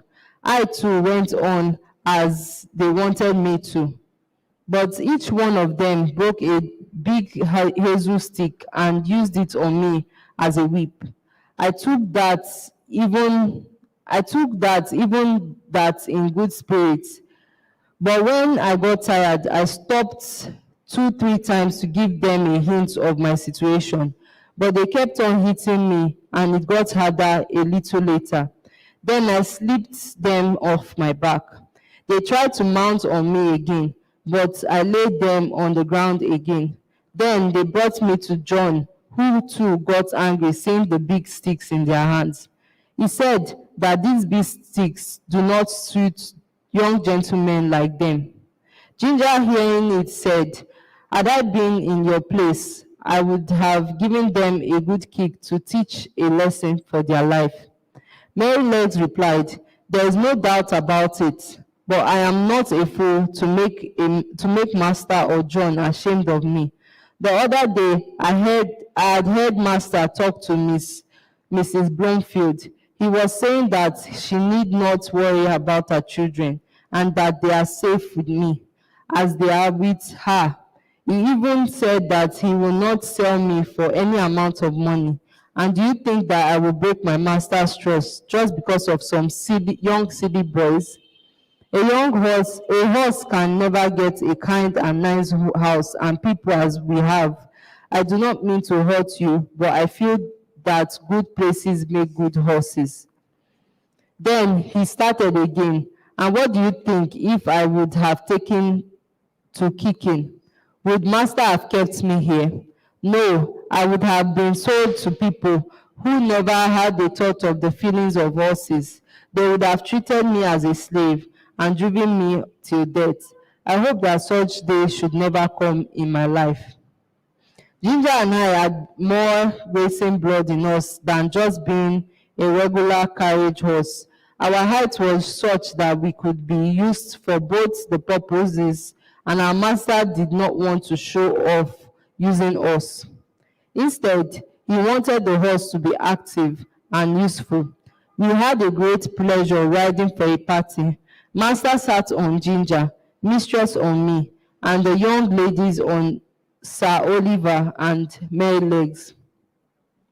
I had the best as the mistress was light and in weight, had soft hands and held reins so softly. I hope if people could understand how soft hands are felt by horses instead of hard-hitting whips. Our mouths were very soft and we get to know the directions even with the slightest of movement. My mistress preferred me to Ginger because my mouth was not spoiled. I could follow her instruction even with the softest touch. Ginger used to envy me, Sir Oliver said once. Don't get me angry, young lady. It's only you, a mare, who is able to carry a man of such weight on his back with such ease. We horses should always try and do our best no matter who rides us. I had often tried to know the reason how Sir Oliver had such a short and less hairy tail. One day, when we were standing in the orchard,